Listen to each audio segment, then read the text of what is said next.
What's going on, family? Welcome to Lapeef-ING Sundays. Let me introduce the crew. We got Amber, we got Cal, Pink, Kelly, Jay, Mel, me, myself, and Lapeef J.I. Welcome to Lapeef-ING Sundays. How y'all doing, family? How y'all doing? Happy Sunday. Happy Sunday. What's happening, good peoples? I'm wonderful. Happy Sunday. Yeah, happy Sunday. Oh. I know I missed last week, so I want to say happy belated Father's Day to all the dads watching out there for sure. Don't want to, every day is Father's Day and Mother's Day, so much love and to y'all. Happy belated Father's Day to you as well. Thank you. I was wondering where you were yet last week, Kyle. He was enjoying his Father's Day. Yeah, I had a whole day worth of plan. I had to go to two houses because my boys do something for me. Then I go to my parents. Me and my brother do something for my dad. Then we come back, do something for my wife's dad. So it's a whole day, It's a beautiful thing. It's probably good that you missed last week. There was a lot of crying going on. It's a beautiful thing. Really?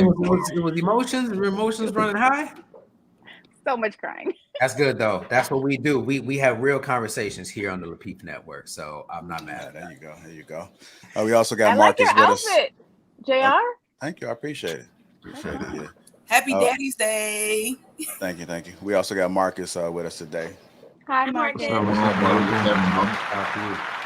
I don't know you, but I feel like I'm about to. Damn, a shot was made. All right, well, welcome everybody. Before we get the show started, let me get housekeeping in order.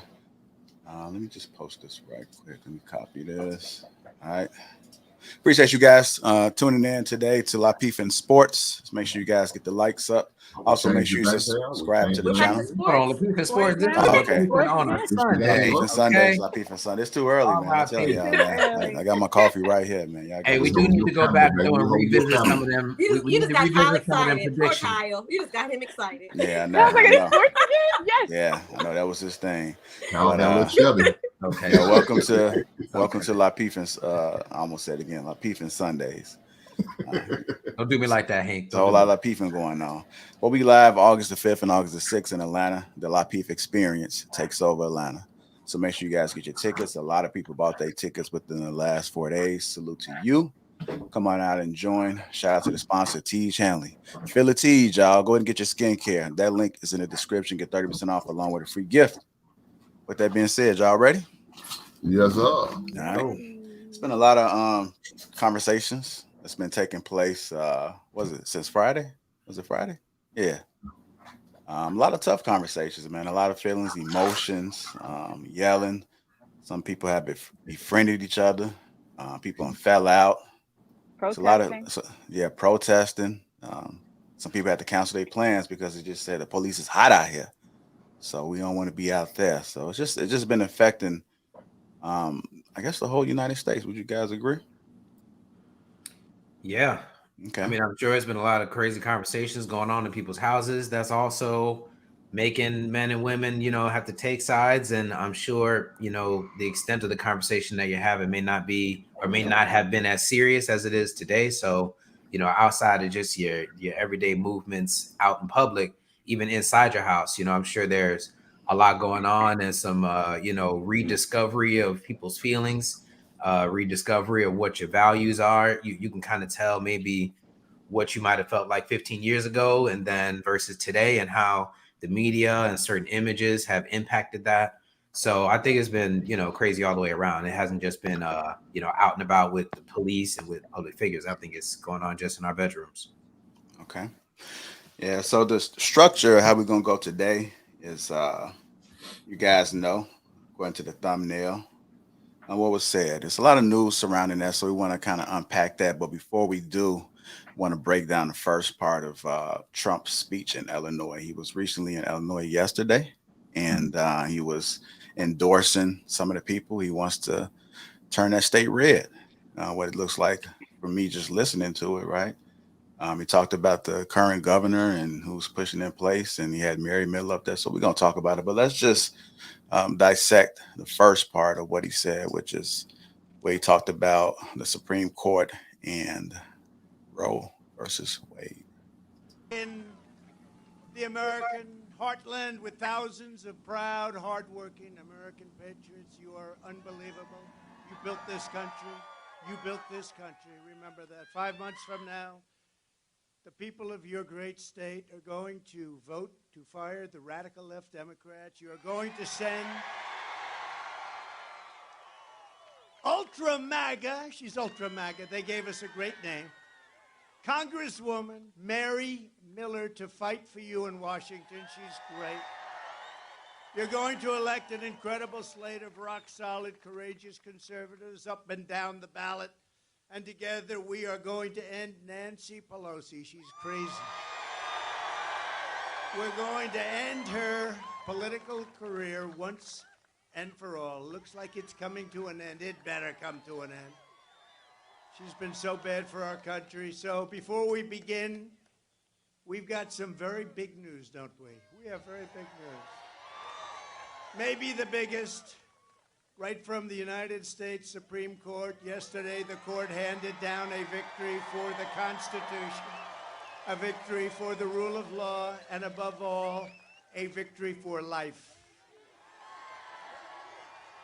This breakthrough is the answer to the prayers of millions and millions of people, and these prayers have gone on for decades. For decades and decades they've been praying, and now those prayers have been answered to the generations of Americans in the pro-life movement, as well as countless constitutional conservatives. Your boundless love, sacrifice, and devotion has finally been rewarded in full. Congratulations, and great time.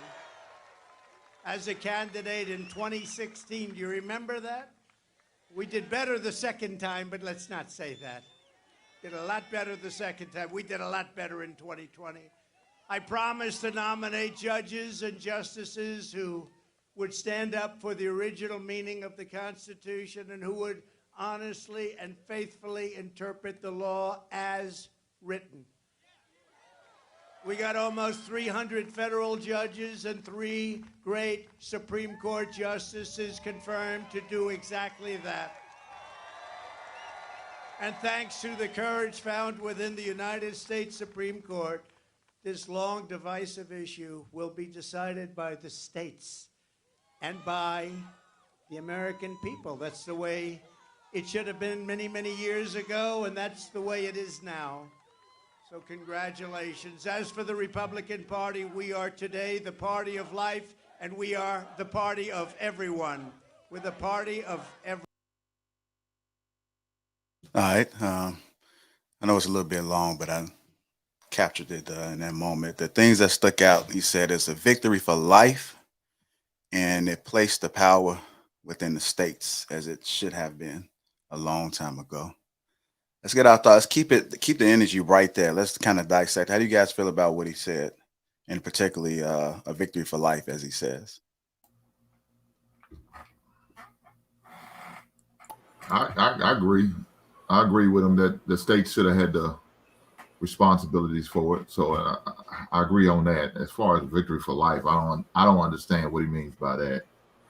Not at all. But as far as the states having control, He means not killing babies, like they get to live.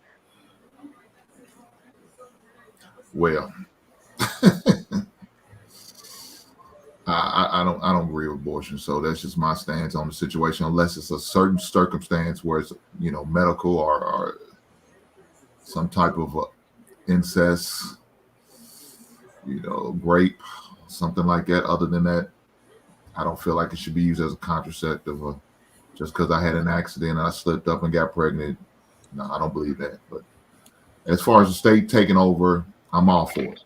I'm all for it. Each individual state should have their own and decide what they're going to do. So right now, I know currently 39 states are not for it. And, fortunately, I'm in one of the states is one of the 39. So you don't believe that if a person, whoever they are, however they were raised, whatever morals and values and character they are, that they should still have the right to make their decisions and their path for their life? Because that's the way I see it. It's not saying I agree with it or I've ever done it or I ever will, but I know people who have. But that's nothing that what they eat ain't making me fat, if that makes sense. So their decision it shouldn't affect me so much that I have to get in their business and make it so a state or anybody else besides the person that's in my body has to make that decision for me without giving me a chance to do it. And I'm just saying me, because I'm just talking about like women in general, but I'm on the same page with you. It should not be used as a contraceptive. It should not be used as I made a mistake. It should not be used. And I've seen people like get 3, 4, 5, and I got 2 miracles. So I feel totally different about it than a lot of people. And that's because of, and I shared on the last podcast, I lost 60% of my uterus. I was never supposed to, at 17 years old. I was never supposed to have kids. I wasn't even having sex yet. So I feel a lot differently than a lot of people. But at the end of the day, like you choosing to do it, how does that affect me so much? All right. That we're question going. I don't know, to the flow. Yeah, let's kind of go around. Like the next person can answer it, and then let's just try to get everybody's take on it. Go ahead, Cal. Go ahead. I know Cal got leaving shortly. Go ahead, Cal. Yeah. I mean, as far as responding to what Mel just said, it's tough, in the literal sense, it doesn't impact, what I do doesn't impact Hank or Jay, you know what I mean? And so maybe what Kelly does doesn't impact Amber or Mel, because we're all in different places. We all have our own different lives. But if we're trying to be like a community, a society, a country that's trying to be unified behind, making sure our future is in a secure place, then it does impact us. And we have to have some kind of value for the next upcoming generation in terms of their lives being valuable to us. And I kind of feel a little bit with Hink in this situation. However, in terms of what Trump was saying, the biggest thing that I heard him say was that they put 300 judges in court to be able to pretty much enforce and carry out some of these political agendas that they have. And I thought that was really interesting because regardless of how I feel, the powers that be are still putting judges and certain representatives in position to be able to execute whatever their agendas are. So my whole thing this whole time has been, this is why it's important to vote in your local elections, vote in, your state elections, because these people are going to be the people who are going to execute the local vision. And we all like to really say, certain politicians aren't for Black people and certain situations don't have Black people in mind. Well, when we don't go and get the representatives that we want in these positions to make sure that we are thought about, we always kind of dismiss that idea. So it's hard for me to really have an opinion here one way or the other because of what Mel said, which was it really doesn't impact me. Any child that I would, if I get my wife pregnant by accident or whatever it is, we would bring that child into this world and deal with it. You know what I'm saying? So raise it as best as we could and, rely on our resources, my grandparents, our neighbors. We'd find a way to make it work until they're old enough to be able to sustain themselves like we have. So, but at the same time, if Amber is in that position and her life is completely opposite mine, I can't tell Amber what to do with her body. And I don't think that there should be a law that says she can and can't do whatever it is. But, I relent to you guys, though. What do you go, Kelly? I know you wanted to say something. What do you think? I was just going to say that people say it shouldn't be used as contraception, but it is being used that way. And that's the problem I have with it. Like, if you're going to make the decision to have consensual sex as an adult, then you need to be an adult and deal with the consequences of the child. I don't think children should be murdered. And I've never been for abortion. I said it on She Critique on Friday. I've never agreed with it. I've never believed in it. And I personally think it's going to make people be more accountable for what they do with their body on the front end versus trying to repair their mistake on the back end now, because that's not an option anymore. And I also feel like people say it doesn't affect you or me or the community, but Muslims have been able to take over because they don't mind having multiple children. I used to date a Muslim, and every single one of his brothers and sisters had 5 to 8 children. They just have them and they take care of them, and their religion is taking over the world because they're not afraid to have children and raise them up and teach them their religion. So they have communities now. We don't have them anymore because we keep killing our children. And I've seen videos. Girls are like, oh yeah, I've had five, six abortions. If I need to have 7, 8, 9, 10, I'm gonna do it. So stop. I mean, fix it on the front end. Keep your legs closed, use birth control. Like, there's so many options, plan B, before you have to murder a baby. And I remember when I went to my first ultrasound, that baby's heart is beating. It's alive. So for you to kill it, I think it's monstrous. So that's just my opinion. I have a very strong opinion on it. So whatever, you guys can say what you want about me. That's how I feel about it. I'm done. Okay. I would say though, as far as the Supreme Court goes, I have heard a lot of positions, and even my wife held the position of it is also a matter of power too. Because if it was truly about the children and the lives of the children, it wouldn't just stop at birth. There'd be a ton of programs for a woman who can't take care of a child. Let's just look at there are programs like that. I'm sure there are, but in terms of how much is it advertised? How much is that truly part of the average person's knowledge of what the government, whether state or local or federal, can do for you if you can't afford to have a child? You could put them in adoption, for example, but is our adoption process in this country really an easy process? Is it easy to, if you have the means, you're gainfully employed, you don't have a criminal background, you are an upstanding citizen, all these things, how easy would it be for you to adopt a boy, a 3-year-old boy? I think you had to jump through a ton of hoops in order to make that kind of stuff happen. So go ahead, Mel. Go ahead. So Kyle, I will say this because I've been through that process, because like I said, I had, I was said I couldn't have kids, and then me and my ex-husband, we tried for so long. And then now let me say this before I say what I'm gonna say now. My mom's adopted, my uncle's adopted, my husband's adopted. So, but to say all that, when we were trying to adopt, I was an officer in the military, but I had another business. I was making over 6 figures. I've never had no kind of criminal background, neither does he.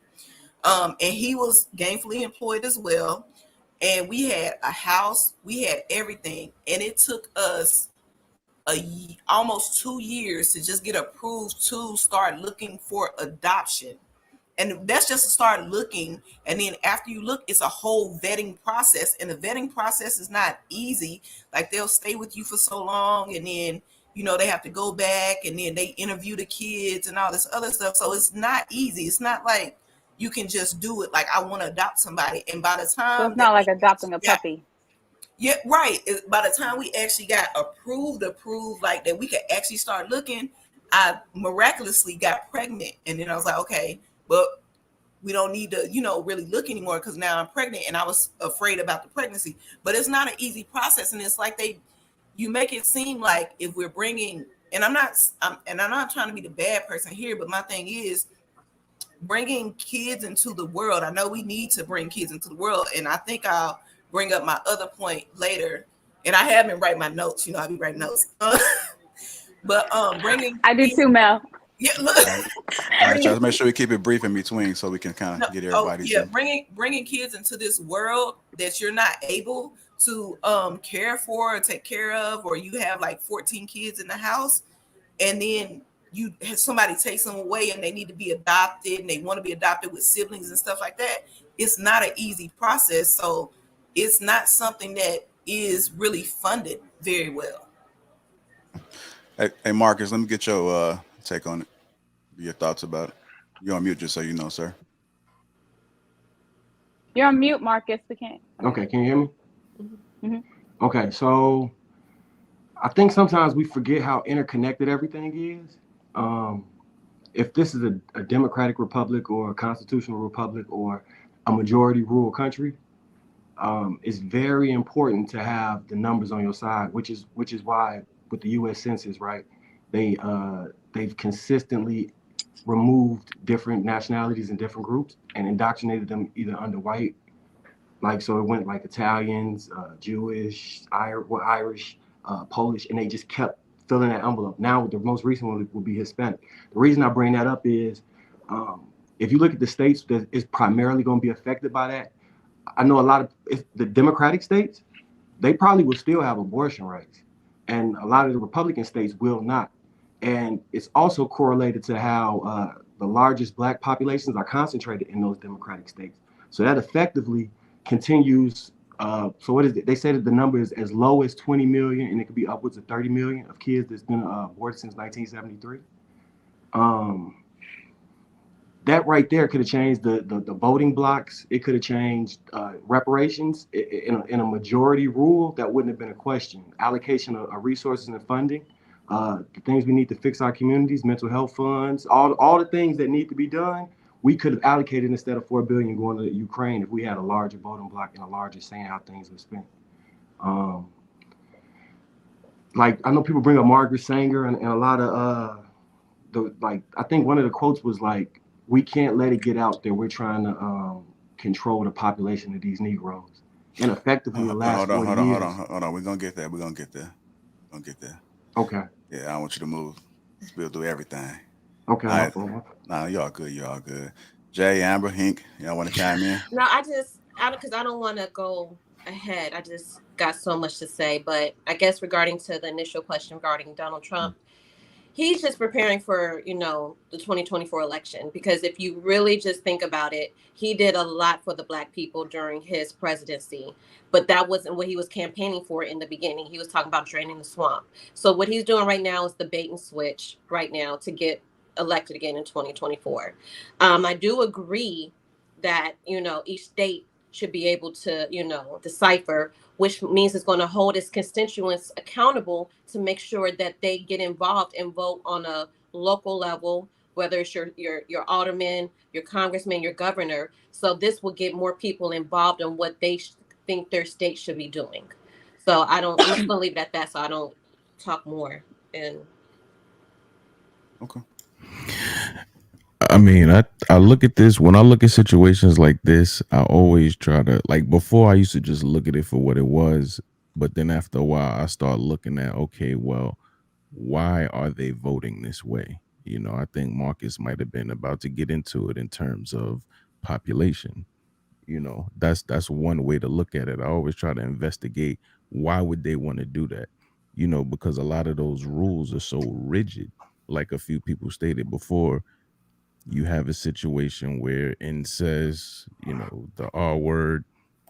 Those are circumstances that happen where you're like, it's out of a person's control. So why would the rules be so rigid to a circumstance like that, which essentially could be an outlier, but it happens a lot more than we think. Another reason, a lot of people like myself, that hasn't really come to my front door. Like, I've never been in a situation, although I have like female friends where they've done that multiple occasions, almost like a fallback plan. You know what I mean? To the point where, and when you make it so easy to do that, of course the levees are gonna break. You know what I mean? To the point where you got nicknames, or I'm about to take that to the chop shop. Literally, I've heard people having conversations like that where they messed up or they had a wild weekend in Vegas. Oh yeah, I'm gonna just take it to the chop shop. I'll be good. It shouldn't be that, and that's what it's become. So when something has gotten so extreme, there's gonna eventually be something in place to stop it dead in its tracks. You know what I mean? Yeah, absolutely.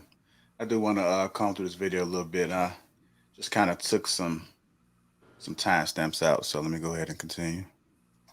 And remember, they're coming after me because I'm standing up for you, and they're coming after you. Believe me, they're coming up for you.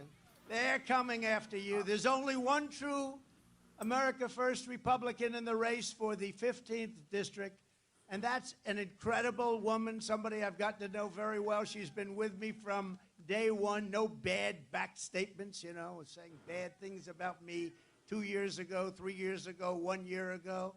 Her name is Mary Miller.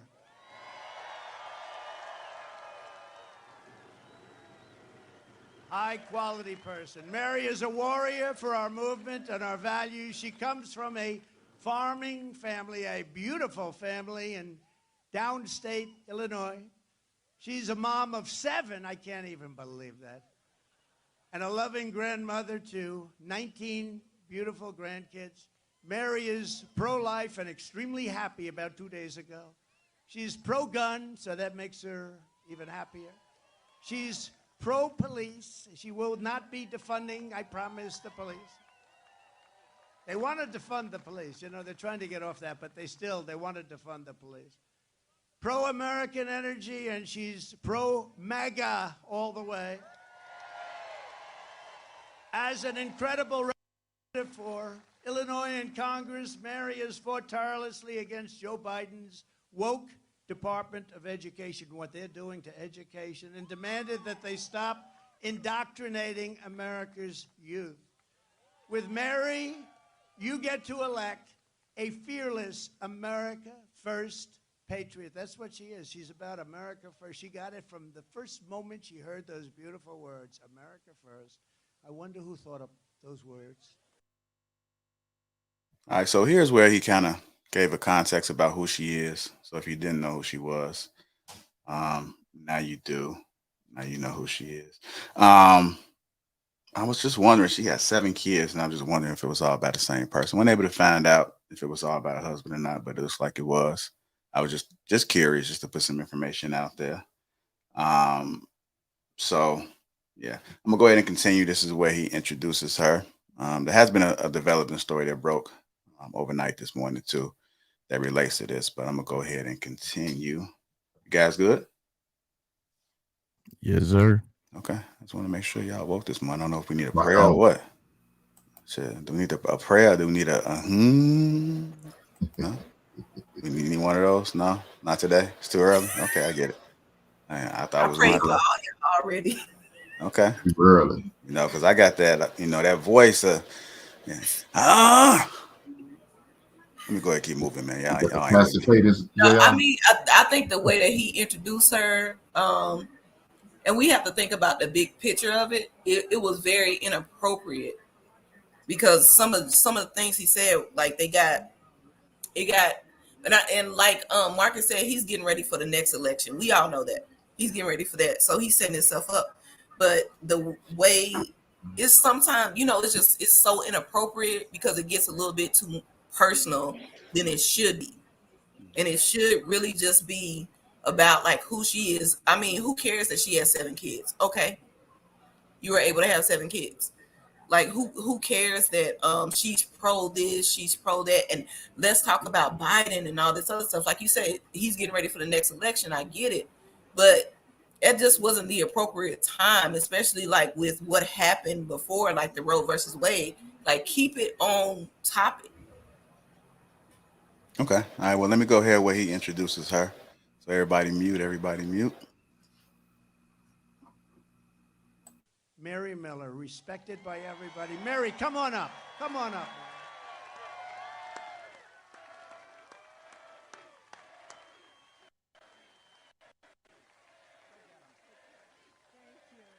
Oh my gosh. Thank you so much, President Trump.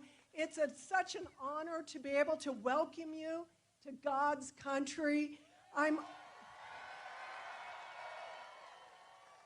in front of this massive crowd that loves you.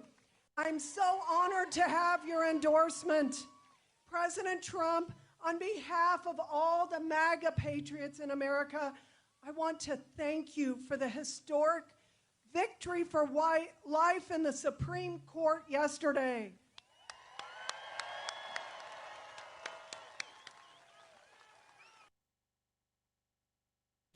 I was talking to HR, I believe it was, last night, and I'm like, it seems like she might have messed up, like it was a mistake.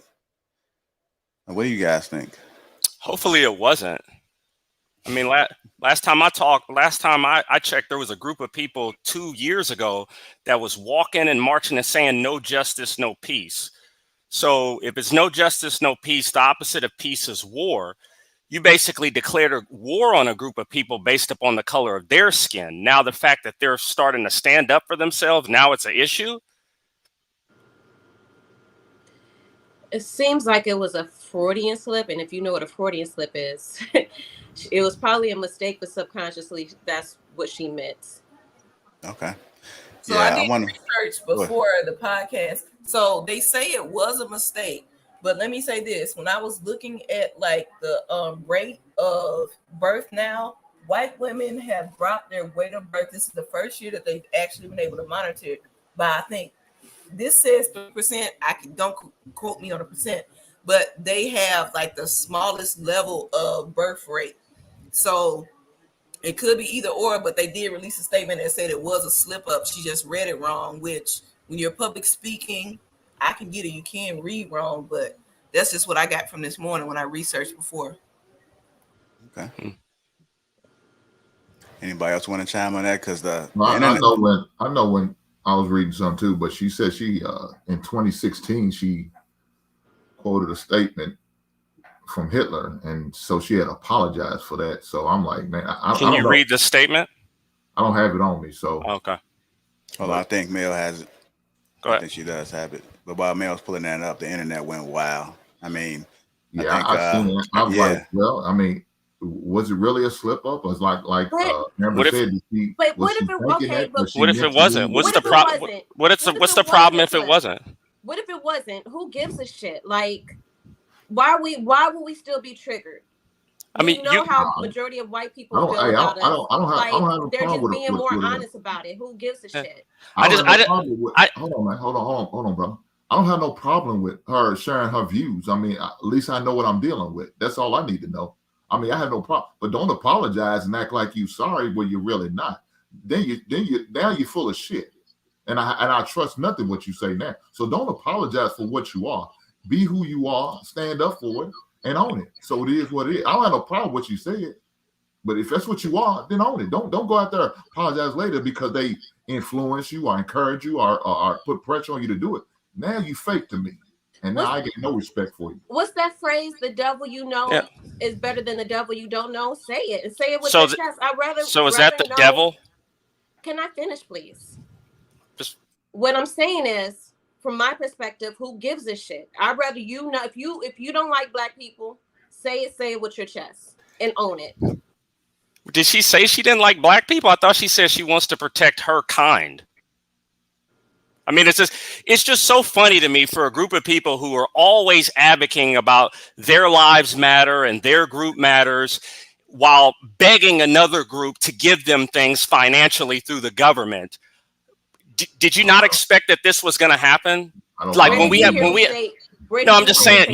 You said that she bashed black people. You said that she bashed black people. Hold on, y'all. Said she just bashed black people. We got to do one at a time. Less government for me. I don't think that's what it was, but in her statement, it was a speak on the Capitol, and she said Hitler was right about one thing: whoever has a youth has the future. Our kids are being I don't know if that's even a word. Anyway, she was referencing the phrase from Hitler from 1935: "He alone who owns the youth gains the future," and save the republic. And that's what she said. And it was hosted by Moms for America to reclaim our culture for future family and freedom. That's the motto of the group that she was representing at the time. Okay. Anybody else want to chime in real quick about that? I mean, she says, she might have been said it on purpose. She might not. I mean, we don't know, right? But it said. Go ahead. No, go ahead. It said she meant to say the right to life instead of white life. Yeah. So. But going back to what you said, it could have been a slip. But if what you guys are saying are true, and the only states that they're saying can't make or are banning abortions are the states that are predominantly Republican, then that means they want black people to kill their babies, but not white people. No, I think they have. Which is gonna segue. Yeah. But don't black people vote 90% for abortion? Hold on, Chris. I do want to have a conversation about that because this conversation on both sides saying that, and we're gonna talk about it later. But like one of these Real House of Atlanta women basically made a point. She gave her views about it. So are they trying to kill off the black community? Are they is it more of the white people trying to take control? Like, what are you guys' thoughts surrounding that? Can I speak on this? Because I literally just said this on JR's She Critique panel Friday night, that this is not about black women's rights. It's not even about women's rights. This is about white American population declining. This has absolutely nothing to do with women's rights, specifically black women's rights. We just happen to be, we're always get hit the hardest. Every single policy, every single legislation that get passed has nothing to do with us, but we get hit the hardest because of poverty. This has nothing to do with women's rights. White people, the populations have been declining for years. There's not a coincidence that there was a shortage of baby formula months before now they just overturned Roe versus Wade. The picture is way bigger. Okay.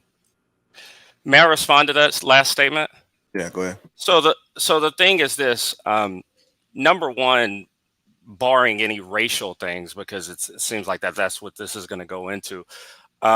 When you read Alito's opinion, when you read Justice Alito's opinion, when you read Justice Thomas's opinion, this wasn't a protection that was granted by the Constitution. Okay. This doesn't ban abortion. Okay. This merely just makes it a states' right issue according to the 10th Amendment. So I know that it's easier to regurgitate talking points from the shade room than it is to read a 200-page document after the decision was handed down. Federal protections for abortion are not constitutional. Okay. It is not covered in the Constitution. The precepts that they were trying to use from the 14th Amendment do not cover abortion. Like I get the conspiracy theories. I get the white man's coming against us and all of that. But like, that's not the reason. And to be honest with you, this isn't a question of what whites want. People get what they vote for. Black people vote 90% one way. Black people vote for abortion and people who support abortion. So don't sit around and blame white people for what they want and not take into account that majority of the people who are voting for this, who are black, want abortion as well. So I disagree with the statements. From a constitutional perspective, abortion is still legal in several states. If you stick to the facts of the Constitution, if you stick to the opinions of Alito and Thomas, the Constitution does not give federal protections for abortion. That's what this comes down to. Okay. I think you're saying it the wrong way. I get what you're saying, and I can like navigate through that. I think you're saying the wrong way when you say black. Can you explain? Because you're saying more black people vote for abortion. I don't think it's that. I think it's like what I said earlier. It's not our business. Why can't that be a choice for your body? That's your body going through it. No, hold on, Mel. I think Chris is saying, I think Eric is saying that they're voting. Yeah, that they're voting, but they're not realizing what they're voting for, like what that person believes. No, I think they realize what they're voting for. Okay. I don't think black people are stupid. I think they know what they're voting for. Well, I'm not gonna say that they're stupid. I just think they may not just be informed. And I'll give you an example. I was having this conversation yesterday, and just like you said, most people look at the blogs and it's a headline. It gets your attention. You know, they ban abortion. But some people still didn't know hours later that the states had control. And so, you know, where do you see that at? Okay. And then they get to looking and they're like, oh, okay, well, still, it's my body. So black folks are not informed as we may think they are. You know, they're just doing what the majority of what they see. But if you do the proper research, as we stated before, and try to understand, then we can make better decisions as far as who we put in there. Because to me, just like Kelly said, and I know I had conversations with Amber as well, it starts within the home. It starts with us. If we start policing ourselves, we wouldn't have to depend on, well, if I get pregnant, I'll get abortion. Because there are some people that abuse it. There are some people that just go out there, think that they can just fuck all the time, get pregnant, shoot the club up. I'll just go to the chop shop. I mean, that was an actual thing. People would say, I'm gonna go to the chop shop. It's sad, but that's our reality. So y'all can go ahead. I disagree. I think Black people as a whole are very informed on a lot of different political issues, and I think that they know what they're doing. Okay, I think that some people want to kill their children. Do you Some have a lot people of want. black friends? So, excuse me. Some people want to kill. I'm talking. Some people want to kill their children. Some people want to deal dope. Some people want to commit crime. Some people want to kick their fathers out the home. Some people want to be on welfare and Section 8. Not saying that it's predominantly one or another, but I think there's a certain culture that has been very evident since the early 60s. And I think some people know exactly what they're doing, and they're in full control of their facilities. And I don't think that you should alleviate the blame at all. I just don't. You? What about you? What about me? Is this a conversation? What about you? No, that's what I'm saying. Yo, do you want to have a conversation? No. Or I'm responding to Lapeef's point. I'm responding to Lapeef's point. What is your conversation with me? We converse. We have conversations. So what is your question to me? We try to have understanding. We try to have solutions. No, I don't. Hold on. Hey. I really want to have a conversation. Okay. I really do. Right. It's so not let's a just monologue. Like if I ask you a question, I right. So let's not cut nobody off. Let's let people finish, and then if you go have ahead. and then if you have a direct response to somebody, then just let that person know what I'm responding to. What is your question for me in the middle of my statement? My question is, do you have a lot of black friends? Because you say black people are very informed. I'm asking how do you know informed? Yes. Yeah. Yes. So I'm saying, how do you know this? Do you have a lot of black friends? Do you guys sit around and have these informed conversations? How do you know that they're informed? Yes. The answer to that is yes. Both the answer to both your questions is yes. I think that some people do know what they're voting for. Nobody forced you to go vote for Joe Biden. You knew exactly what you. But I'm saying that in general. I'm not talking to you specifically, right? Okay. So yeah, you're welcome. So I would say people are aware of what they're doing, right? They're not as stupid as you think they are. They know exactly who they're voting for and why they're voting for that way. Okay. Well, I would beg to disagree with you, because I have friends of all races, and when I have conversations with my Caucasian friends, they know a lot about policies. They know a lot about the government. A lot of black people do not know. They just. Are you included in that? What they hear. Are you included in that? Regurgitate what they hear. One at a time, y'all. One at a time. All right, go ahead, Jay. A lot of people aren't thinkers. They just repeat what they hear from other people, from the news, from blogs. They don't know. Like you said, it's a lot easier to watch a clip than to go do the research and read an executive order. So are you saying black people aren't informed? Is that what you're saying? People will not do that. They just don't. Okay, so you asked me a question specifically about black. You said, do I have black friends with black people? And my question to you is, with that last statement, who are you insinuating that is not informed? I'm saying a lot of black people aren't as informed as you're saying that they are. Oh, so black people aren't informed? Not as informed as you say they are. No. Okay. I disagree. Okay, so I want to get Jay in then, Marcus. So I feel like probably within like the last 4 to 5 years, black people have been becoming more informed in I agree with that. actually going deeper, whereas I don't think they're going through a 200-page, document, but they might go through 20 of it now, whereas before it was just, I'm going to vote for this, not really identifying the itemized. Hold on, Kelly. Yeah. Let him finish. Not identifying the itemized issues that fall under the person that you're voting for. So I'm going to click this button, not realizing that in the fifth line, there's something that I don't agree with. Now I think it's a little more, okay, let me look at the policies. You have some people that vote strictly off religion, right or wrong. This is who I'm voting for because these religious beliefs align with mine. Not really considering like, okay, well, your deductibles may be through the roof or taxes are going to be this. Now I think they're more informed, and I think they're looking a little deeper than we once did, especially with the world that we've been in for the past 3.5 years. All right, go ahead, Marcus. You're on mute, sir. Yeah, I think that we're misinformed in a lot of situations.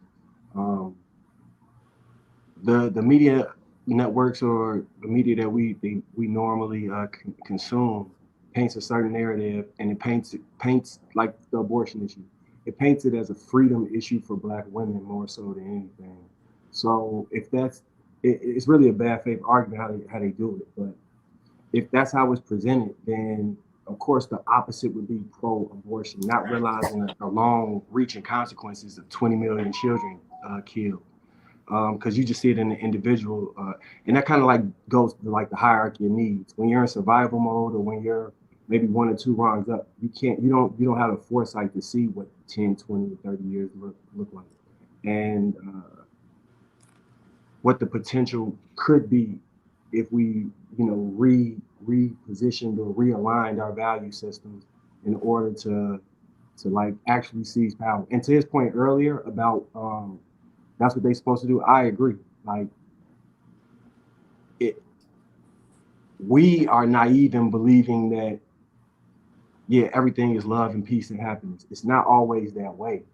And as long as we operate in this civil society, we consistently are lulled to sleep, and we care about what they're saying more so than what they're doing. And actions are the only thing we should be concerning ourselves with. We should understand policies to the point that every line item, even hold on. Eric. Okay. Yeah, nah, you was good. I was going to go ahead and finish. Go ahead. No, I was just saying. Okay. Yeah. All right. Hey, I concur. Okay. D. Will, what's going on, brother? Welcome to the show. What you got? You want to chime in?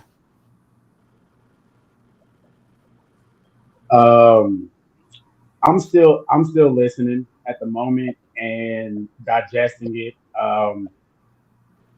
It's a very nuanced conversation, and personal responsibility and accountability seem to be at the forefront.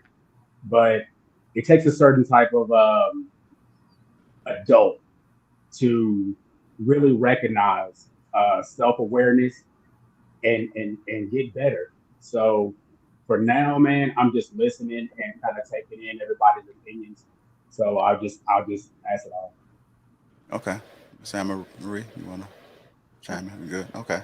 I think one ahead. more thing. And I think you have to, as far as the media goes, you have to kind of find out who those media outlets are aligned with. You know what I'm saying? If you're getting your news from Shade Room, you have to know who they're serving. If you're getting it from Fox News, you have to know who they're serving. CNN, you have to identify that, because then you're going to know how it's presented to you. You're going to know what they want you to hear or what they want you to feel. That's what they're trying to do. Getting into the stock market, I realized that, okay, this company is aligned with these organizations. So whenever they have information about this stock, it's going to be negative because they want you to sell. So they're going to drop a bunch of stories to make you, move away from that company because they're aligned with this company. You know what I mean? So you have to know what organization is aligned with your news, what news you're watching. Well, actually, I do want to say something in that, because this was the 2016 consensus. White women made up 52.6% of deletions. Black women made up 35.3%. And then the other was 12.1%. This was in 2016. And to go back to what Jay said, because I always say be mindful of where you get your information, because the Washington Post just posted today that the women of color are going to be the most impacted by this being overturned, but it's showing that white women are still on the top tier of getting the most deletions. So it's all about the research. Get 35% at 12% of the population means that you're hitting 2.5% more, like basic math. Do the ratio. Basic math. I don't know why we go through this. You see, what we got going on? Wait, hold on. Let me say this. Hold on, y'all. Let's make sure we're doing one at a time. Energy here, Logic. When we do this and we bring up these, we try to sit here and say, oh, Black people is this and white people is this. Compare 13.6% to the white population, which is well over 80%. Like I said, it don't come on, man. Look, and then I want to say this: what people say about reading, right? Look, they don't care. This a hot topic. That's why they talk about it now, because they don't care. You know what I'm saying? If it would have been, if this wasn't a social media trend, don't nobody go out and look for this information. They don't care at all. And then guess what? It gonna show when it's time to vote that they don't care. So, And I don't know why we hold on. Are you upset that people are doing research prior or before? Because you always say do the research. So, but you're saying now you're annoyed that now that people are getting when they're doing research. And that's so on this topic of Roe v. Wade, I only heard one person actually read the judge's comments. Have anybody else on this panel read? You know, when they do it, they put comments out about why they did it. Did anybody on this panel read the comments of the judges for Roe v. Wade? You read the entire, hold on a second, Mill, you read the entire 200 pages. I did. I didn't have it. Really? Yes, I did. Okay, so what? I can do a Mr. Logic ninja quiz right now. Is you ready? Because I would embarrass you on here if you lying. Take your ass to bed, Logic. I don't know, because hold on. Logic. All right. Okay. My point for bringing up those stats was specifically about Black women, because based on from the conversation we had on Critique, it was focusing on Black women, which are less percentage of having deletions compared to white women. That's why I brought up those stats. Okay, it's not less percentage. Hold on, y'all. Hold on, Logic. Hold on, Logic. One thing, JR. Okay, give me 1 second. Give me one second before you do. I think Logic made a good point, right? But let's just focus on what he's saying. Let's break down what he's saying, because he's saying that there are stats that's coming out, but we have to look past that, right? So can you just break it down so people can understand? And so we can just have a conversation. Well, hold on. First, can I just address Amber? So I want this no smoke for no women. I'm just be real fast and quick. If you heard me on Critique, my position was, it's not about for or against abortion. I just said, hey, ladies, welcome to being a man. That was my position. My position is now the Supreme Court is now the baby mama. I didn't know. I'm saying I didn't disagree with you on the show. Like I didn't. Oh yeah, that's what I'm saying. That's it. So this not me going against a woman. I'm just saying the Supreme Court now made a choice. That's why I made it. Yeah, that day when it came out, I call it No Choice Day. About if you want to get on the abortions going back and forth, I'm not trying to do that. You know what I'm saying? I mean, we can do that, but I never really put out a position. My position was strictly on the policy. And what JR was saying is that until you read that bill in its entirety, and until you read, you know what I'm saying, the opinions of all the Supreme Court justices, like I said, you talking in gaps. Kind of what Jay said, I agree with that.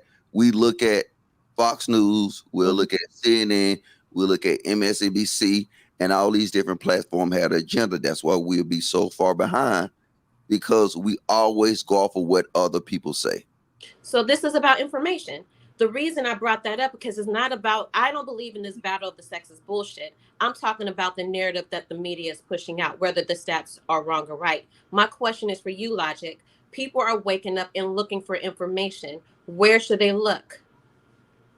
I'm all about the solution. If you've been listening to me, wait, I'm just saying this. I did go to whitehouse.gov.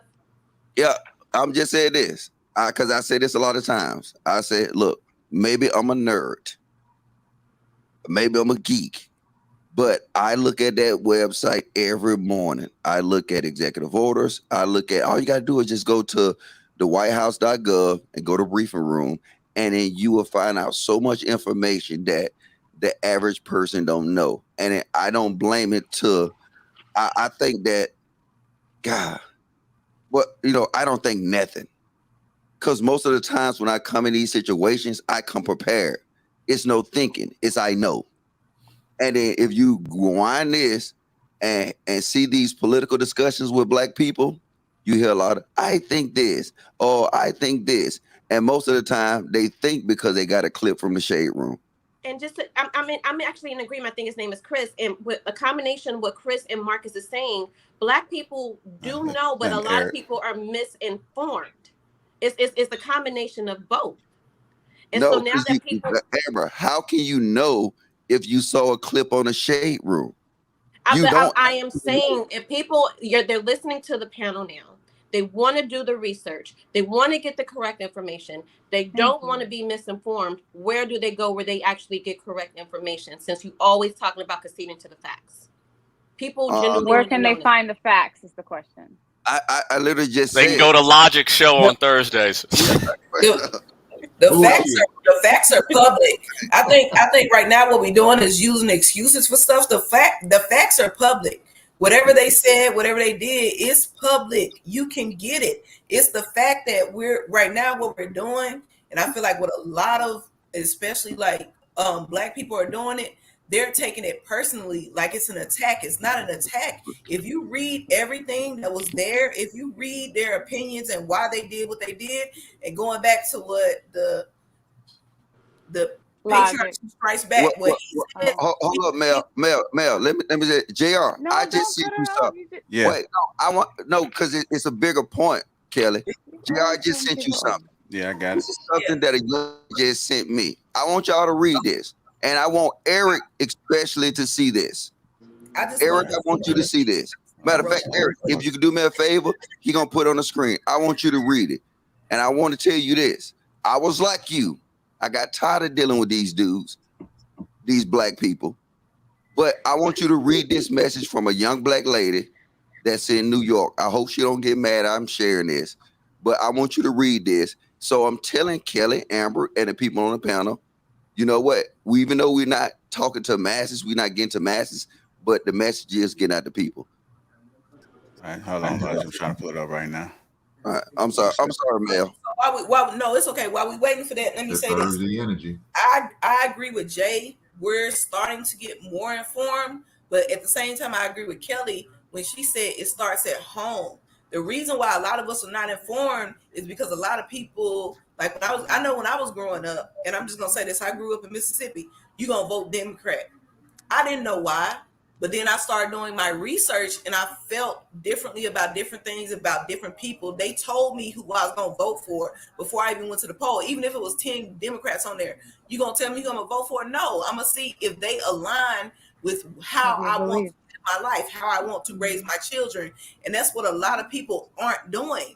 They're looking at it as the popular person or the person that's been in office for this long or whatever. And that's wrong. That's absolutely wrong. Right. That's not how we should be doing business. We should really be sitting down, taking the time. Because I didn't go to sleep last night. Going back to what you said, Mr. Roe versus Wade. I'm sorry, I didn't catch your name. I was right. But when you asked me did I read the whole thing, I did. I didn't go to sleep this morning till 3:00, and then I got up at 6 to start doing my yard work here.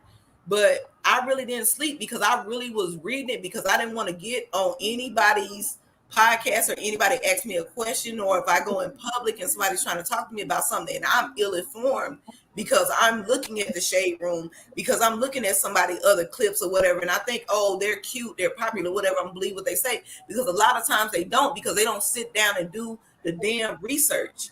I'm sorry, I didn't mean to say damn. I don't know if we can cuss on here. Sorry. But they didn't sit down and actually do the research, so they don't know for themselves. They know what other people said. They know what they were told. And like I said, growing up, you know what you're told. You don't actually look at it for yourself. And I've always been that researcher person. So I think it's very important that it starts at home, that we actually get our kids to sit down and read stuff like this. Like my babies are too small, but I was just talking to Larry. He's 18. He can vote now. And I was talking to him about what he knew about it, and what he found out. Guess where it was?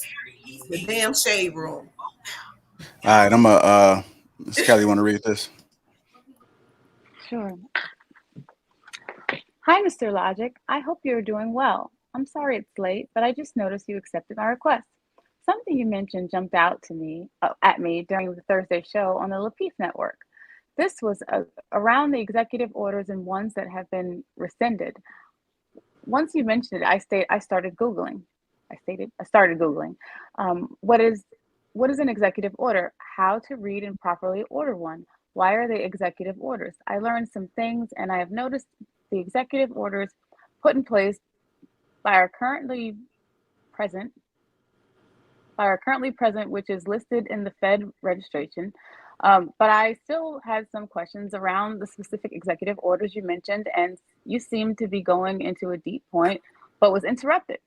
I say all this to say, are there any links or recommendations you can lead me to so I can gain more knowledge on these topics? I appreciate you either way. Much love.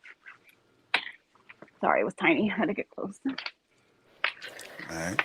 I would like, if I could, I would like to read something from the decision briefly, which I don't think it's all that long. Okay, but Eric, the reason Yes, I want sir. you to see that is, you know, I'm going with this, right? Yes, I think so. Like I said, even though it's not a majority of our people who care, if we make it trending, if we make it actually, you know what I'm saying, informative education and all that kind of stuff like that, it will come around. So like I said, I got multiple messages like that. I get multiple messages like that. I'm just being honest. She looked the goodest. So that's why I say I'm keeping it funky though. Not the goodest. She looked good. So Yeah. no, I'm playing. But the thing is logic. that the thing is that I'm just saying, I know I can tell because I can see you was like me, that you'll get mad at people that just don't see shit that just right there in their face. So I think you're fighting a losing battle, but I'll have some hope for you. No, I wouldn't say that because. I don't think. Hold on, real quick. Hold on, man. Hold on. Like, I do want to say this because even before all of this, like Jay said, I'm one of those people that's just now starting to get into politics and become a little bit more aware. I was one of those people that would go to the poll and just see Democrat and just wanted to vote for them. It wasn't until about 2 years ago, listening to people such as Logic, Eric, Anton. It's a host of other people that just been putting me on game about what's really going on. So I'm becoming more informed. I'm paying attention. The first time I heard about executive orders was when Logic said it. You know, I had to Google it and try to get an understanding of it. So we don't have to get everybody, but if we grabbing people here and there, it's still more than what we had. So it's gonna probably be a whole process. It ain't gonna happen overnight, but the more we keep preaching it, that's why I want us to have a conversation, because a lot of people on the panel may be in the same boat that I was, or they may not know as much as Eric knows or Logic knows, but let's see if we can push it that way to start understanding this shit. You know, understanding who we voted for, why, and understand the importance of everything. Go ahead. And don't use Can it. I And say I appreciate you saying hold on, JR, and I just want to say, JR, I appreciate. Real fast. I just want to say, you look beautiful. You look beautiful today, by the way. Don't get in. Now look, and because Jay brought up a point too, Laurie, and when he was talking about the stocks, we can't treat politics. No, listen, we can't treat the politics like we learning to do stocks online and stuff like that. Because actually, people who really invest in the stock market, they look at something called a 5 to 10 year forecast. So, like, if you go in and if you looking at something because it's trending and you let it move you, what you're doing is you making an informed decision. If you don't read the documents, you're making an informed decision. Because if you look at these forecasts, they will tell you not only how the stock is doing now, but the future innovations. They tell you so much. That's how we should approach these policies. That's all I want to say. Hold on. Can I say something? Can I say something? Hold on. Kelly was trying to go. Go ahead, Kelly. I just wanted to say thank you to JR for saying that out loud, because a lot of people aren't vulnerable enough to even express that. And I think people are a product of their environment. If your parents don't know, if your grandparents don't know, if what you grow up around, that you're just not informed, how do you learn? So I think platforms like this are educational, which is why I don't think it should be a fight. If Logic knows something that the rest of us don't know, please share. If Eric knows something that we don't know, like, it doesn't have to be a fight. We don't have to argue about it. tell us. If we don't know, tell us. I know, and that's why I say a lot of my Black friends, they're just like, oh yeah, I vote Democrat because I've always voted Democrat, and they don't even know what they're voting for. They don't go do the research, and I'm like, oh, so why do you vote Democrat? Like, what are your thoughts? What are you? And they're like, well, I don't discuss politics. Okay. How do you learn how to like they just hold on, Eric. Let's go to D. Will. Yeah. Let's go to D. Will and then Eric. Go ahead. It all I had was real simple as far as it was just a simple question, man.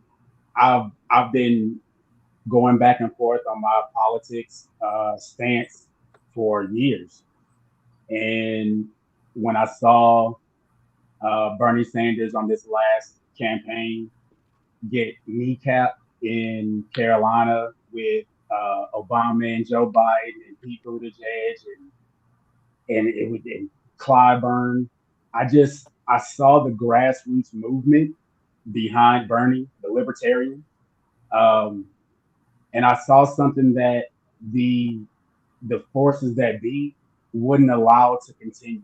So my question to the panel, specifically the women as well, how did y'all feel about Bernie in this last, not the previous one with Hillary Clinton, but this last election, 2016? How did y'all feel about Bernie? Because I felt he got sidetracked. Yeah, go ahead. I mean, I don't. Yeah. In your forecast, sir. We don't want to talk about him. Yeah, I was gonna say, it's probably not relevant right now.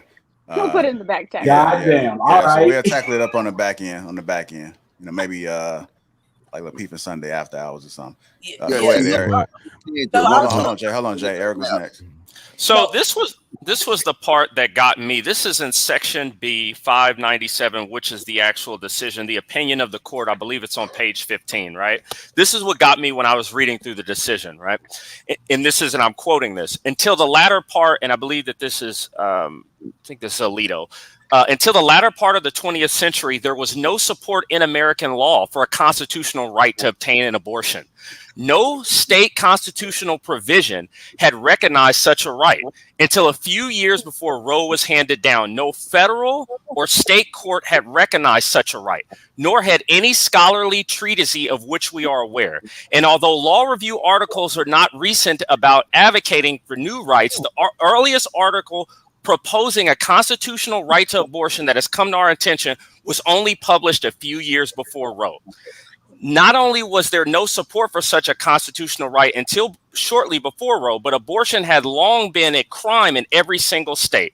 At common law, abortion was criminal in at least some stages of pregnancy and was regarded as unlawful and could have very serious consequences at all stages. American law followed the common law until a wave of statutory restrictions in the 1800s expanded the criminal liability for abortion. By the time of the adoption of the 14th Amendment, 3/4 of the states had made abortion a crime at any stage of pregnancy, and the remaining states would soon follow. Roe either ignored or misstated this history, and Casey declined to reconsider Roe's faulty historical analysis. It is therefore important to set the record straight. So before this was even made, the 10th Amendment, right? State law, federal law. A bunch of states criminalized this. It did not follow due process to become a constitutional protection, right? It's not constitutional. I mean, that's what did it for me. Before we talk about my body, my choice, the white man, the black man, like, bro, like, let's look at policy. Let's talk about policy. Let's talk about how things become law and what the Constitution protects and doesn't protect. That's what did it for me. Policies if people don't know the policy. And I was gonna say, then go learn them. This is one thing that I like. Anybody that's around me, that surrounds me, and that's why I like being here and being around people that have different opinions and can actually know stuff. Is, as my friend, don't let me be dumb. Don't let me be ignorant to what's going on. So I had to learn as well, don't let me not know and be out here saying this and that. And a lot of people, what I feel like they do is, like you say, the shade room and everything. And like me and Larry, we're gonna have a deep conversation later on tonight. But you're letting people be ignorant because they don't want to read, they don't want to look at anything. Because if you look at Roe versus Wade, it should have been a state decision. It should have never been federal. It was never it never was, if you want to talk about the Constitution and everything, but what law would make it like a federal whatever? And like I said earlier, what you eat don't make me fat. That's true. It doesn't. So it doesn't bother me what you do with your body, but I know how it should be done. And I agree with their decision. I'm not mad at their decision because, like I said, again, it's a state right now, and a lot of people even now today that are on Twitter, like everybody messaging me and stuff like that. It's a state right now. It's just not a federal law. I'm like, why are you talking to me about it? I was like, it's a state decision. It's not for the federal government to even have to deal with that. A lot of people are still misinformed about what's going on because, again, they're looking at what pops up on their Instagram first thing in the morning when they get up, because that's the first thing they do is look at their phone. So I think it's more what JR was saying. We have to, like, as people who are informed, people who like are learning and knowing, we have to band together because, again, I got babies growing up. So I need people around them, and I want people around them that actually know something about something. And that's one reason I wanted to homeschool my children. They do go to a school that I'm okay with, but for the most part, they learn at home. And that's what I was trying to say earlier. I agree with Kelly when she said you learn in that household. That school can't teach you everything. Because I bet you right now, I would not have a class with a nonprofit that teaches money management. And I'm not just teaching the kids, I'm teaching grown people, time management, stuff like that. So it has to start somewhere. And like you said earlier, I don't know which one said it, why not us? Yeah. Why not now? I got a clip from Eva from the Real Housewives. This is kind of like what we are probably talking about right now. So I'm going to go ahead and play this clip. Can you guys see it? No, we don't see it yet. Okay, give me 1 second. Well, your screen ain't shared. Yeah, I know. All right, here we go.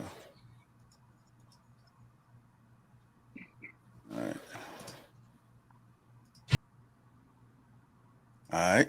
Well, you guys get the gist of it. So ignorance we need to go back.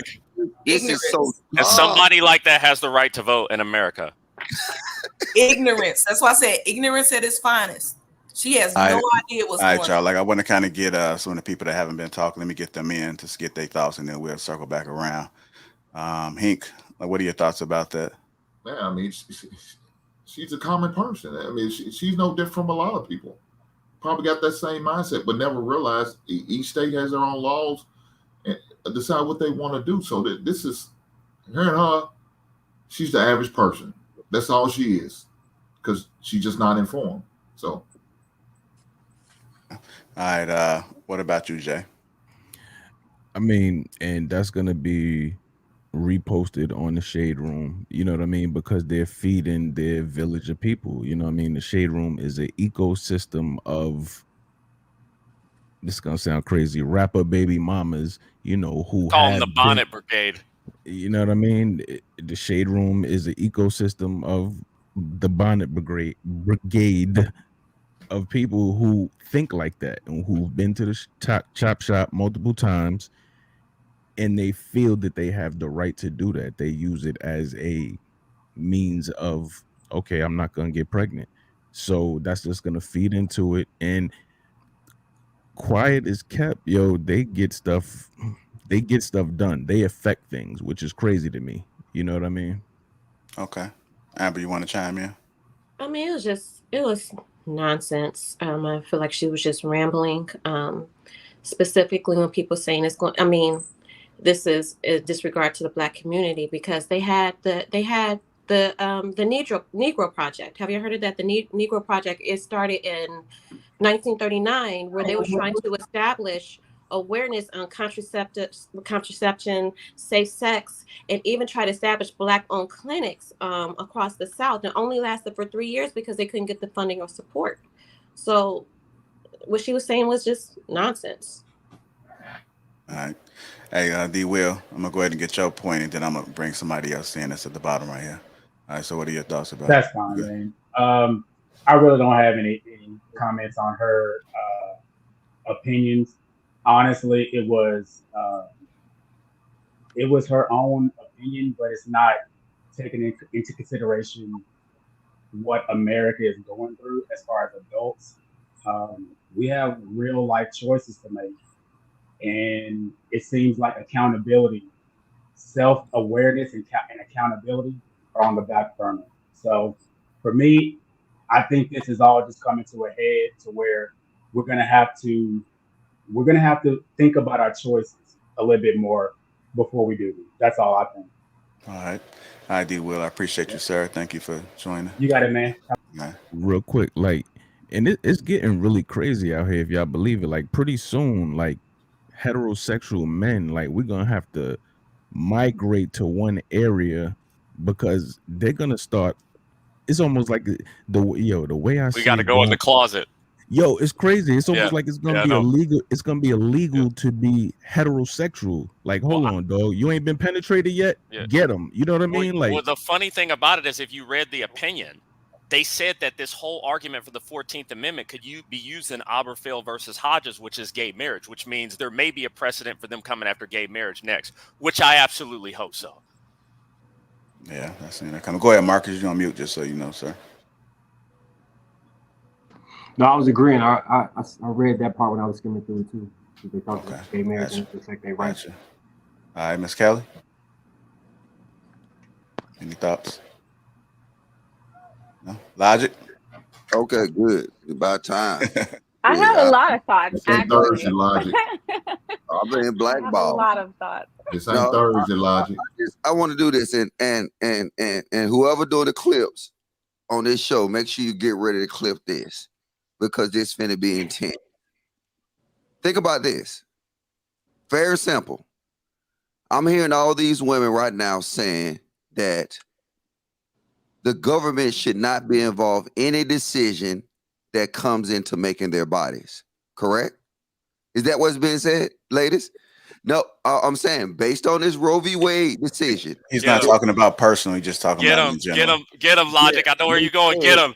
Wait, I don't know why Mel's shaking her head, but they are saying this. They are saying that a government should not be able to police their bodies or not be involved in any decision that come with making their bodies. This is what they say, verbatim. So I say you this. This is how you know how fickle and fragile they are. Because they want the government to be involved in their bodies when it comes to doing everything else. Child support, they want the government. They want the governments to be involved in their body when it comes to child support. They want the government to be involved in their bodies when it comes to everything else when it benefits them. The only reason they're outraged is because this don't benefit them and they don't even understand it. But like I said, if you, and see, I'm fair. This is how fair I am, right? If you say the government should not be involved in your body, I would tell you I agree. But keep that same energy across the board. That means immediately they should close every child support office down. They should close every nutritional system down. They just passed an executive order for women who can't afford to even feed their kids in school. So now, hey, wait, it's your body. It's your decision, right? That means you should have made an informed financial decision also. And then if you should not sleep with a dude that you know that wasn't interested in paying, he didn't want it. So the government should completely run away from your bodies. If that's your logic, I want any smoke what I just said. I'm all for less government. Hey, Logic, does that mean the same women that were running around telling me I had to wear a mask 2 years ago and telling me I had to get a vaccination? Is that the same thing? Was it my body, my choice back then? Was the government not telling people what to do? And then she said nicotine. Then she said nicotine. Didn't the government just outlaw some vapes like 2 days ago? Like, what are you talking about? So wait, and I'm glad you brought that up. I'm sorry. I got you, man. I got you. You want the politics show? Because look, they literally just going through legislation about decreasing the nicotine intake. So she is so, like I said, why do we listen to these shade room rats? Why are you not on screen, Logic? You're not even on screen. It's okay. He yells the same either way. Hey, go ahead, Mel. Damn. All right. So let me say this. And so I think is it Logic? Yeah. Yeah, it's logic. Okay. Roe v. Wade to you. Okay, thank you. I was just making sure I was right. Let me say this. I completely agree. Because my thing is, don't make a lifetime decision if you're not ready for that decision. So I don't agree that it should be all these extra benefits for somebody that, like they say, they made a mistake, or just because, or I love this person, or whatever excuse you want to use. Because I've heard all of them in the book. I work with kids, so I've heard all of them in the book. No, until you're ready to make that decision, until you're prepared to make the decision, no, you shouldn't get no extra help. You should have to figure out how I'm going to do this before you actually do it. So that's why one reason, like with me, and me, this is me personally, I can only speak for Melanie. I disagree with abortion. I agree with people making their own decisions. That's the only thing that I said. You can make your own decision, but for Melanie, and as far as my household is concerned, as far as like, because I got a daughter too, as far as she's concerned, my son too, we don't make these decisions without thinking about them. It's even Larry. As far as he's concerned, we don't make these decisions without thinking about the ramifications of these decisions. And I know, as far as like government concerned, I'm glad I was in the Army, and my medical, like I get free medical the rest of my life, and my kids do too. They're covered. But that's the only thing that you really could give me as far as anything else. But all that other stuff, I'm good. I'm going to figure it out. And I'm going to do whatever I have to do. But I did what I had to do beforehand, because I knew the decision I was making when I sat down, laid down, or whatever I did to make that child. And I think a lot of people, they just brush it off like, oh, well, we're going to just do whatever we do. And like y'all said earlier, it's so crazy. I'm from Mississippi. I've never heard them call it a chop shop. I just, they would always say, I'm going to just go get it sucked out. They would still say it like that. So, it's just a little bit different. So, but no, I agree with what you said. You're absolutely right. And sometimes we have to stop. If we stop giving a lot of people more benefits or choices like that, maybe that will help repel it more so than when you say people policing your bodies. It's not necessarily just about policing your bodies. This is just about like letting people do whatever they want to do. Yeah, I mean that's the way I was thinking about it. It starts in the house, start policing yourselves, and then you have to depend on it. They don't have to give you an abortion. They're looking at it like this obligated, like they're taking something away from you. This is something that was made up and people started doing it. But if they decide to take away, so what? Go ahead, Ricky. Hey, what's up, everybody? Peace to the gods and goddesses. How y'all doing? What's up? Hi, Ricky. Great conversation. Hi, Ricky. Hold on, Ricky. Just give it a minute. Ricky, take long pauses in between, so it doesn't mean that he's done. It just means that he's just, he's just calculating his pondering on his thoughts. his words, right? So give an extra 10 seconds on the pauses. Bear with me. Hi, Ricky. What's happening? It's a dramatic pause. What's up, Logic? What's good with you, my boy? Look, man. Let me explain first how Black people don't have an understanding. Most people don't have an understanding. The federal government was never supposed to have anything to do with your business. The federal government was created to regulate commerce between the states. Y'all need to learn what that word commerce means. Commerce, business. Somebody at my door. They're going to have to wait. Business, right?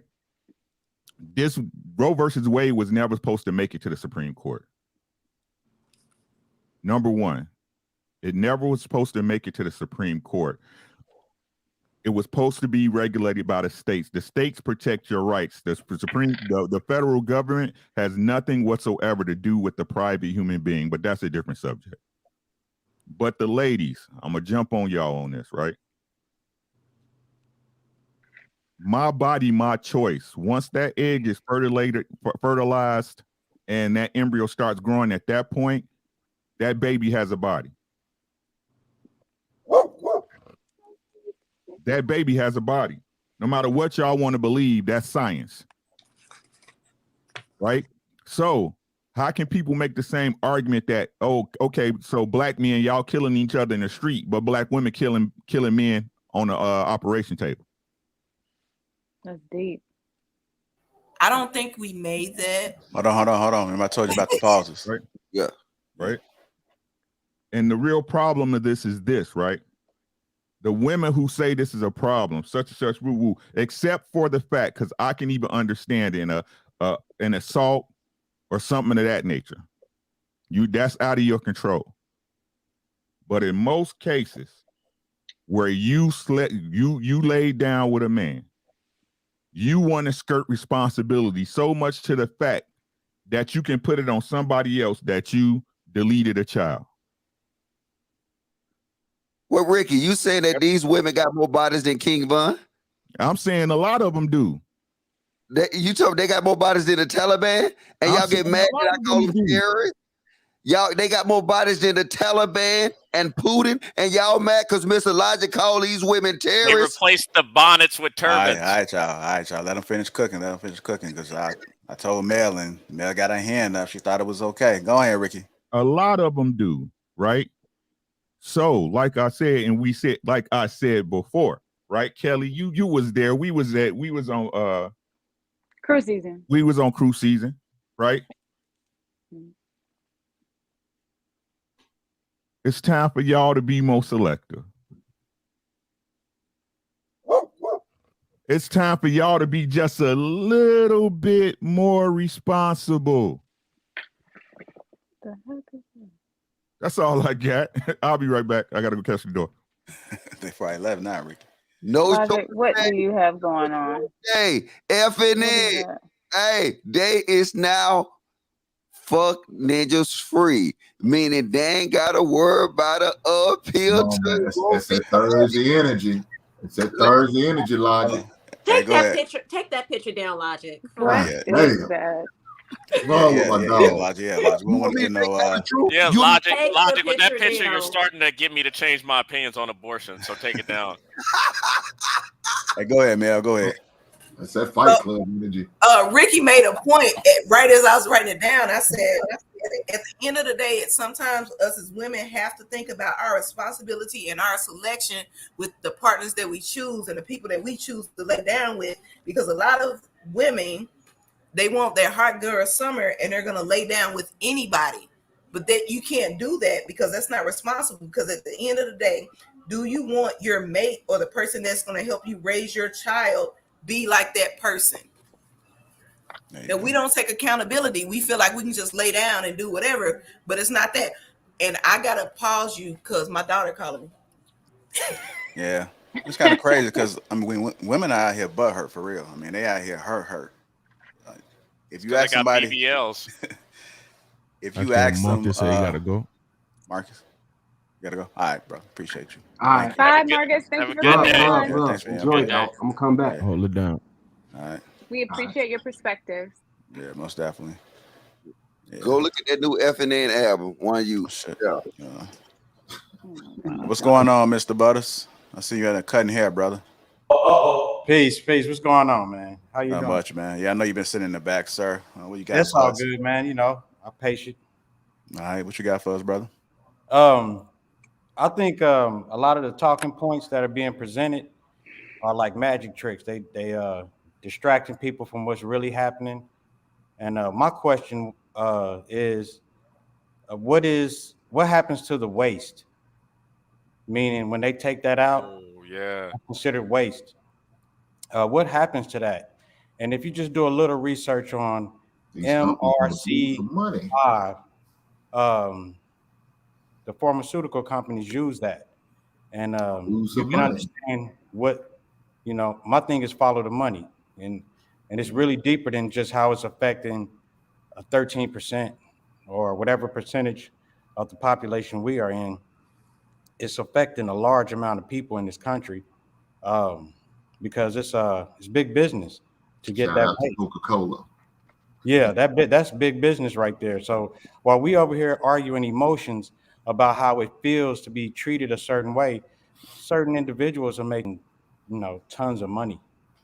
Like it actually supports, welfare supported by it, sexual advertisement is supported by it. You keep a person in an emotional state, they're not thinking. So a lot of us are not using our minds to even deal with this situation. And I appreciate the way some people are pointing towards researching the information and pulling people out of their emotions and giving direction of where they can go.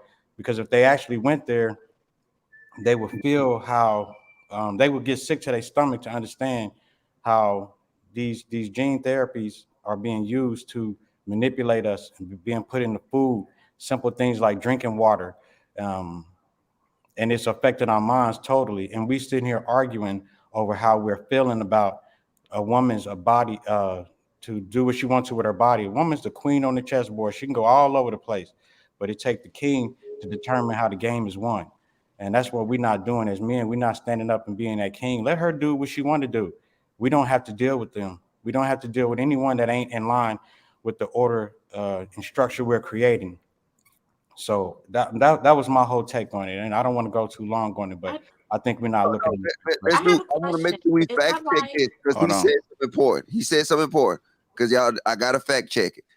If you do the research, what he said is absolutely right. This was something that they was actually finding out that was being used in the COVID vaccines. Correct. They were actually using the tissue from babies. This was something, and I forgot who actually they was trying to file a lawsuit. I might be incorrect on which brand it was. So you know what? I'm not going to even say which brand it was. It was the fetuses and it was a stem cells from unborn babies. You're absolutely correct. They was actually using the tissue, and when it came down to it, they started doing research and started finding out that it was possibly tissue from when the actual fetus was alive. I didn't think about this. Hold on, y'all. I think Amber got a question. Go ahead, Amber. I have a question. I didn't think about this. Do you all think, and obviously I can find out later, but is that why like certain companies like Netflix and JP Morgan is like going hard to help women get abortion deletions because they have some stock in it? Look at Tom Cruise, yo. It's corporate. I think it's just like it's corporate governance, right? So like what's happening now is a lot of these companies, I think McKinsey and I think Bain, they have certain social justice issues that if these companies don't match up with, it affects them, right? I know Tesla was recently affected because Elon Musk went the other way. I forgot the name of it, but they have these accounting companies are basically the ones that report all their stuff to these stock exchanges, and you can be affected if you don't take a stance on certain issues. So that's why I think, I mean, it could be the other one around. It could be that as well. But I do know that corporate governance with taking stances on issues is now mandatory for a lot of these big companies. Because you talking about how the board votes. Just so y'all know, we just got a flag. So I mean, no, it was just something. I don't know what y'all said, but I knew we was covering in that territory. So I know the system picked it up. Go ahead. It should be I'm cool. sorry. I hope that is. Oh, no. Just watch the C word. So the A word about 20,000 times. So you had to say deletions now. So I don't think it was that. I think it might. I think it was the conservative republic or maybe something or something. No, I just was pointing out to be kind of fun. I don't think it's nothing serious. I think it'd be clear, but just watch that C word. I mean, everything else we was good. I mean, we've been saying abortion, and it's been fine. So the thing is, I would honestly encourage everyone to go look up, and I know some people don't like them. Go look up Joe Rogan and Alex Jones, right? So they went through like 3 hours of discussing that all of the experiments that were done on aborted fetuses from the CIA and other government entities and from like Hopkins and all of their research with John Hopkins and all this kind of stuff. So a lot of these schools and universities get money to do these kind of things in their laboratories. So you said Joe Rogan, Alex Jones? Yeah, go look that up because Alex Jones has been banned almost everywhere. But I think the Joe Rogan and Alex Jones one is still up, and he goes through like an entire because Alex Jones went crazy. Remember, the Virginia governor wanted abortions after birth. Remember that when they said they wanted to keep the baby comfortable and then abort it afterwards. So yeah, so hold on. I think that's what I would real quick, Logic, real quick. That's what I was just about to say. I think this topic right here is even though I want to have it, I understand what JR. We got to kind of steer from this. I got you. Sorry about that. I agree. But my joke was, look at Tom Cruise when he was saying what's being done with the waste. I mean, you look at these rich, older white men. Tom Cruise is 60 years old, fam. How does he look 17? How does he look 23? You know what I'm saying? They've tapped into something, and I agree. Go look at that interview that they're speaking of. And that was part of how you were speaking, JR, how you became a little more aware about politics. My looking a little further into it was arguing with somebody who was a conspiracy theorist. We would be sitting on a game night in, night out playing, and he's telling me Alex Jones, and I'm like, man, get out of here, get out of here. Completely like, dog, you are talking crazy. But then after a while, you start to be like, okay, let me see what he's talking about. Upon researching that, some of it becomes a little outlandish, but a lot of it makes a lot of sense, man. You follow a lot of these documents that he's speaking of, a lot of these experiments that were done. And let me get out of that. We'll talk about that one time. We'll talk about that. Yeah. We gotta say that for like Twitch or Patreon or something. Absolutely. Yeah. I got one question because I know Anton, if you watching, is you gonna start talking about pussy this one like you talk about dick this one now? I'm just curious, Anton. Maybe that could be your talking point. Why is he calling his name? You ain't shit, man. Why is he calling his name? I want to know because now, now the playing field is level. You have a new baby. Women got a new baby daddy called the Supreme Court. Now, is he gonna start? Is he gonna start keeping that same energy and say, "Oh, these women need to practice pussy discipline or box discipline," like he said, dick discipline? That's all I want to know. Your talking point. You ain't shit, man. No, I don't want it my talking point. I'm just want to call out the gotta fact make it straight. rhyme. Dick discipline sounds cool. You got to like pussies or something. Yeah, I was gonna say that. Have another piece. When you say it like that, I think that's where it gets like women get a little bit more offended when you say like you got a new baby daddy or whatever. It's not that. It's like at some point, like what you said before, and what is your real name? The patriotic Eric. Okay. So what you and Eric were saying before is absolutely true. We have to use better judgment. And it goes back to what Jay said as well. Like we have to use better judgment. Like I think it's been men have been policed for a long time because y'all do have child support. Y'all do always look like the bitter baby daddies. Y'all always, but y'all always have bitter baby mamas. But at the same time, dads can be that too. So we have to look at it twofold. But I understand what you're saying when you say that, it's something else in the equation. So what we gonna do now? So I think it's at this point, it's putting more accountability on women to do the right thing. And that's not always been done because we always felt like we got something to fall back on when even if, like I say, if right now, if something happens to me, my kid's father, which is my ex-husband, I got 2 kids. If something happens to me, I don't even know if he needed benefits, if he could even get them or how they would be so for him to get them. Because you got to think about WIC. WIC is women, infant, children. It's no man in there. So how would something like that work? So I understand it absolutely what y'all saying and what. But it's just, I got a question for the panel though. Do we know? Because I keep hearing this is my opinion. I think. Do we understand the difference between an opinion and a perspective? My perspective is what you eat don't make me fat. So what you do with your body, it's legal. That's incorrect.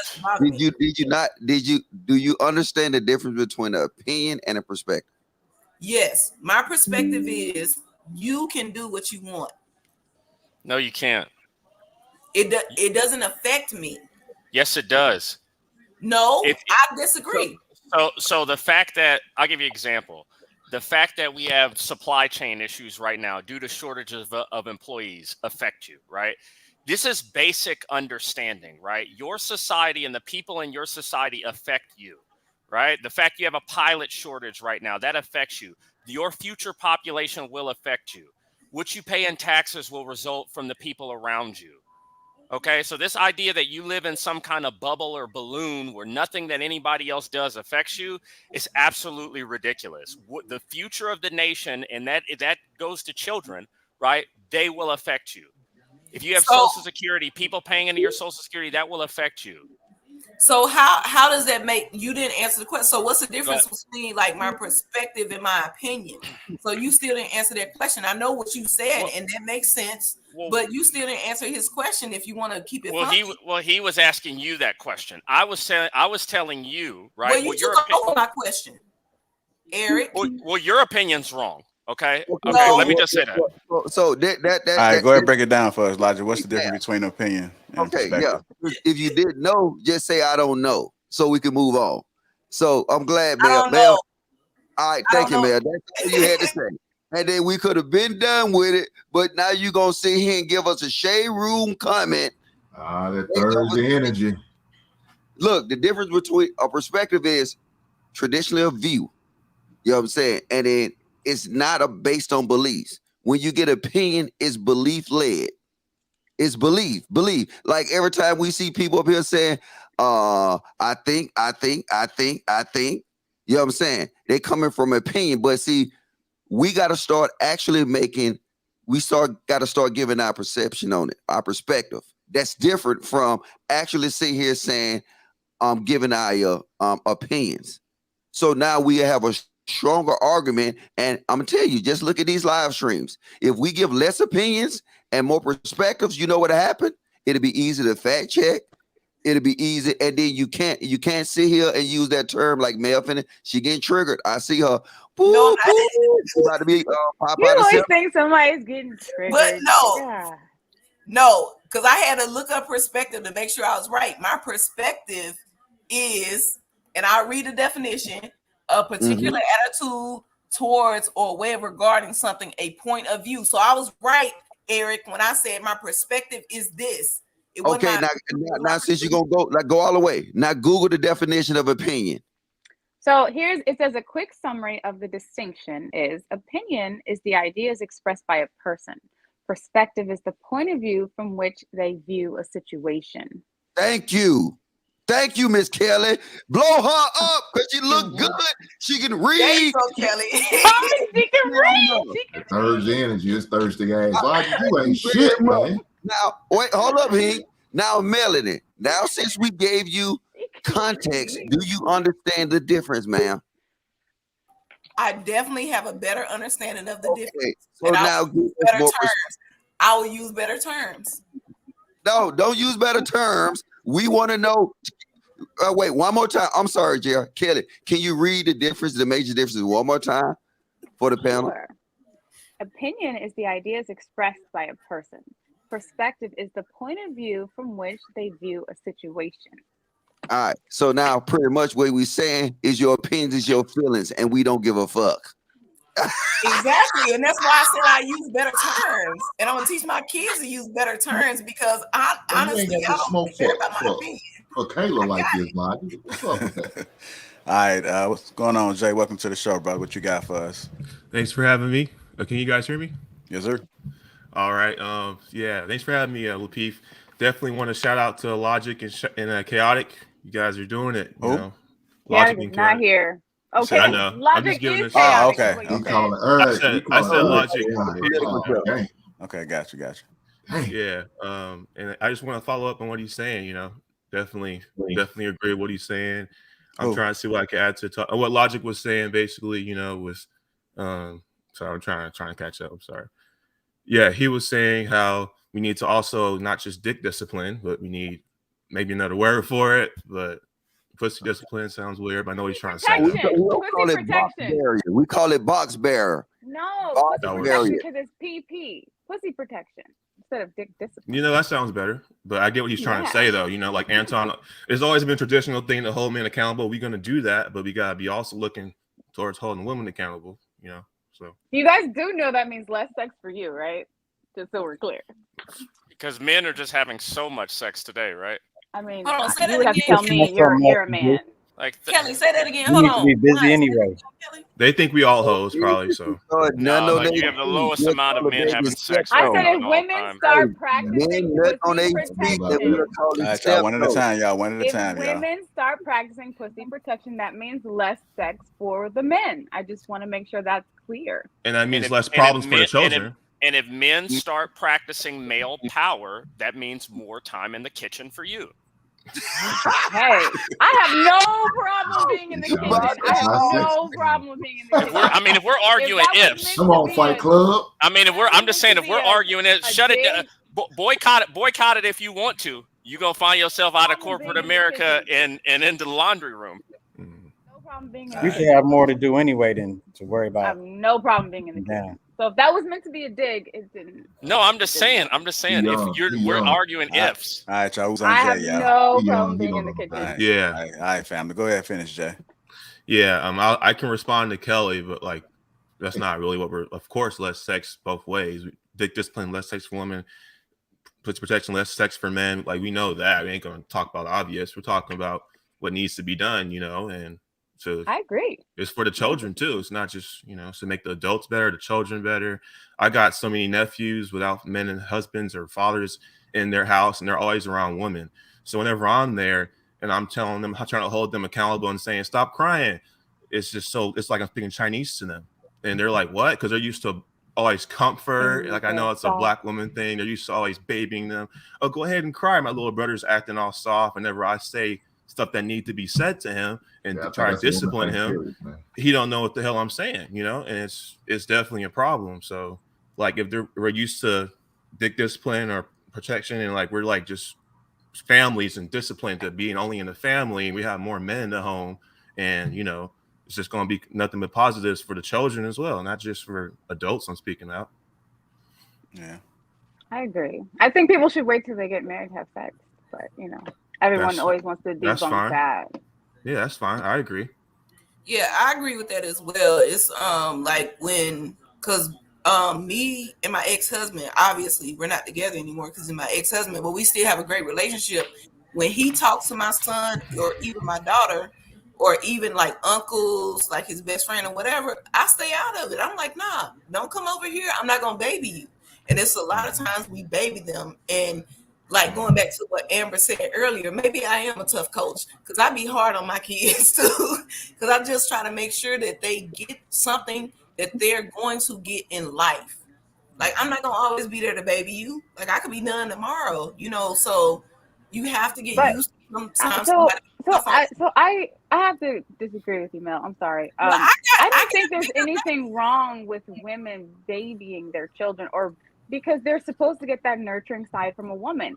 A woman is not supposed to be a man. That is the man's job. I came from a very healthy family. My mother and father were married my entire life. So my mom was the softer side. My dad was the tough side. So it's a balance. So you need to have both parents in the home so they can have a balanced lifestyle. Kelly, a woman trying to be, go ahead.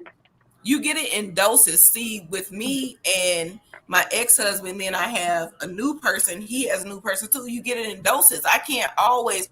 So we do 1 week on, 1 week off. So right now is his time. So when they come here and they do something that's wrong, and they do something that's they're not supposed to do, or they get to fighting and somebody fall or something like that, most of the time, this may be Coach Mel coming out, but if you fall after you doing something you're not supposed to do, I'm gonna tell you just get up, scrape it off, you're good. But if something actually happens, I'll be that softer person, but I can't be soft all the time on my weeks on. Like I have to still that was the point of view. And that's where the balance is with the two parents. So like if for example, if I got hurt, if I fell, my mom would be like, oh, come here, baby, let me clean it, let me wipe it, let me put your Band-Aid on, kiss your boo-boo. My dad would be like, why were you guys doing that? You shouldn't have been doing that. Don't let me see you do that again. Like it was like a balance. So you got that soft side. I had a friend whose father was incarcerated. And because his dad wasn't around, this is a black gentleman, because his father wasn't around, his mother took that tough masculine role. So he felt like, he studied psychology later on, but he felt like he didn't have his mother or his father because his mom was trying to be his dad and his dad wasn't there. So he didn't get that softer natured mom either. And he didn't have his dad around. Kelly. Hold on. Like, I do want to get a couple men on this real quick, and then we can move on to what I have to go to. But men, is the woman supposed to be soft and is she supposed to baby? I got a response. Go ahead. I basically think they're both right, if that makes sense. I get what she's saying, but with my example, I was saying baby mamas, I guess. So there's no men around, but I get what they're both saying. Like, usually the wife is that way. The issue with my my brother or the woman in my family, but there's no men around. It's always like they're always showing what she's saying, what the woman usually does, which is okay. They're comforting, loving, that there's no discipline. And then the issue is that like example with my mother, I be trying to, okay, when I'm there, let me at least say something. I'm his big brother, right? And I'm trying to help him, become the man as he ages. I can't say anything. So a lot of these moms are like, you ain't telling my kids shit. And that's the problem, especially with the single moms. Now, what Kelly is saying is with a solid family, that's something else. Usually the dad's there, he's gonna whoop the kid's ass. Yeah, but we're talking about like I guess I was talking about not stable families with single parents. So that's two different things, I think they're both right, but I think the mom can say something. I think they're both right. Yeah, I'm married. I think they're both right, but like I think it's okay if the mom has a little discipline, but I feel like if there's not a solid family, then the mom needs to be more willing to let other men, like uncles, brothers, let other men say something, especially to our little boys. They're getting too soft out here, and it's really bad. It's really bad for our community, for sure. All right. Well, I know with me, usually, like, if my son gets in trouble, I get the phone call. So I got to wear the black hat regardless, because my ex-wife is not going to do any distance. So I get it. I either get the phone call or else he'll just come over to my home and stay with me while he's on this so-called punishment. And that's how we handle it. So do I expect her to be the disciplinary, the tough one, the one that's going to hold on, man. Hold on. Do anything like it? No. She's going to baby it up, and I gotta constantly tell her, don't baby up my son. I'm not raising a daughter. Mm-hmm. I'm raising a son. So we're not going to baby him up. And that's not what we do. All right, I'm going to get one more guy's perspective. I think it should be a balance. I mean, of course, everything he just said was correct. I mean, everything he just said in terms of son and being the disciplinarian, he's correct. So mothers are going to be different, but the fathers are going to be the ones to instill the discipline. And I do think when I see mothers attempt to discipline their kids, I also think that they don't know when to hold back. Like when I see mothers discipline their kids, they go overboard, right? Fathers, I think, do it. They have a little bit more balance. They understand the carrot and the stick. They understand that. But mothers, when I see mothers discipline kids, not saying that mothers shouldn't discipline, they go overboard, man. They go overboard. Jay was going to say something, I think. Jay, you wanted to say something? No, I was just gonna piggyback. Balance is a great thing. You want a person to be in a perfect world that leads to having a balanced child. You want to have somebody that they have to answer to that is more serious, but you also want to have a softer person that they can be more vulnerable with, to allow them to give you the information that they wouldn't normally give this person because they're scared of them, so to speak. Like, oh, I can't tell him. But with your mom, you can voice those emotions in a healthy manner that you wouldn't normally feel comfortable saying to your father. All right, that's some good information, and let me just say one last thing. I'm sorry, I just want to say one last thing. I think the one thing that fathers can give that mothers can't is they can give the especially a male child, a sense of confidence and accomplishment, because usually the younger child, for example, is always going to look up to his dad and wants to please his dad at the end of the day. There you go. Go ahead, Mel. So I'll say this. One thing I want to clarify first, because I know I sounded real aggressive. I am the softer parent. But me and not what? But, and I'm not going to look, I'm going to say and, not but, because but is an excuse. And me and Kingston and Cadence said we have a good relationship. So whatever he instills, whatever balance he puts in, whatever discipline he puts in, whatever rules he puts in, I back him up. And it's both. You uphold his standard. it's both ways. So even though we're not in the same household, like even when we talk, when we're together, when we're around each other, because both of the kids just started AAU. I know they're young, but they just started AAU. Like we have the same balance, and you know what your dad say, what your mom say. Like we talk to each other. So I think it's more so about that balance. So at times I'm going to be that more aggressive parent because you're with me, and I don't feel like I should have to call your dad for your dad to tell you that I told you to pick up your room, that this is bedtime, that it's time to clean your room. Like my kids don't do extreme things. They're small. They're 3 and 5, but I don't want them to get to the point now that and this is just me, this is the way I parent. I don't want you to now think that every time something happens or you do something that may be out of the range of what you think, you know, I want to do or my discipline, that you got to call your dad for him to correct you. Because no, that's absolutely what they should do. What you just said, and then now I can tell, now it's coming out. I can see that you was in the military. No. Yes, no, yes, yes. You have you. This is no. You gotta let me finish. Let me finish. Go ahead. Come on, troops. Come on, troops. The only thing that I was gonna say, we have houses. We got houses in Mississippi, Florida, and Georgia. If you're out of state and something happens, like say, because my kids don't do a lot now, so I think you may be a little bit more. I don't know your kids' ages, or if you have kids, or if you're married or anything, but my kids are 3, 5, and 3. So I don't feel like if I tell you something, especially if something that your dad already said, that I should have to call your dad for him to reinforce it. I feel like, okay, if mommy said that, yes, okay, mommy said that, I'm good.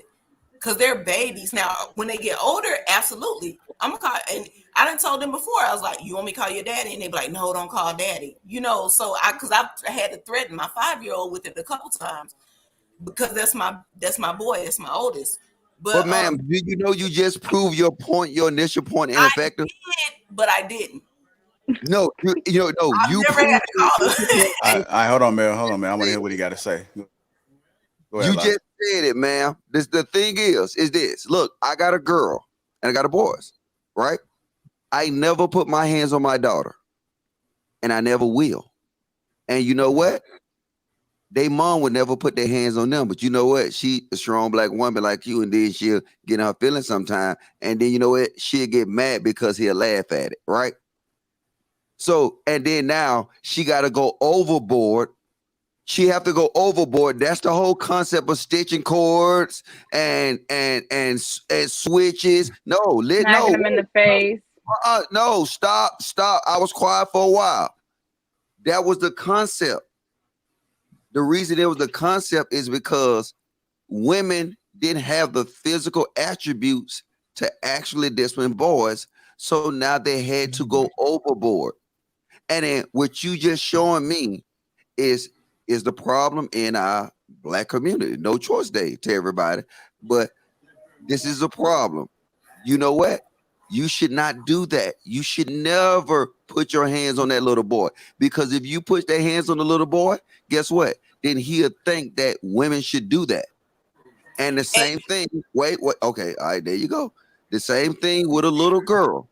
If a man is putting his hands on her, then she would think that she can do that. Oh, okay. So you didn't let me finish, because I do be writing my notes in real life. So, and I was going to say, what I was going to add to that is, at the end of the day, I don't hit my son. And people think it's weird, but I don't. My daughter, I've never had to hit her, but I had to like grab her arm a couple times or something like that when she was just doing too much. But my son, when it comes to that part of it, that's your dad's job. And I love the fact that me and her dad can have that conversation about what happened, and then he can discipline him. That's not my job. But again, I'm not going to drive 4 hours just so he can be with you or so you can spank him or whatever. We'll have a conversation and we'll deal with it later. But at the same time, I do not believe in that, all of that. I'm trying to think of the right way to say it. all of that discipline when it comes to the other sex. I feel like you should have someone else in your life that you trust, or someone else in your life that you're with, or whatever, that can, I don't want to say can take on that role, because I don't know how I feel if. Well, Would you ever there's a consider saying. letting your son live with his dad? Yeah, that's good. That's good. Yeah, but my Would you kids ever- aren't bad. It's just every now and again it gets to, like, I'm telling them, like, hey, clean your room. And Hey you Mel, I can't. think Kelly had a question for you. Go ahead, Kelly. Mel, would you ever consider letting your son live with his dad? Say again? Would you ever consider letting your son live with his dad? Like full time? No. Because sometimes he may need a break, because I know him, and he's not a bad person. He's a great dad. I'm not gonna take that from him. But at the same time, mommy time is important too. Because I like, it's hard to remind people we're here for, you don't know how long you're here. So mommy time is important too. No, I agree. I'm speaking So- from like personal experience. My son just went to go live with his dad, and he's 12. I wish I would have done it sooner, because there's a lot more that a young man can pick up, even like just like mannerisms that you learn as you're developing, and it's better if you're around that man. Like the important mommy years are from 1 to 5, And just so then you at know, like Mel, 6, But no, that's when they start needing dad. Like the way that we split time is that I do give him more time now that Kingston is 5. So I don't mind giving him more time, and I get more time with baby girl, because I know he's going to need that man, because I'm not a super girly girl, but I'm still a woman. Mel, hold up. I'm sorry. Mel, did you just say you give him? You give him. You just said you give him. No, we trade. That's a big. You said you give him. Might be a slip of words, Lonnie. Don't stall out, Lonnie. Stall out. Hold on, y'all. Hold on. One at a time, y'all. One at a time. This is the typical. Hey, look, don't take it wrong, black women. This is the typical black women lingo. Stall out, Logic. No, I'm just saying. You say you feel that you have that authority to give him to this. That's why I say it's no choice day. That's why I don't feel sorry for y'all. Come on, man. Y'all, Logic. It might be one of Mary Miller's situations, man. hold She on, just misread it. That's all. No, She Logic. misquoted. Listen. This is Hold on, Logic. Let Mel. Let's do this. I don't feel sorry for him. He don't feel sorry for me. I know he's a dad. He's a good dad.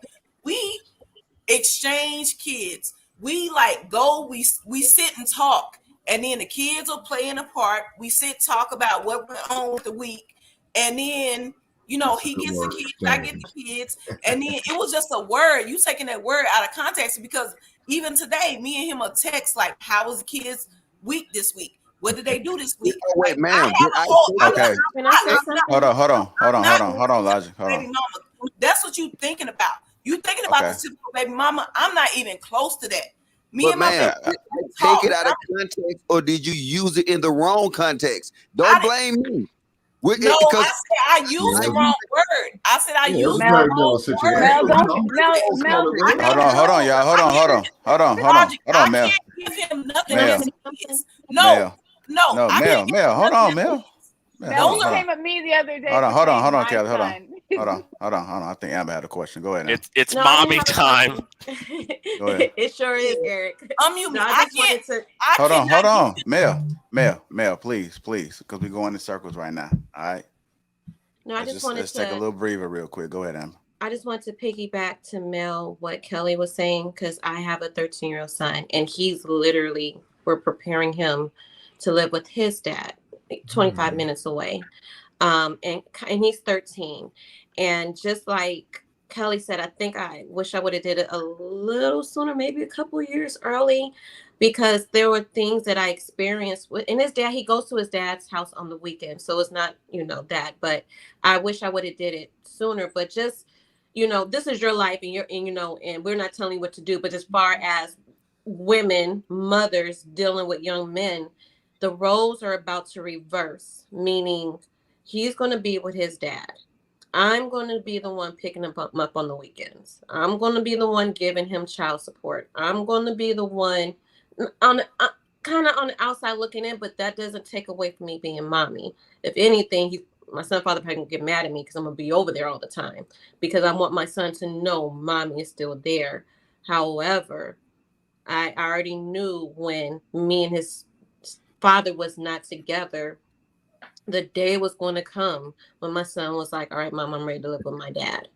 And so, but I understand what you're saying because I cried many times. Like, I don't want my son to think I'm not there for him and things like that. So I just wanted to kind of piggyback what Kelly was saying because I do understand what you're saying with mommy time. Hey, Mel, I want to ask you a question. So if your son, May I add something? hold on. I got you, Albert. Let me just ask you one question. If your son's father said, I want him to come live with me, would you let him? I would. He's a good. No, I'm not. I just wanted to know. Yeah, I just wanted to know. No, this is my thing. No, I got you. Let me get to Albert. No, I got you. I just wanted to know if you would let him, and so we don't have any further questions. I know her child father. I'm finna call him right now. God damn, like you ain't shit, man. Yes, Mel. It's over. Now, look, you see that? She knows she lied. She knows she capped. No, I'm not lying. No choice day, man. No choice day. Hey, pack that little player bag, cause he gone. I call David right now. Don't play with me. No, you good. Go ahead, Albert. Welcome to the show, brother. What you got for us? Yeah. Thank you for having me. I'm a fan from Kenya. I've been watching you guys for from the start. Appreciate it. Yeah, I think there was something there was something that the lady Mel was talking about. I think when Logic jumped on her. I've noticed though when I listen to especially like Black American content, the women do have certain ownership. They seem to own the kids. That it's so much with you guys that you don't even notice it's part of the language. It's not. I don't think it's your fault per se. It's just you have a lot of power in terms of who raises the kids. So and I think you guys have a ridiculous single mother rate. So it's part of the culture now. So it is. I think Logic noticed it, but more so because. It is there. It is what we see. I don't think it's as conscious as you think. That's aside. I think you should let your son go live with the father primarily because as a mother, you do tend to overparent. You do tend to be overbearing, and for most of the time, boys need freedom. The father won't be there all the time, just instructions, and he leaves. So the boy has to work around a lot of problems so that he develops to be a man. So that's why you need to let the boy go, especially because it doesn't matter. The women will always, for lack of a better description, overparent. You're always there making sure. You heard Amber say, should I want the boy to think should I love him? That's not the point. He knows.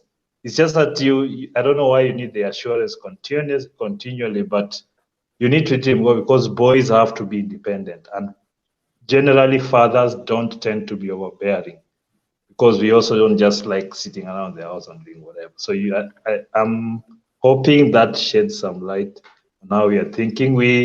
A lot of your culture is being exported to us. I'm in Kenya, so we kind of know because we're also having that high rate of single motherhood and the same issues are coming.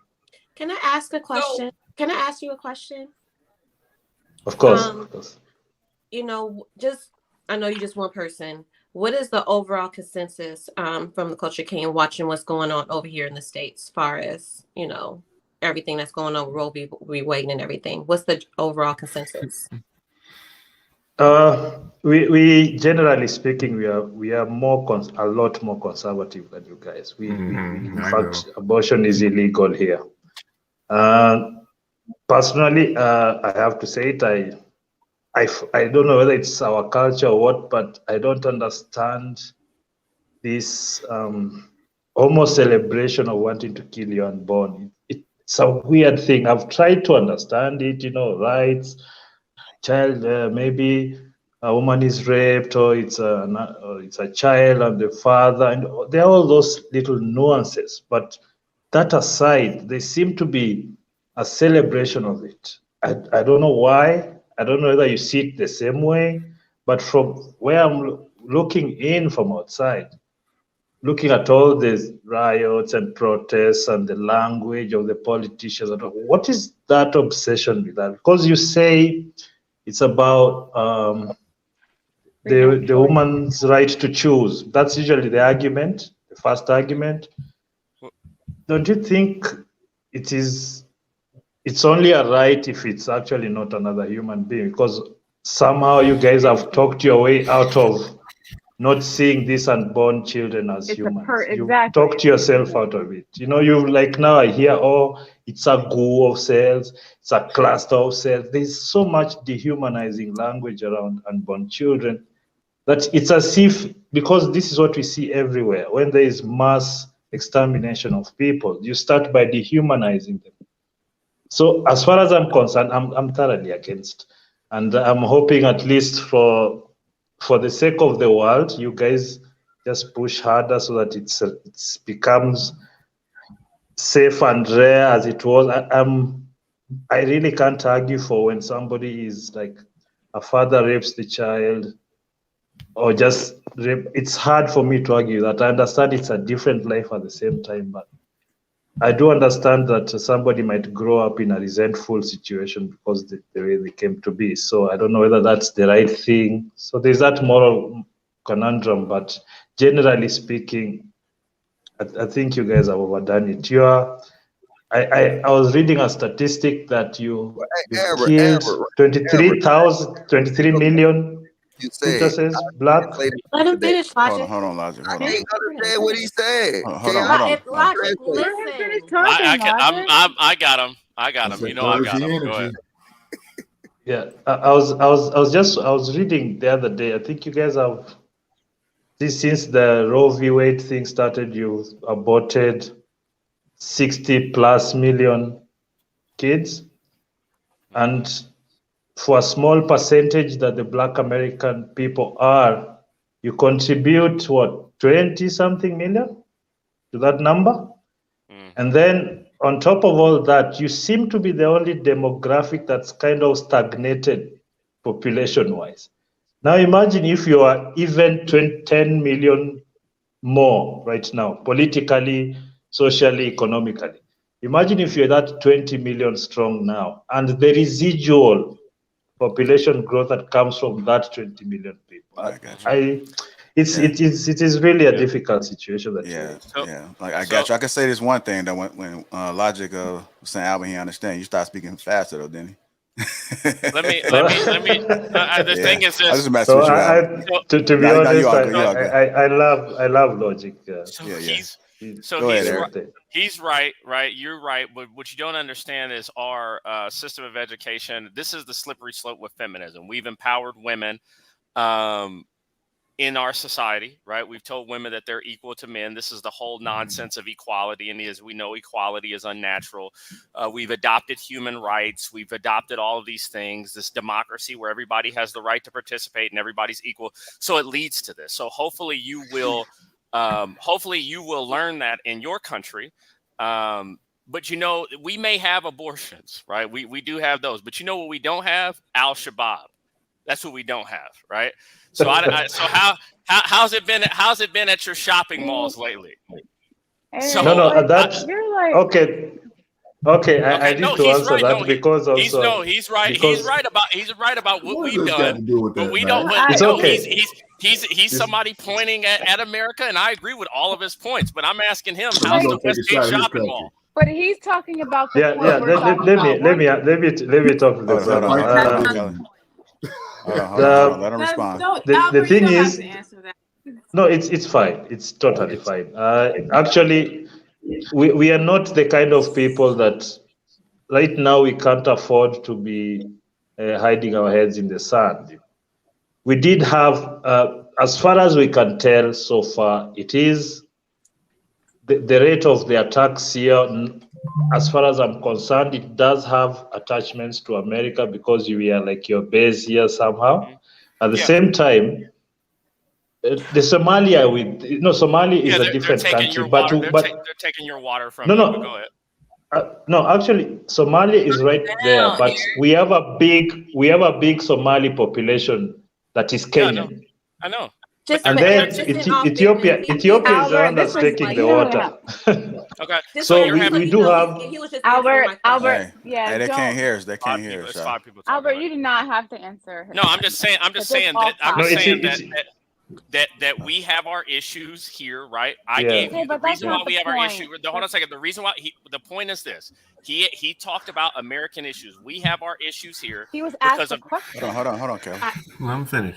Hold on. Like I said, they're jumping in to help you. This is what Americans do. They Kelly, I'm totally fine, thank you, but I really am not offended at all. Okay, at all. Thank you. I appreciate you joining the panel. We appreciate you. So what happens is we give voices to people like this who don't put their country and their community first, right? You see how this individual just went against another American in her country, right? We have become. No, I'm just saying he's telling us what is going on in our country, right? While excuse me, okay, I'm responding. Kelly. You want to jump in to help him out? This is what Albert. This is our problem. We give people like this over here the right to vote. We tell people like this right here that they're just that they're equal to a man. We tell people that we give them the same protections, if not more, than we give our own men in this country, right? This is the problem, because an individual like this in Kenya, if they acted like that and jumped in front of a man during a conversation, what would happen to them? You pointing towards me, bro. I'm confused. Sorry. Let me get the other way. Yeah. I'm asking you a question, Albert. If that happened, okay. What would happen? You'd actually be shocked. I live in Nairobi, the capital city. Okay, it is not that different. Yeah, it's not that different. The women talk of us. It's not a big thing. Without consequence. We are still slightly more. If you're talking about the city woman, that is the main issue. But if you go out of Nairobi specifically, everything else is pretty much conservative, and the women are not as, for lack of a better description, boisterous. They're not as aggressive. Like our women. So we can agree there is an issue with our women. We can agree with that. Yeah. No, it's not an issue with our women. It's an issue with. I think that is. No, it's not. No, it's not. It's not our men. It's mommy time now. No, it's not our men. They have mommy time in Kenya. No, that's not the mommy talk. That's real talk. Because for real, if you think about it, at the end of the day, we do it all. No, we do. Certain the women on this panel, I know for sure. It sounds like you might need to watch Kevin Samuels. No. She was doing it all when she was in the military, guys. He'll check you right now. Ain't got nothing to do. If he was still around. Hold on. This is Mississippi. So I think with Mississippi the women was built by women. No, I didn't say that. I said it has nothing to do with Mississippi. And I'm trying to put my wrist. I'm trying not to raise my wrist because my wrist is broken. With Amber and Kelly, that's not what we're trying to do. What we're trying to do is get you to see a different perspective, and a lot of people see one side of it. So one thing I'm going to say, and I'm gonna say that to Logic, is I can't give my husband anything that he already made. Those are our children. He made those children. I can't give him anything. So I just misused the word. I can't give him anything. But watch this. No, wait. Wait. No, don't let her off the hook. Wait. Okay. Hold up. If I sat here on this panel and said I got a 14-inch dick, right? And you said, Mr. Logic, you don't got a 14-inch dick. And I would say, oh no, I just used the wrong word. Is you wrong for saying? That's totally man. Wait. Can you please please, man? Okay, I'll be quiet. I'm quiet. Right, so look, is it wrong for you to say, "Hey, Logic, is your dick 14 inches?" And then if you check me on that, right? I said, "Oh no, I misquoted it. I meant 10, right?" You meant 4. So why do we accept it from politics and you can't accept it from me right now on a podcast? No, I can't. Look, when you stated that, because I said at first you said you didn't say it, right? No, I didn't say it. I said I used the word wrong. That's the first thing I said. I used the word wrong. And this is why it's important for us to do this, because if I let that go unchecked, right, you would have continued on. So now I had to check that. You clarified it. It's good. We moved on. But imagine this podcast if I didn't say, "Hey, ma'am, you said this." Right. And then you clarified it, you can move on. That's it. You're right. You're right. This team. So we good. All right, move on. You good with me? I just want to respond to that. I think we had moved on, but I think you brought it back, Mel. Clarify this for How you doing, Mr. Logic? I have to say hi to Logic, man. How you doing, Logic? I just want to clarify this to any. Hey, Logic, big fan from Kenya, Logic. Logic ain't shit. That's my dog. No, when you have a child with somebody, you don't take ownership of that child. That child is y'all's. You can't say it's me or the other. Yeah. So I just get it on, child. I'm letting it go. Okay, hold up, Mel, look, trust me, ask Kelly. Logic ain't here. Johnny Gill, because she always said my. I said my. Yeah, Wait, hold on, Mel. Mel, you can't take offense to it. He will. No, it's no individual smoke. It's for the conversation. For the conversation.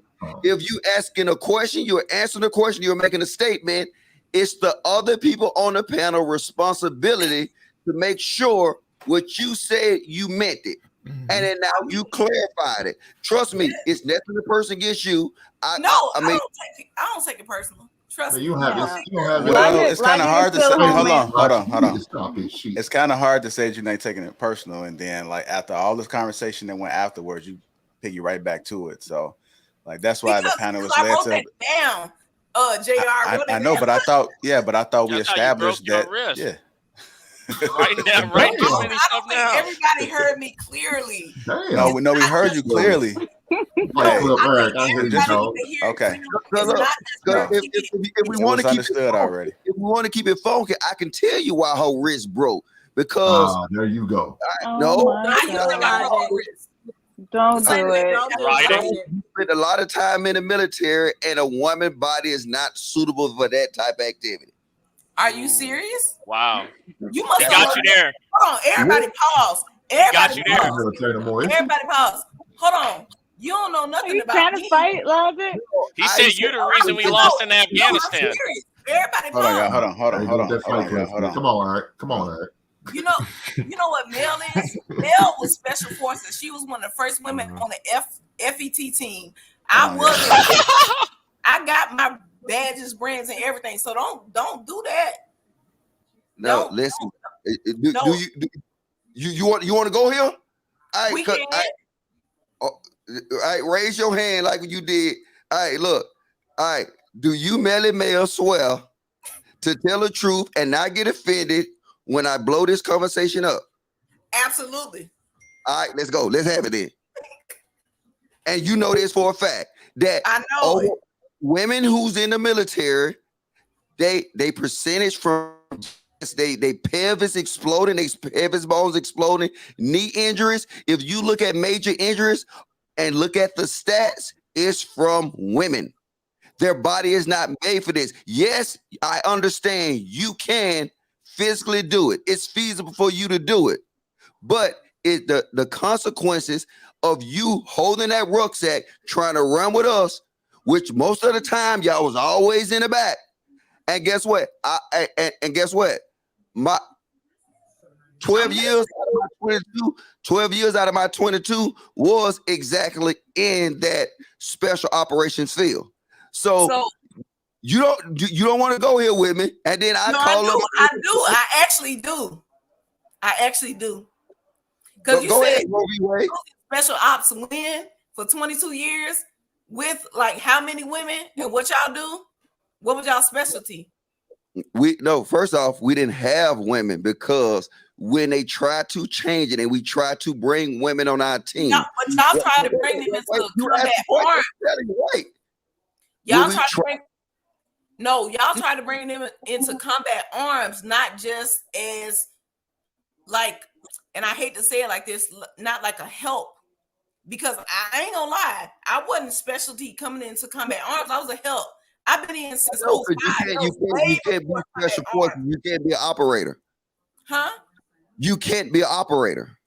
An operator of what? That's what you call the actual people on the special forces team, an operator. Not necessarily. It depends. Well, what you were in. No, ma'am. Like I said, I don't want to look. Males can only be operators. You can provide support and logistics for them. Yes, because I was supporting. You're not an operator, ma'am. You're not doing what operators do. You're not saying what branch you was in, because I've had to operate at certain times. So tell me about it. I don't think y'all gonna have us. No, it's going too slow. It's going too slow. We're getting impatient back here. No, I think we about to have a divide. So you are an operator in what? I wasn't an operator. Was you in 82nd? Yeah, I was in 82nd, but I wasn't an operator, and that's not. And then what you're talking about, everything you're talking about support. That's support. Yes, females can be in support roles.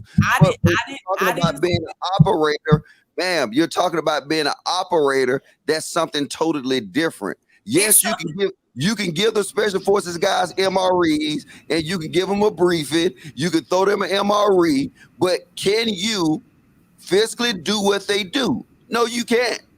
But logic. I was on. Man, what the shit are we talking about?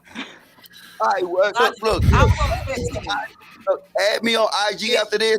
Go live, add me on IG, and then name it Mr. Logic. I want to smoke, and I'll come. So let's move on for you filibustering this shit. Come on, Logic. All right, man. There you go.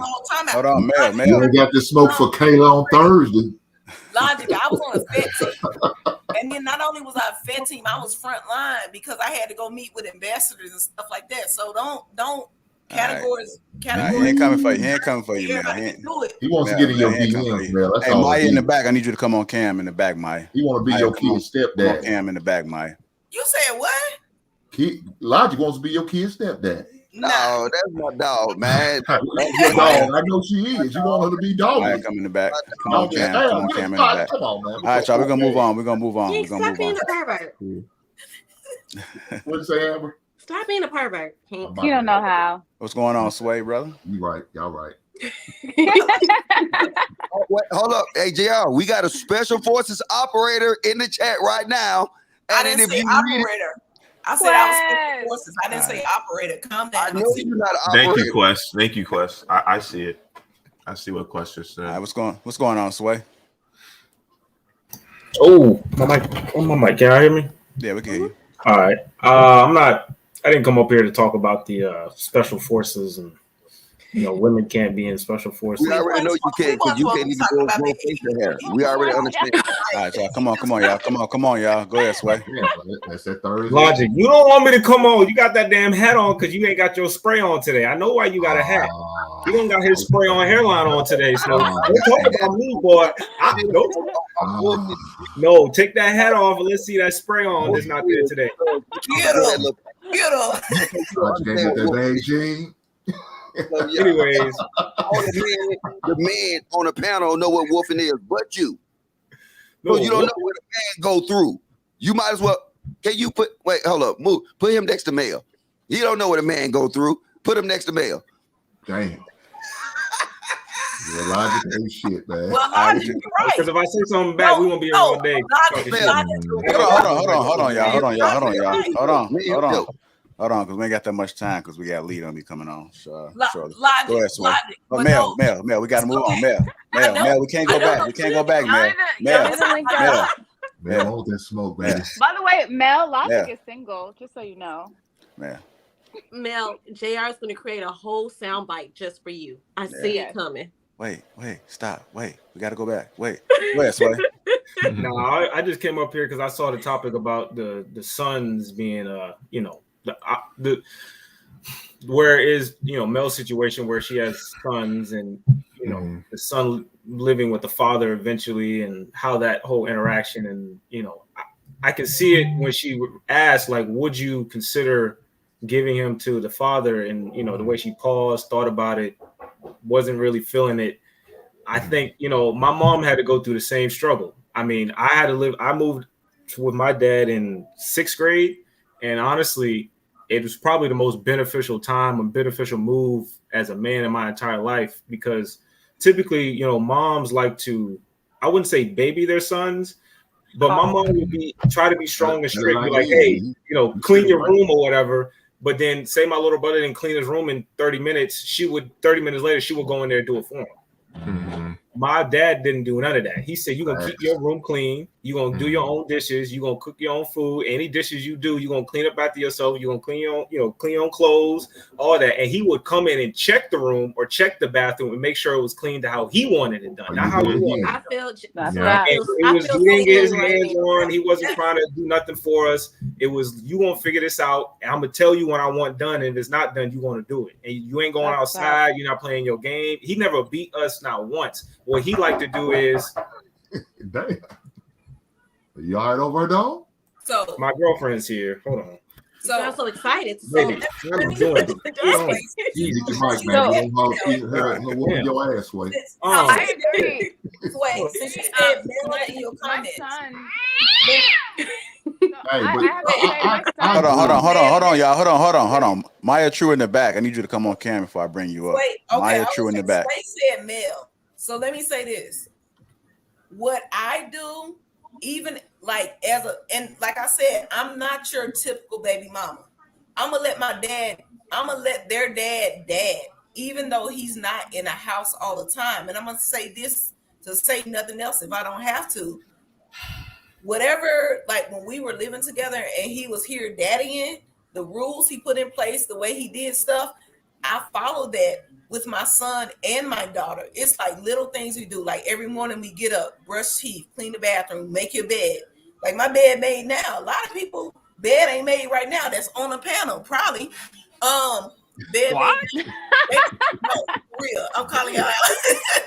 And so they do the affirmations every morning. And one thing that they do is like when I say something, it goes. That's why. And I'm not trying to negate him as a father or anything, but I don't feel like I have to call your dad because I know you feel your dad's authority behind me because of the kind of relationship we have. So I don't feel like it's necessary.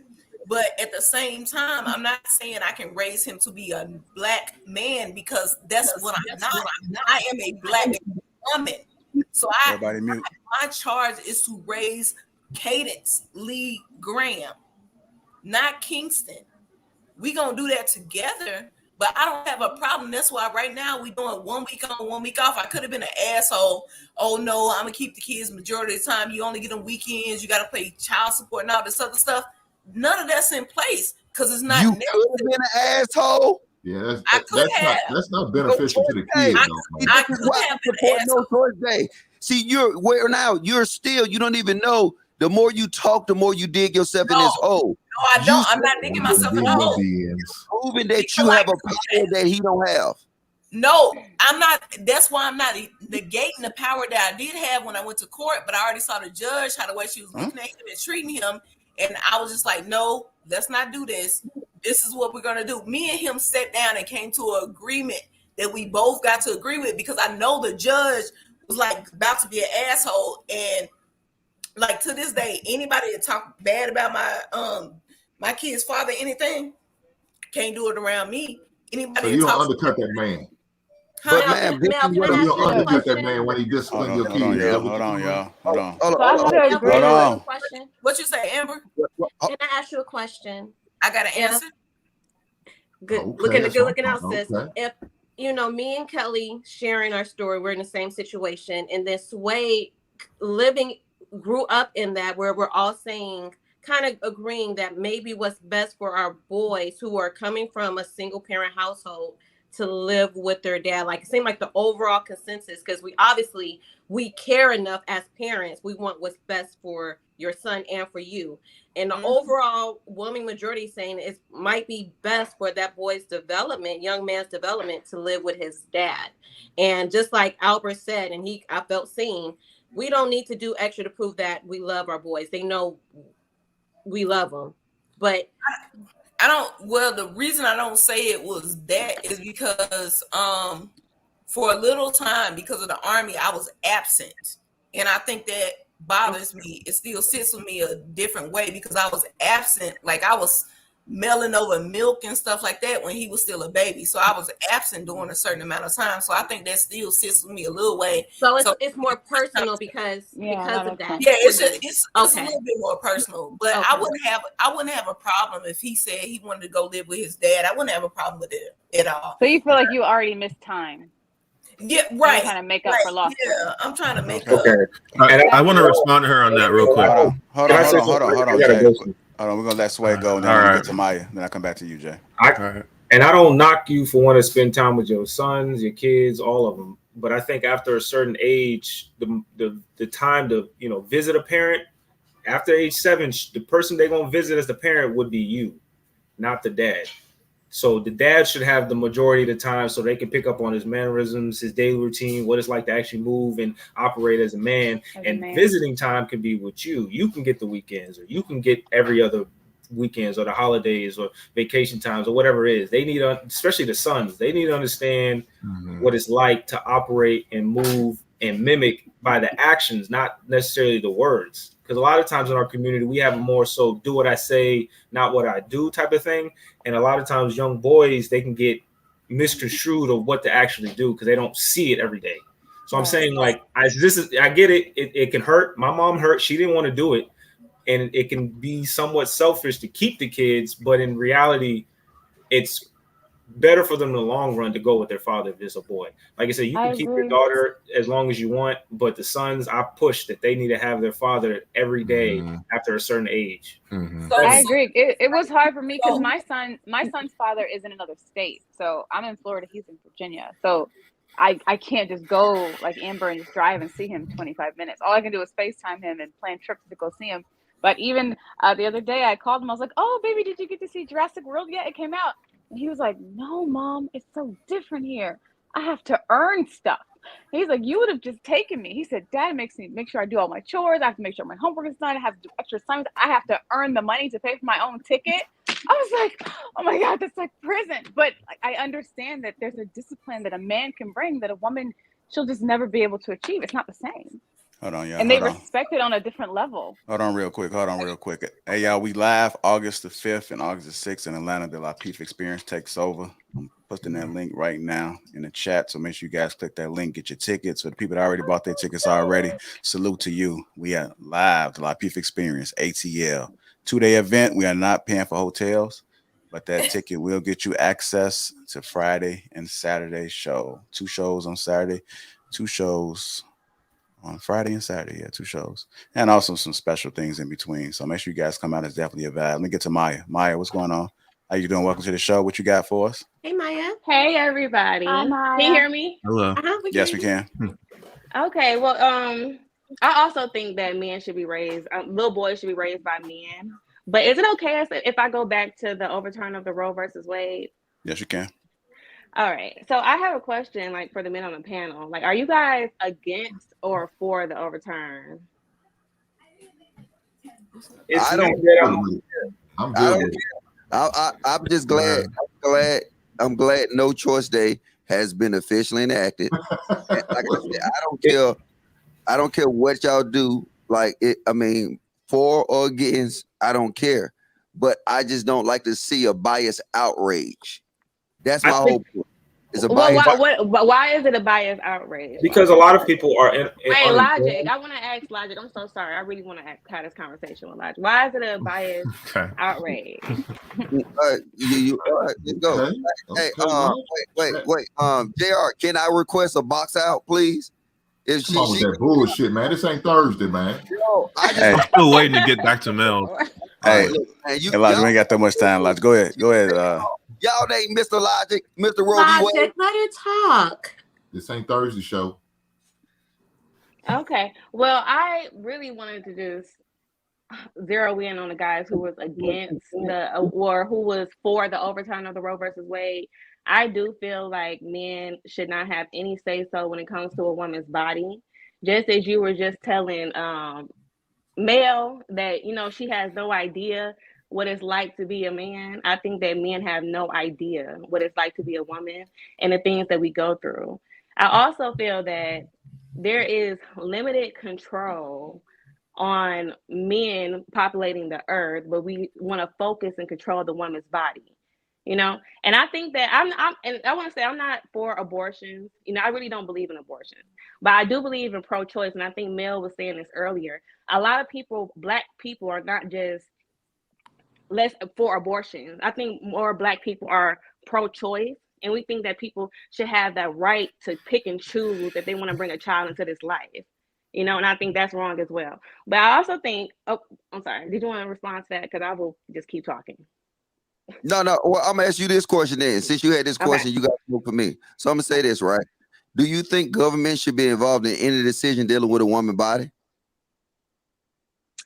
Child care. I think that one government should have a role in child care, but I don't think that they should have any decisions when it comes to our body, unless it's a health concern. Okay, so what I'm saying, I'm gonna repeat myself, so I'll make sure that y'all get context. Okay.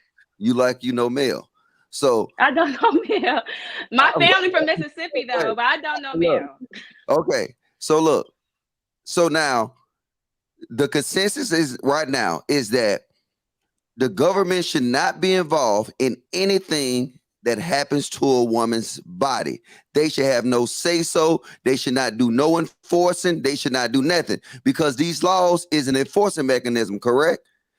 They're forcing you not to have the ability to do abortion. So would you agree that a government entity should not be involved in the decisions that you do with your body? I think that a government should not be involved when it comes to whether or not I choose to bring life into this world. That's what I think. Okay, so I think that should be a human. If the government has to choose Hold on, to pay Mel. Hey, Mel, check the back check. So what you're saying, you're saying the government can come in only when it's beneficial to you. Other than that, you say they should stay out. It's not about when it's beneficial to me. I think that people should have a choice, their own choice, and whether they choose to bring life into this world. When we're talking about the essence of life, I think that's up to a woman or whether she chooses to carry and bring a child into this world, into this life, because government can't do that. You know, only women can do that. And I think that only it should be a woman's choice. And I also think this logic that a lot of men want to say that women should be more accountable, but I never hear men saying that men should be on birth control. Do you know that there's birth control for men? No, ma'am, you turn this into a rant. Let's stay focused. Okay, the focus is if you said they should not be involved in decisions you do with your body, right? Yes, I said that. Across the board.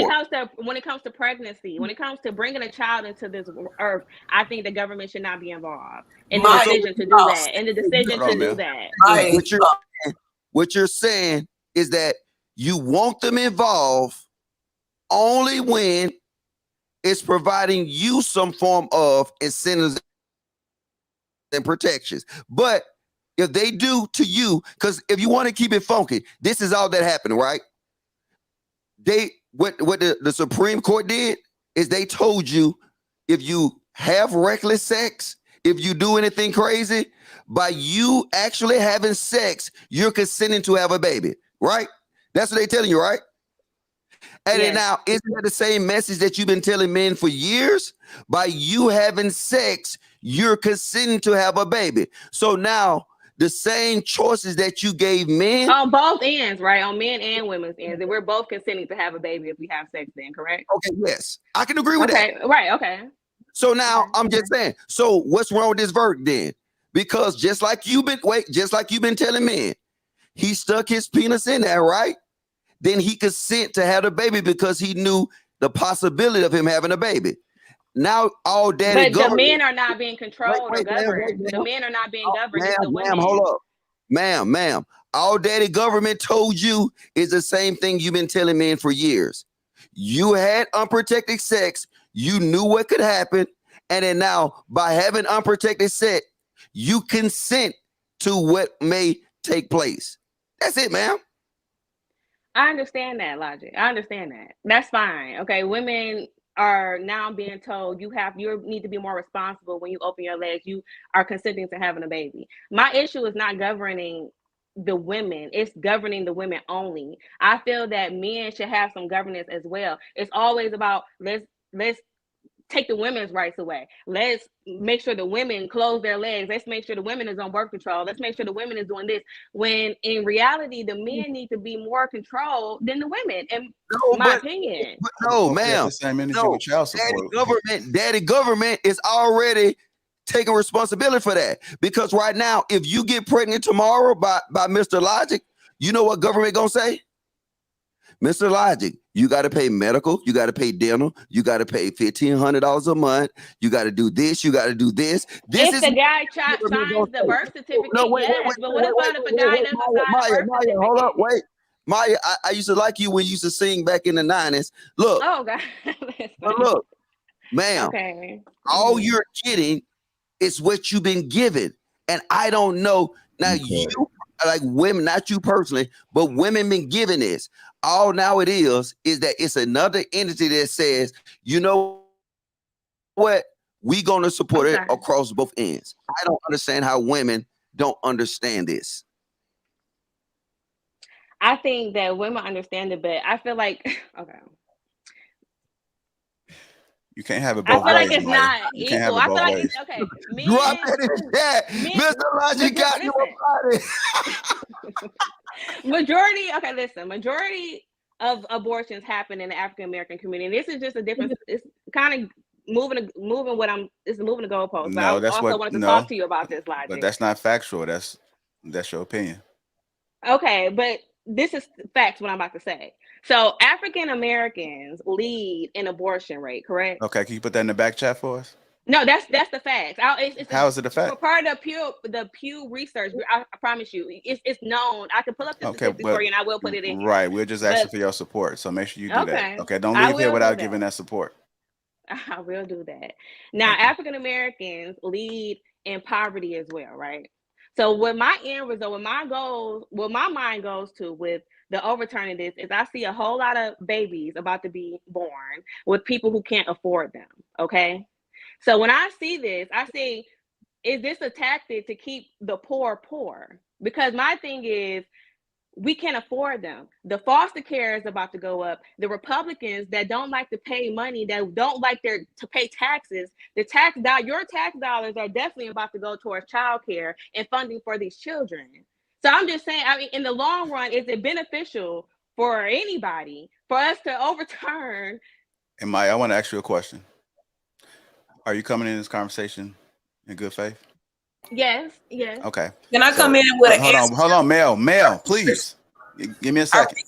Okay, give me a second. I don't know if we're coming in a delay, but I'm talking right now. Give me 1 second, Mel, please. Maya, since you're coming in this conversation in good faith, is it a possibility that you can leave here and learn something and have a change of heart of what you think right now? Or are you going to leave here still thinking whatever it is that you want to think? Because you say you're coming in good faith. I just want to get an understanding because this is an important conversation. I literally was talking to somebody yesterday and they said the exact same thing that you said.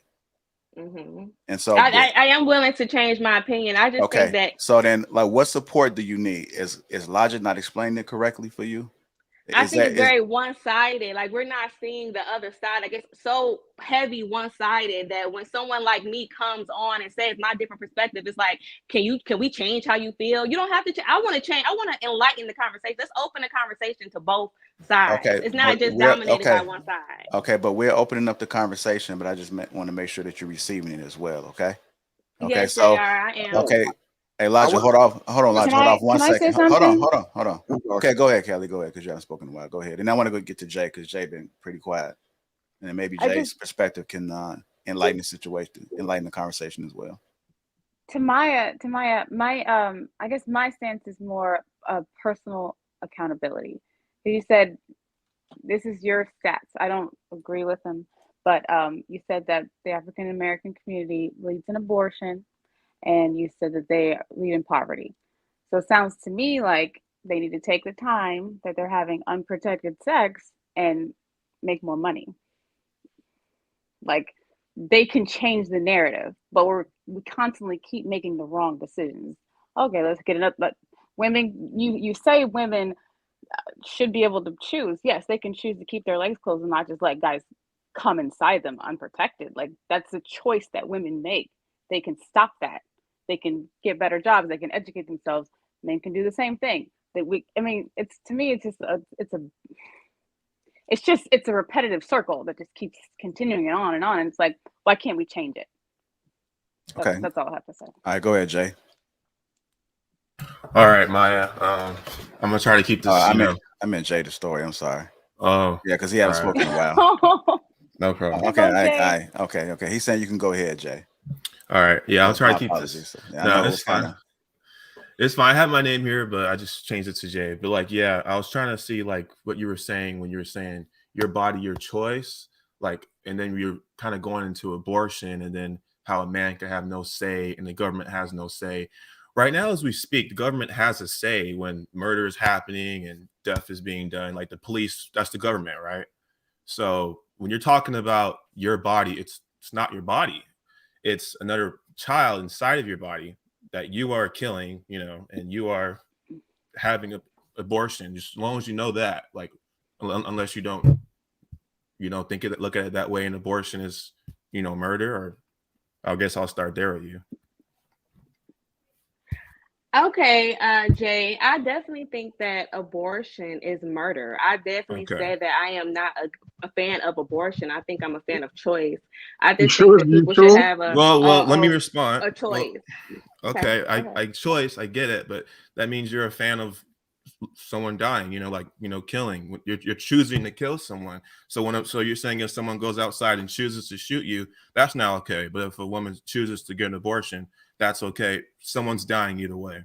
Listen, this is semantics. Listen, if we're going to talk about morality, listen, a lot of things are immoral. Okay, a human race is immoral in itself. Okay, the thing is, let's talk about the end result of this. In my opinion, I don't think that the overturn of this decision is going to be beneficial to Republicans, Democrats, anybody. I don't think white, black. I don't think it's going to be beneficial to anyone. Is my point. This is a shining question. Is you in favor of men having a choice? Yeah, I was going to get to that too with logic, but on a women's body, no. No. So okay. So you saying you're for choice of women, right? But the men should not have that same choice. That what you're saying? About their own body, they should. No, listen, wait, okay, it's not your body though. Man, we understand that. But look, see, you're saying this one. Wait, hold up, man. Wait, ma'am. I'm hearing an echo. Everybody mute in between. I'm not saying that. So if I said that, I take that back. Hold up, ma'am. Think about this, right? See, you're saying it's one-sided. No, I agree with you. Men should be responsible if they put their penis in a vagina, knowing the chances, right? And then now you said in that case, a man don't have a choice, right? They took they choice. When they made their choice, they stuck their penis in their vagina. All right. Now all it is balancing the scale. You now have no choice when you allow that penis to go in your vagina. Now it's even. See, what you're saying is you get to the point where you want the benefits, but you don't want the circumstances that come with it. If you want to be fair and honest, if the same action occurs on both ends, then if the man don't have a choice, isn't it fair to say, you know what? Hey, women should have a choice too. We should the same thing that you tell a man that he knew what he was getting into when he was doing that action, right? Now they're telling you that. So I don't see what's the big discrepancy about this. I get it, Logic. I get exactly what you're saying. Now it's evening playing field. It even makes it a little bit harder for men because a lot of men wanted abortions too, you know, and now you don't even have that choice either. So, you know, honestly, I get that. It's fair. And I agree. Yeah. It doesn't matter. Right now, every man and woman in the United States should understand if they stick their penis in the vagina raw, then now they know the outcome would become a kid. Exactly. So, and then you see how fair I am on both sides.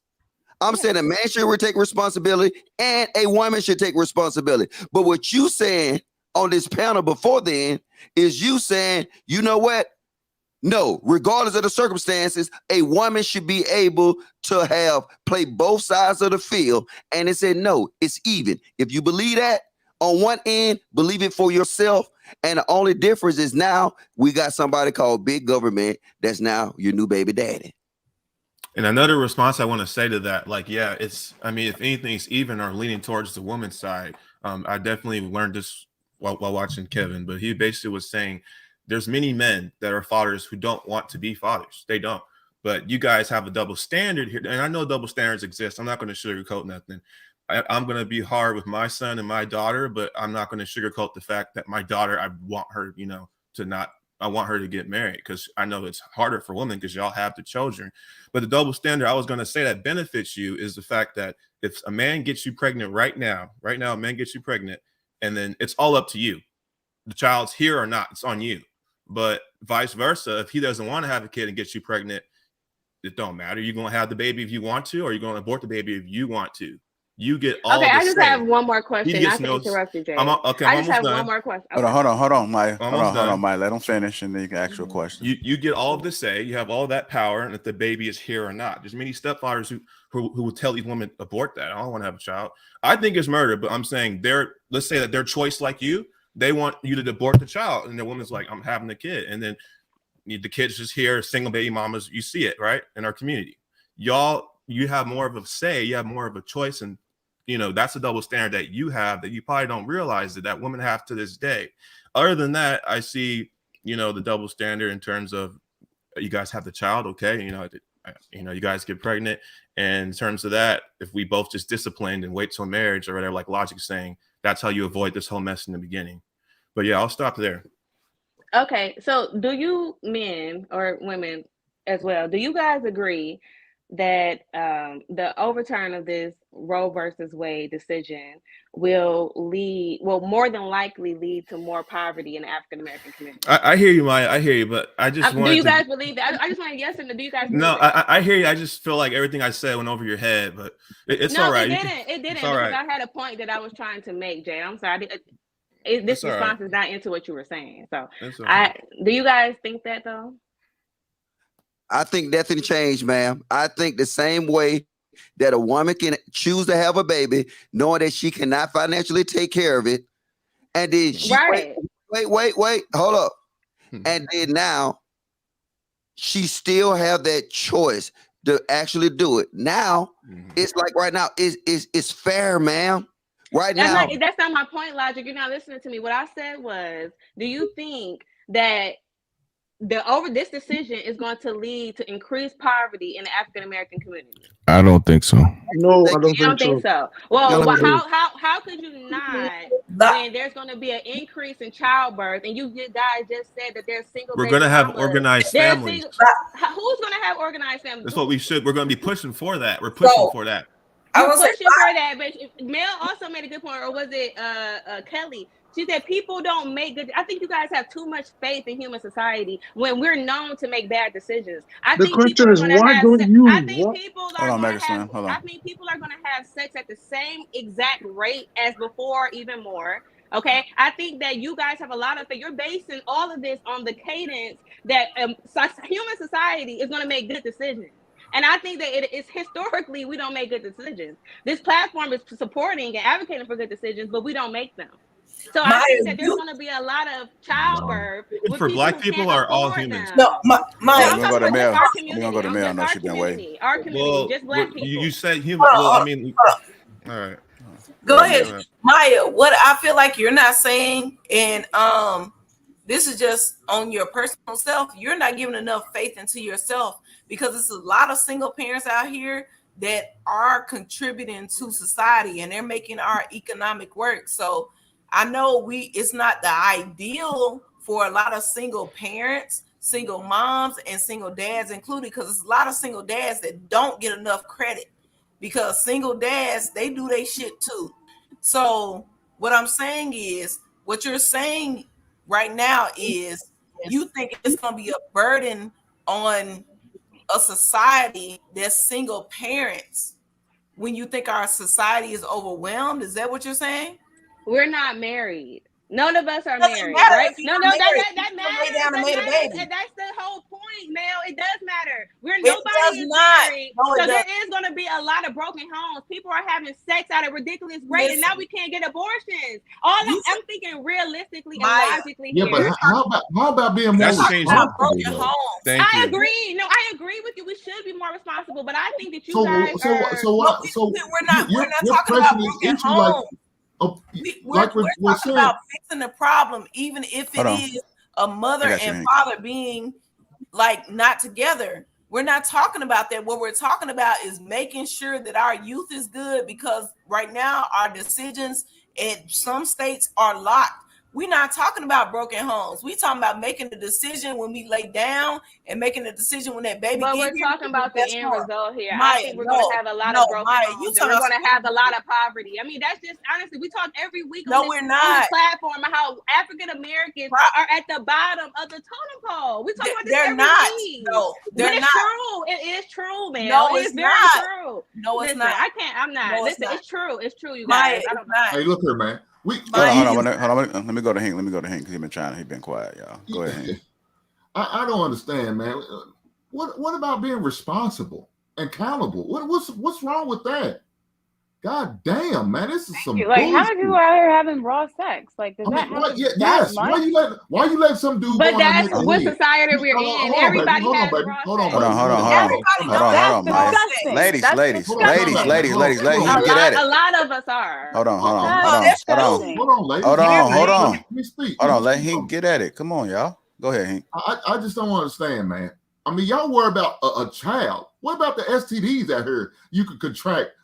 I fuck a child.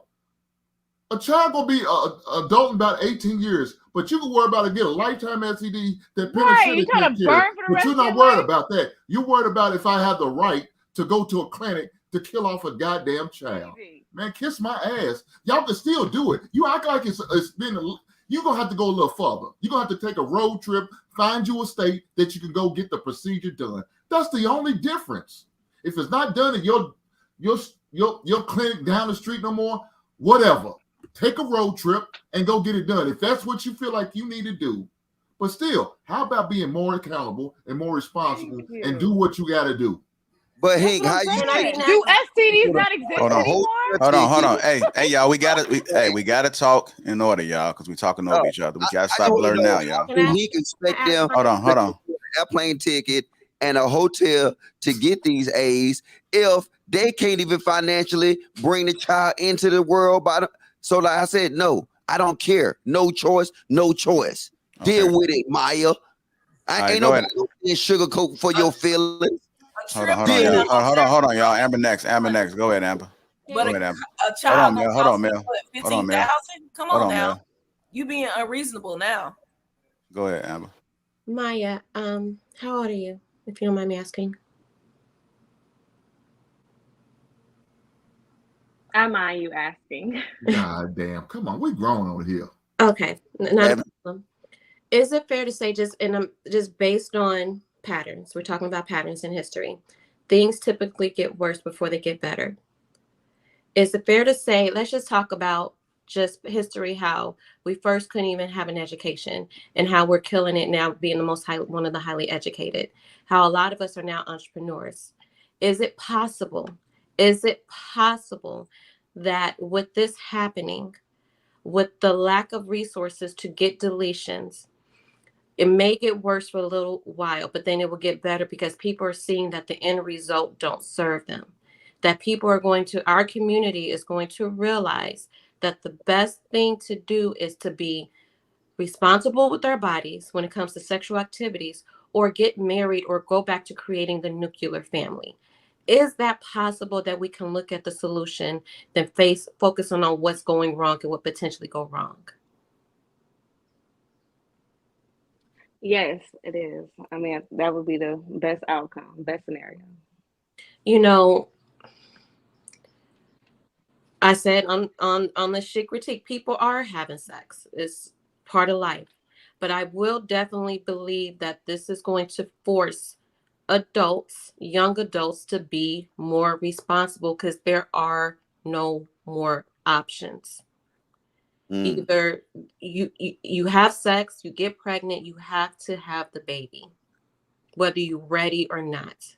And that might scare a lot of people shitless and scare them straight. Is that possible? Yes. Absolutely. Hey, you know what? The best part about it is niggas gonna be getting a whole lot of more head. Shit. Hey, look at the bright side of it. I don't care. Hey, women, hey, y'all better start getting ready to get y'all goddamn stomach pumped because you know what I'm saying? It gonna be. I don't care.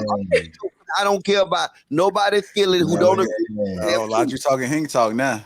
No, I'm saying, pump and dump their throats, and then because they the throat now will be easy accessible. So I don't care. It's the truth. Deal with it. Everybody else on this panel.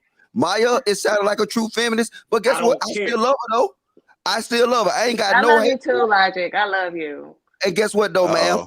Just because I love you, I'm not gonna let you come up here and embarrass yourself. I embarrass you. I do it for you. Okay. Okay. Definitely. Yeah, we're here. Yeah. I wanted to see what Mega Slam had to say. I think he's been waiting to. What's going on, brother? I haven't seen you in a while, man. What's going on?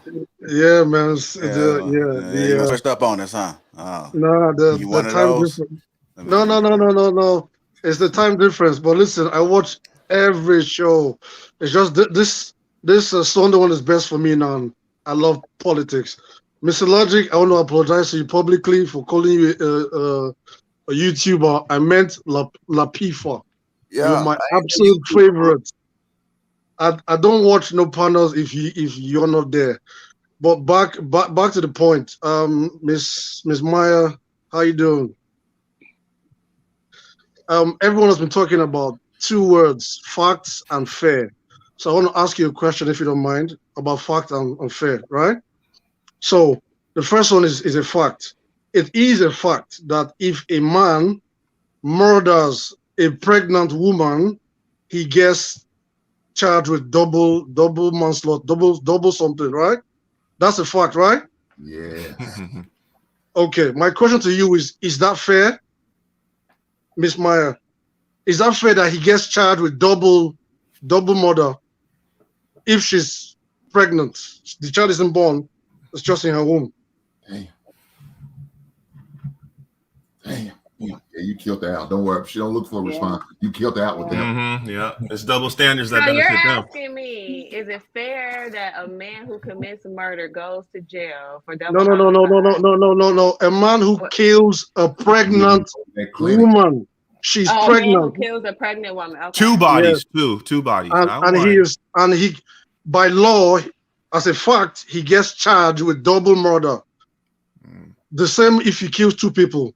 So he has killed one person, but she's pregnant, but the law charges him twice. Is that fair? That's a good point. I could listen. They're two separate. No. It's a yes or no. Give yes or no, and then give your context. Okay. No, give man, Miss Meyer. If you give yes or no, then give the context to it, right? That's fair, you right? Let's talk about fair and facts. My argument was not about whether abortion was I know. or not. My argument was not about whether he said yes or murder no or not. But this is no. my argument. This is That's I know. I didn't say it was. I'm asking you a different question. This is a different discussion now. Is that fair? That's the question. That he gets charged with charged for double murder. She's thinking about it. I don't think he should get charged for double murder. No. Okay. All right. Well, I think so what you said earlier? Charged for murder. I think he should just get what charged about for when you murder. go down the street? So he should get charged for one murder, not double. Yes. Absolutely. Okay. Maya, have you had children, Maya? Sorry. Just the final one. So will it also now be fair to advocate for every man who has been sentenced to jail for double murder, for them to be freed, or for the sentence to be reduced? Is that fair now? I mean, I'm not a man. I mean, if you guys wanted to, if you guys wanted to do that, if you guys wanted to do that, you could. I mean, you're putting me in a box asking me this question. Yes, I am. And the reason, same way you put that child. The reason I'm asking this question is the statement you've made. You've said that you've made this statement 6 times today already. A woman's body. That's why I'm asking you this question. You said that phrase 6 times since you've been here. So now that he gets charged twice, is it her body? The law does not recognize that to be your body. It recognizes that to be 2 separate people. So why do you keep saying my body? That's a good point. That's an excellent point. That's an excellent point. Hold on, Maya, hold up. Mega, if I taught you one thing on me being a Lapeefer, right? You can't negotiate with terrorists, brother. I'm not. I'm following you, Logic. I'm just dropping the fact. I'm dropping the fact. Hey, Logic, stand down. Logic, let the reinforcement come through. Logic, stand down. We're talking. No, Logic. I'm not. I'm not against being wrong. I'm open to the conversation. No, I'm not. See, this is because I get this. I get this a lot. This is my body, my choice, my body, my choice. But no one has ever been able to answer that one question. Why does the law charge the man twice? Why? That's unfair. I agree. We should advocate. So would you join me to sign the petition? Yeah. To reduce all the sentences for every man who's going to jail for double murder? Would you co-sign that with me? Hell no. I don't think so. Listen, I think it's enough that I agree with. I agree with you. I would tell anyone. I would tell anyone I agree with that. I agree with what you're saying. I got something for Amber. My final point is just hold on real quick. All right. Yeah, my final question to you. You said human beings would have proven to make bad decisions, right, Maya? So don't do that. So are you supporting? Are you supporting the government? With the government coming in now, right, to restrict your choice? That proves your point that you have made bad decisions since 1973, when Roe v. Wade was brought in. So now they've said, shut the fuck up, sit your ass down, there's going to be consequences. If you fuck, you deal with it. Mega, that's not what Roe v. Wade was about. It was about giving the states back their power. So I think y'all, used on the whole thing. Yeah. Hold on real quick. Hey, y'all, women only, because I know women don't like to cam up. We just open up the lines real quick. We want the women to call in only, just to get their thoughts real quick. We got like about 15 more minutes. So women only, women call in. Let us hear your thoughts about it. I know you guys scared to cam up. Maya, salute to you, being a trooper, coming through. Yeah, respect. See, yeah, I'm just Gerald. I'm going to drop down so you can bring up some woman. My final point. No, they call in. They call in on the phone. Oh, you got to call. You got to call. Yeah, they calling in. All right, go ahead. Okay. So I respect and salute, because this is very this is rare to find someone who is on the opposite side who's willing to concede. It's somebody on the line. Mega, we gotta hear them. All right, hey, welcome to the Lapeef chat, Ninja Line. Go ahead. Yeah, what's going on? Yeah, what's going on? This the women. Raw Dog. This is Raw Dog Running. My name is Raw Dog Running, and man, I be busting them down. I'll be busting them all down. That's my voice. That's scam likely. We just gonna let it fly. All right, hey, look, we gonna do like Kevin Sanders. We gonna hang up on you. He said women. Hey, Mike. Only. Yes, that's the guy you might want to get with right now. Are you single, Mike? You single? Stand lightly waiting on you. Oh, I thought he was. Don't come for me like that. I don't date people who just choose to bust in anything. I'm just saying that there is a lot of them out here, but I'm not. Yeah, what'd you say, Jr.? I said I thought you was shooting that shot for a second. No, I'm good. I'm good. Okay. I'm good. I got something to say to Amber. That's right. Go ahead. All right. Yeah, Amber. So I hope you remember. I'm just trying to make sure I don't forget. I'm trying to not backtrack. But the way you just spoke with Maya right there earlier, the way you dealt with that. Oh, hold up. Wait, I'm sorry. Somebody calling in. Yeah, you messed up his pitch, man. Sorry, man. All right. Hey, no hot girl summer Lapeef line. You on air?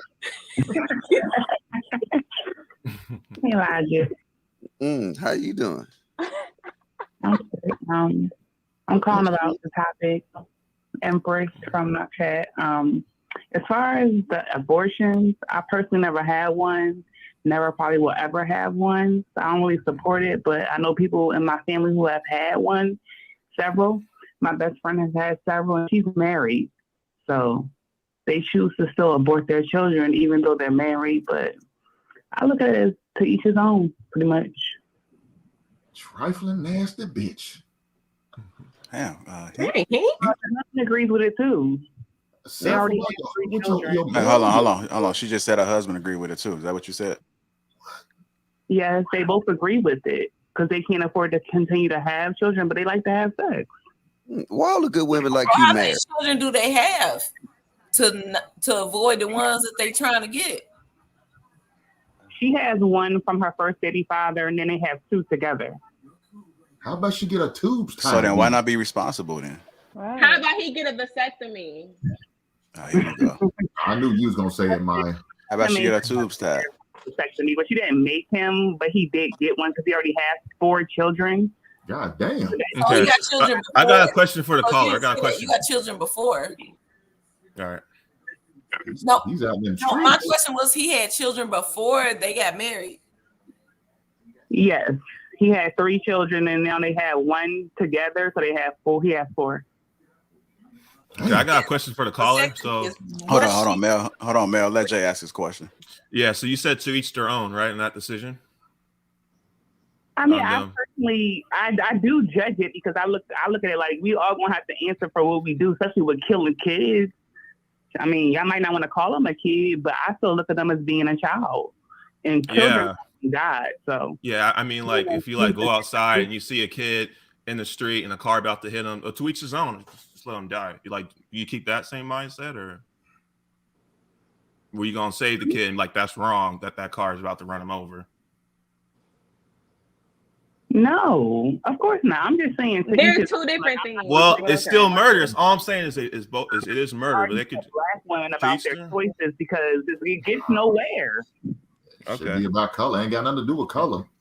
Some kids die either way. That's all I'm saying. I'm black, and all the women that I know are black, and they all agree with this. When I was at work, when the verdict came out, black women at my job, and I work in corporate America, came out and was upset. And I'm like, why y'all talking about getting abortions at work? Like, we know who get abortions now.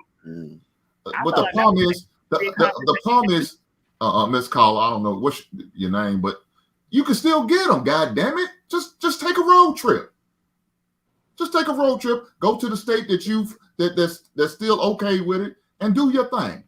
Man, look, the only way they're gonna take a trip is they go to the cruise in the Bahamas and they going to the freak. Hot girl summers, baby. You right, like my bad. I hear you, Hink, but that's kind of confusing. You got, I mean, because like, are you with it or not? You tell them they could drive. No, I'm not. You gotta just tell them like you're not with it. I'm not with it, but these heifers gonna do what these heifers gonna do. I get it. Cry out like you can't get it done. Hey, y'all want to get a caller? The last word caller is you coming to Atlanta?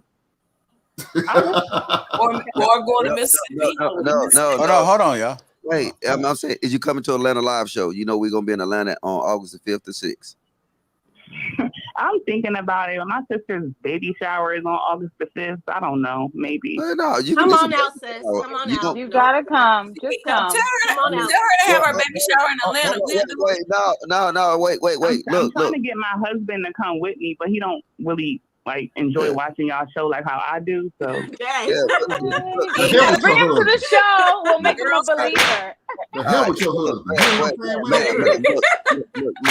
Ma'am, if you black, right? You black. So that's laughing hard as hell, Amber. Yeah, black baby child showers consist of alcohol and weed. So you're gonna be right fitting. Lead a black baby shower and come to Lapeef, goddamn, hey, and come chill with us. Yeah, follow at Mail I Run. If she want to have her baby shower in Atlanta, we got her. I do event planning. I got the baby cake maker. Mel, what I tell you about this free Mel? I'm always plug me. No, you do everything. Free advertising. No, one of my business associates do it. All right, y'all. We gotta get back on track, y'all. Let's get back on track. Are you coming to the show? You actually did that. Put that bead out there. Hey, thank you, ma'am. The call lines is not back open, man. I was talking to Amber. Okay, let him go ahead and get his pitch in, y'all. Go ahead. Go ahead and talk to Amber. I'm not pitching. I'm what? We're not focusing, yo. Hey, the call lines got priority. Okay, all right, man. Too slow, Jay. Too slow. I'm not trying to pitch. I'm trying to say we got to work smarter. It's all not good. It's harder. all good. We got the line open now. Hot girl Lapeef live. Yeah. Go ahead, caller. Hey, mute your YouTube. Hey, JR, this is Ariel Churchio. Hey, what's going on, Ariel? Hey, Logic, this is the I'm good. How are you? The political one? Yeah, she's gonna be the one coming on Tuesday. Oh, how you doing, man? I'm good. It's good to talk to y'all. So I love this conversation because as a woman, and I recently had a baby. Congratulations. Congrats. What has happened in our society that we think that this is okay. That's how I feel. And on a more, the logical part of the conversation, I think we have to evaluate if it's okay for us to put morality aside. You don't get a choice to kill somebody. We never in this country have had that choice, regardless of convenience, of status. So if we're going to put the choice in our hands to kill somebody else, then what's to stop it at any level, at any point in somebody's life? Location is not a reason to kill somebody. Just because they're inside of your body doesn't mean that it's okay. So that's how I feel about this. I agree, but it's been like 50 years of having this law. That's just the truth. It's been like 50 years of having this law, though. So, like, how can we deprogram people? You're saying, how can people think like this? How can people think like this? But we've had 50 years of thinking like this. Doesn't mean generations. It doesn't mean it's right. But I'm saying, she's saying, how can we think like this? But literally, the government made it a law. So they're just trying to take it. They're trying to renege on it. I hear you. Okay. But I used to think that way because I was programmed to believe that kids are a burden. I was programmed to believe that it was my choice in my body. And then the reality hit. Hey, but ma'am. That so her question though, watch this. Okay, slavery was done for a long time. The laws changed. They're trying to change it right now. Do you know they're trying to go up for like the wait, God, I see you. I mean, you gotta be serious. Because it ain't no man. Look, if what you say the law change is, look, it was slavery for a long time. Matter of fact, you used to be able to stone women for adultery, right? I can't hear you, honestly. I don't know well, because there's a baby in the background. How fitting. That's a beautiful baby. Beautiful baby that was born. I'm sorry. I can't hear him though, honestly. So I gotta figure out how to do the mute. Okay, there she back. She might get rid of the baby. Hold on, wait. All right, go ahead. I'm sorry, ma'am. The baby was loud. Sorry, my phone disconnected. No, it didn't disconnect. Oh, okay. Yeah, my baby over here screaming. But I feed that baby. Pretty much what I wanted to add is just like, I understand, like, we have been taught, like, that children are a burden and that it's our choice. But the reality of the situation is that we can be changed. Like, we can change our mind. We've been programmed to think that.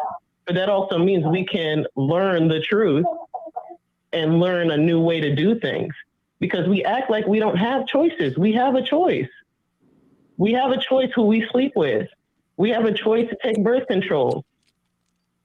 We have a choice to wear a condom. When does it become like, okay, I'm so obsessed with the idea of sex, I have no self-control, I am now pregnant, and now we're blaming other people that we don't have the choice to kill somebody else, because that's what it really is. We have to face reality and realize, like, we got to get on some sort of moral ground. It can't just be about how we feel and what's convenient for us. We are the most selfish generation that has ever existed, I promise. Morality is different for everybody.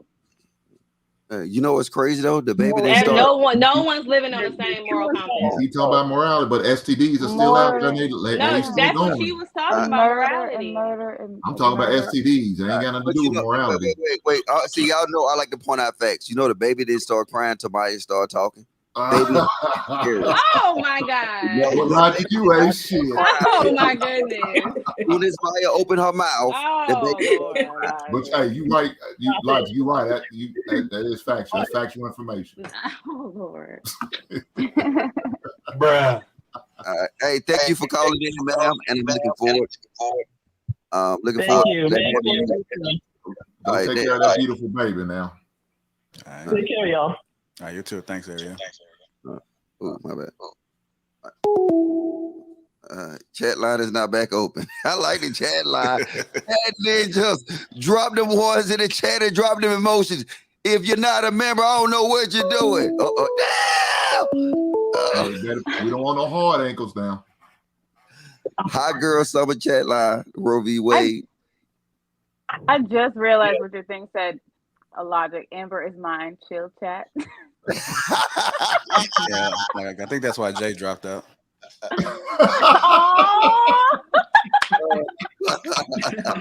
No, Amber is mine. She don't know it yet. I already got her size and everything. You know what I'm saying? Chat ninjas chill. All right, go ahead, man. You got something to add to the topic? You got a sundress size, Logic. Ooh la la. Hey, somebody on there? Hello. Oh, this a dude? Yes. Oh, hang on. No, we said women only, man. I'm sorry, bro. Women only. I'm sorry, man. Amber. Hey, wait. Just be prepared to be barefoot and pregnant. All right, look, dude, is you a member? Hey, I'm caller. Is you a member of the network? Yes, I am. Yes. He lying. No, he ain't. He ain't part of the Green Gang. Are you Green Gang? He had no idea. Hang him up, Logic. Hang his ass up. Follow directions. I'm sorry, brother, though, but you apologize. He didn't follow directions. Become a member. You can become a member. Hey, become a member, brother, and call back in, man. I can't. I gotta follow. I am a member. Oh, you is? I don't know. Yes, I got rules to follow. This is in the Lapeef bylaws. I got rules to follow. I'm a worker. So look, bro, is you really green? Because trust me, I'm gonna find out. No, I can go into. I'm listening over the phone right now. I'm calling over the same phone, but I can put. No. We trust you. Go ahead, man. Since you're a member, go ahead, man. I'm the contractor. I'm the contractor as a member. I just joined like 2 days ago. Okay. I've been listening to y'all for like a couple of years. All right, make it quick. There's women only, but you're a member, so you get the Lapeef priority. Well, I think I hear all of the conversations, man, on every show, every host, and we go at each other. But we're missing. This is social engineering. This is social engineering of us, even as Black people. This abortion thing is aimed at the preservation of white people. We're talking about each other in our opinion in debating the right and wrong of abortion. This is about preserving the white population worldwide. So for us to talk about that, and they always use our women, the snake goes to Eve. They empowered these women to make them think they have a right to even kill another life, to even mark the man out, to mark their family out. They think they have, and as if they're not doing something. This is murder. But that's a whole nother subject. But like I said, this is social engineering. Hey, thank you for that though, because I mean, this women only though. You know what I'm saying? We did it for you, so because you're a green game man. You know what I'm saying? Put a one in the chat. Hey, thank you, I'll send a donation right now. All right, hey, thank you for supporting that work, brother. Thank you. You lucky you must have known I was about to say something. You muted my mic. All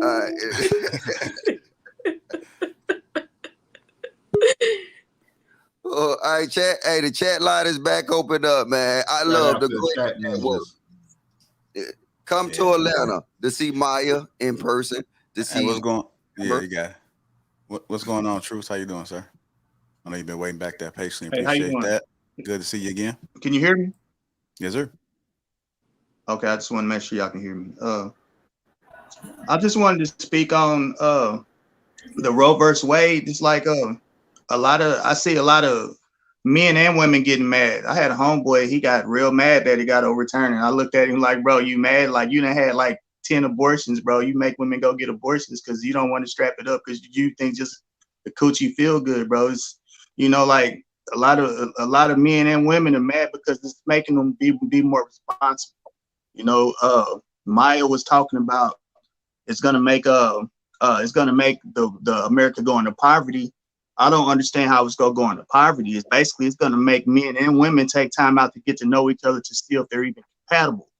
That'll even go back to what the woman was talking about earlier today. I think it was Mel about, well, I think it's time for my son to go live with his father. It's gonna stop a lot of that, because before people even start having kids, they're gonna know if they're compatible to even be around each other and have these kids.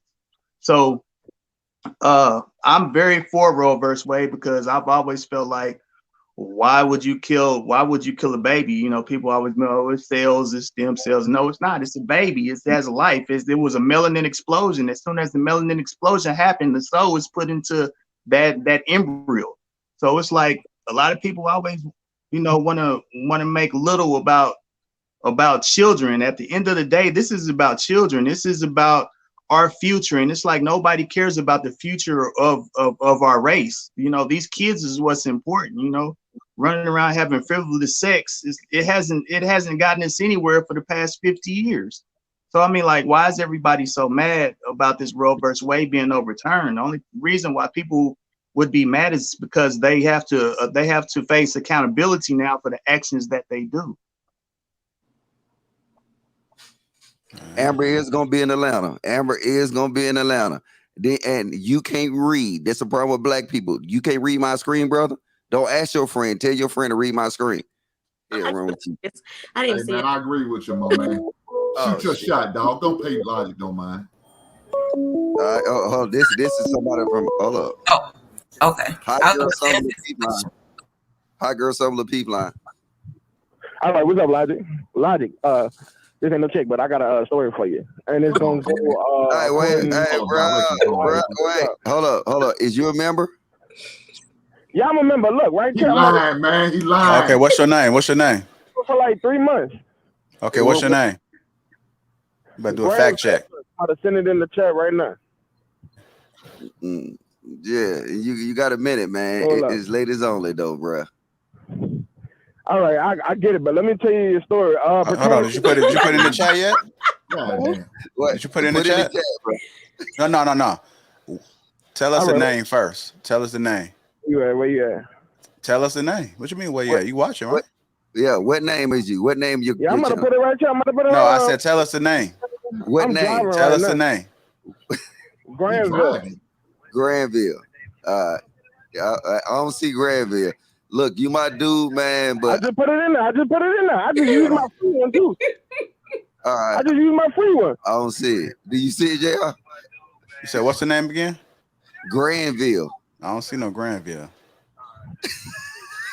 It just popped up. It popped up like it was a super chat. Yeah, it popped up. 5 months. You good? Go ahead, bro. Make it quick though, because we got women to call. I'm gonna make it quick. To my instance, look, I absolved myself. I did some stupid shit last year. Broke up with a chick, got my little heart broken shit, listening to my partners and them. They tell me the best thing to do is go fuck on another bitch. So I knew this little chick around the way had 2 kids.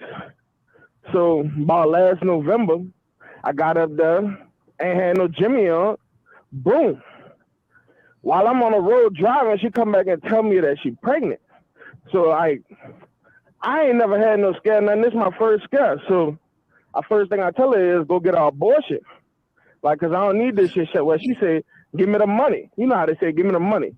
Woody woo yada yada. I want to give her the money.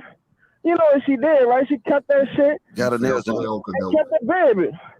You fell for the okie doke. Come down the line, I fell for the okie doke. I ain't gonna lie. Look, but listen to me. So I'm like, what you gonna do? Yada yada yada. Come around, I'm telling my partner, and I'm like, man, I don't know about this. I really don't trust it, but let's see what's up. And she keep telling me that she ain't doing it because she don't believe in this shit and yada yada yada. Like, you ain't got shit. You know what I'm saying? I rarely got shit. I'm just a truck driver, dog, company. Like, you know what I'm saying? I'm trying to build my shit up. So look, come to last July, after my birthday, the baby got here July 15. I ain't gonna never forget this shit. It was 5 days after my motherfucking birthday. Took the DNA test. Her mom and them all up there. I got my brother and my two partners with me, yada, yada, yada. The DNA test came back that it wasn't mine. Damn, these hoes savage. That girl said, I ain't never seen a chick break down. Like, she just had a baby and everything. And it looked like she just seen the devil himself, dog. Man. And I God, it came back negative and woke up at that hospital. I had a little money. You know what I'm saying? She broke down because she seen you as a bankroll, bro. When I told you should have got an abortion, but now you don't know. Now you got to go to the other nigga who you was fucking. Come to find out that she fucking with a nigga on the West Bank. And he yelled up Pookie and Ray Ray. You know what I'm saying? Hey, look. Can I ask him a question?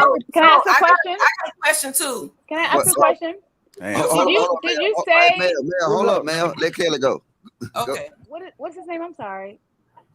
Just call him Chat Ninja. Mr. Chat Guy. Did you say you purposely targeted the single mom with 2 kids because you knew she would let you bust her down? Nah, it wasn't. I'm be honest with you. Yeah. You did some. See, this is why women need to enact the personal pussy Let me tell you this. plan. Look, I just told you I absolved myself. No, I'm not absolved. I take full accountability for everything I did. It wasn't me. I was going through a bad breakup and everything. And I'm listening to my partners and I was weak. I was foolish. I was dumb. I made a terrible decision in my life. Are you from Louisiana? God, and by the grace of God, I didn't do it. You see what I'm saying? I think you're on a different frequency, man. Yeah, he's from Louisiana. No, I think you're on a different frequency. Yeah. Hey, but look, man. Your chat time is up, man. Oh, wait, yeah, you good? Hey, look, I just want to say this to you. So I want to say this to you, bro. Congratulations. Fuck that baby. So no, I was gonna ask a question. So listen.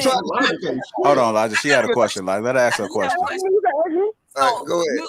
You from Louisiana and you made that conscious decision to bust her down without a condom. And if something would have happened, you want us to feel sorry for you? No, he took accountability. Nah, that's not what I'm saying. This is what I'm saying. I wasn't ready to be a father. She already had 2 kids. You see what I'm saying? The reason why, and I'm gonna be honest with you, I never confirmed this. I only ran this by my partners. They said it could have been a possibility. She knew what I did as work. You know what I'm saying? Mm-hmm. She could have just had the baby for the child support. Mm-hmm. I'm not gonna put that on her, but I feel like that was the possibility. You see what I'm saying? Mm-hmm. Okay. I didn't think, because I did ask her, and when she said she wanted the money for the abortion, I gave it to her. Like she said, I'm gonna go do this, yada yada yada. You know what I'm saying? What if he gave you something else, though, dog? That was my next question. I'm glad you said it. That's simp talk. Now you're talking like a simp. That's simp talk. The man dodged the bullet. You know what I'm saying? Yeah, he might have $1 bill. He might have got an STD. Like, God had my back. You know what I'm saying? You know, it's Hey, not look, I have to hey, look we, back hey, all the time though. Sometimes you just gotta take into Look, account. I'm be real. I'm be real with you. When the DNA test came back negative, I was like, I'm out. Like, hey, look. Hey, last question But I'm though. gonna tell you Hey, again. wait, What's up? hey, last question. When you found out that it yours, did you cry? Did I cry? Hell no, I was happy. I ain't gonna lie to you. Oh no, I was just crying for joy, crying for joy. I saw. Yeah, Did you because go to the clinic? I'm gonna be real. I ain't fucking my life up. Did you go to the clinic? Did you go get a blood test? I fucked my life up. Hey man, make sure you call back in, bro. I'm looking out for you. I like you, man. Hey, and don't forget to ask when we coming to Atlanta. Coming to Atlanta? Oh yeah.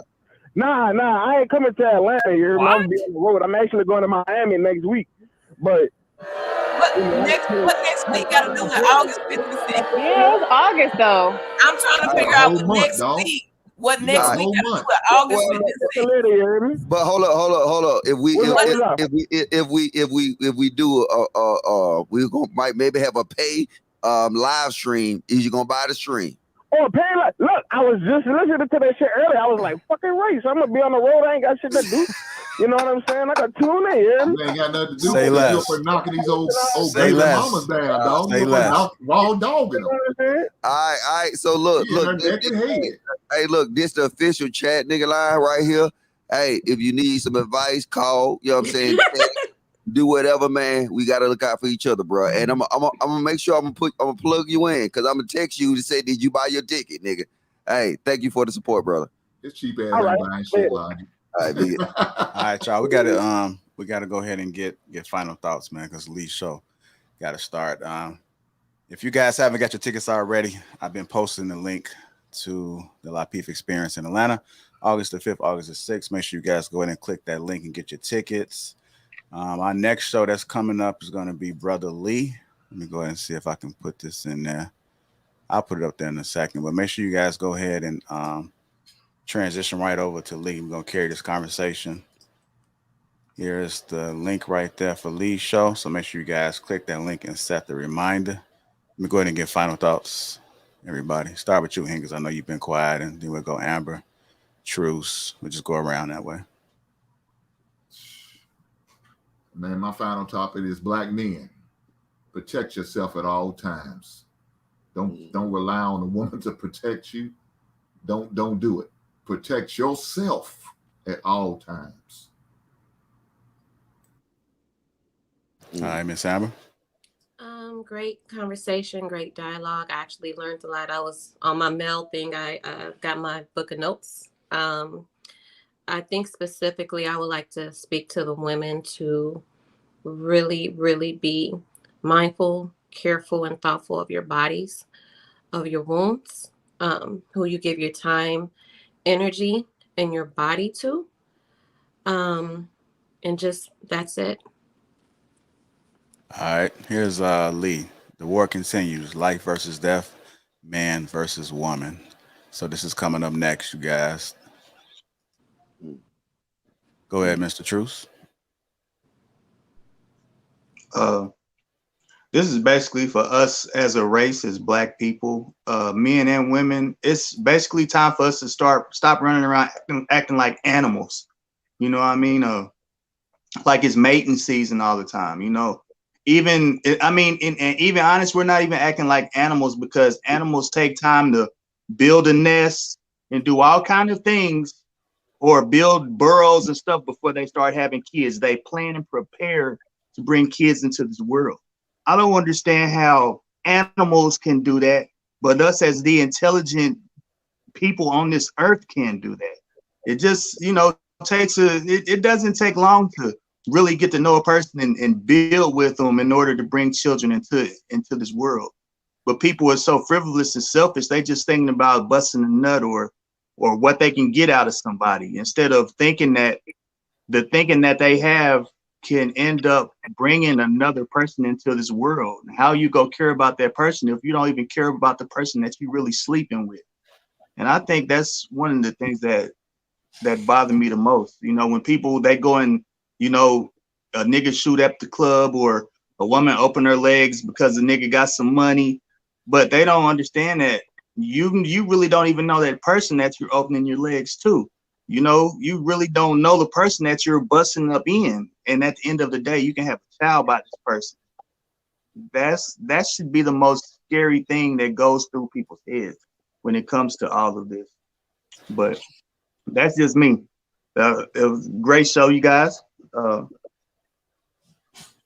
right, Miss Kelly, go ahead. Hello. There you go. So I guess my final thoughts would just be accountability, personal accountability. You do not have to have sex with everyone that you are attracted to. I think that attraction there has to be a chemistry, and there has to be something more than just a physical appearance. Like, you need to get to know a person and find out if this is someone you want to build with. And when I talk about building, I even mean children. Both of you have to be a part of raising this child. And to men, don't put your thing in anything. And to ladies, don't deal with uncovered community penis. There you go. Go ahead, Mel. Finally, you get your opportunity. I know you've been silenced for a long time, but we're going to unleash you right now, Mel. In the name of Jesus, unleash Mel. Jesus. You muted. All this time, you've been working that mute button, but now you don't know how to unmute. You muted. Come on, Mel.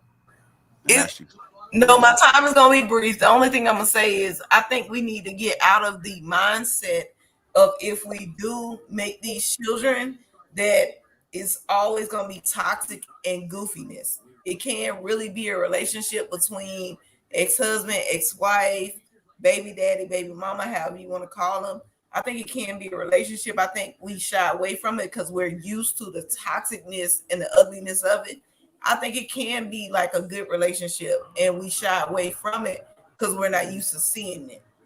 So I think it really needs to be talked about, that fundamental relationship with blended families, because we don't talk. And when I say blended, I ain't talking about like, other things other than raising those kids. I'm just talking about blended families. Like, we both have kids on each side. Let's do it.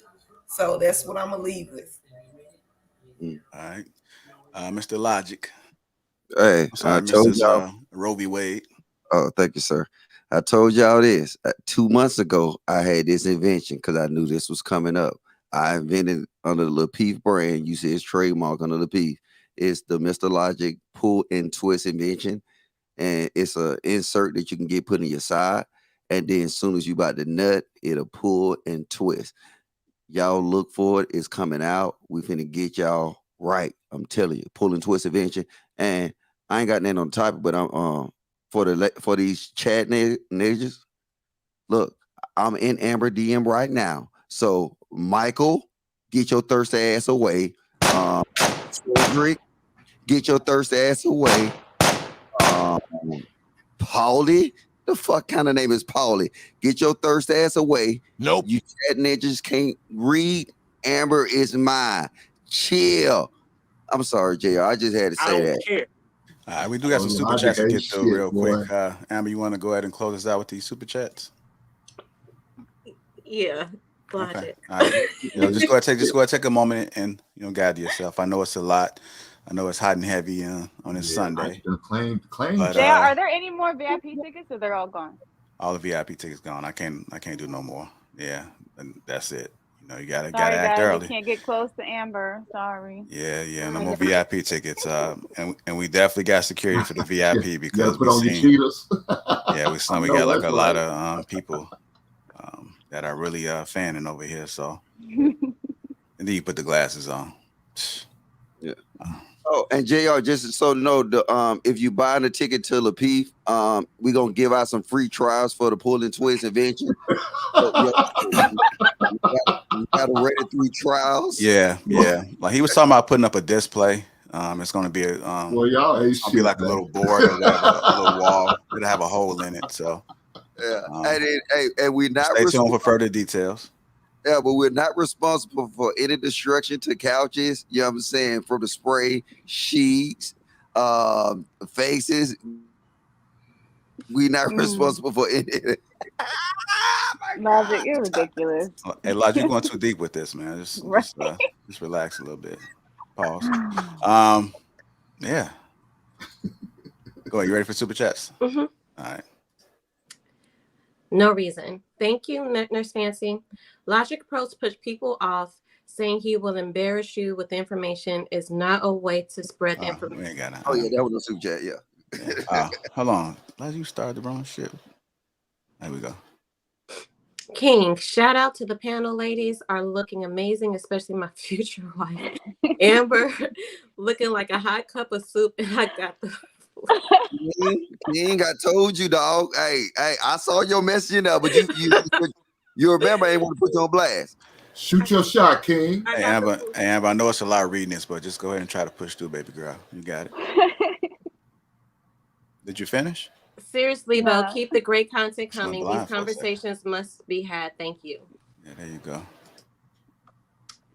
John the Baptist, and even as they did not like to retain God in their knowledge, God gave them over to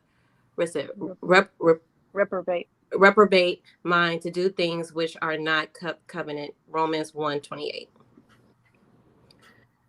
Michael, all you on the panel so lost. None of you ever served this country, but Mr. Logic, in my opinion, if you destroy women, you destroy nations. That nigga still. Quest, get the likes up for the new baby daddy. Shout out. Court. Tam, if a man or woman are not financially stable, then don't have sex.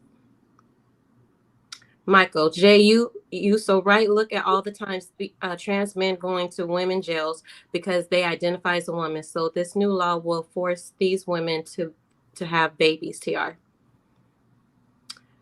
They are offended by Hitler's quotes, but support the eugenics program that Hitler admired called the Planned Parenthood.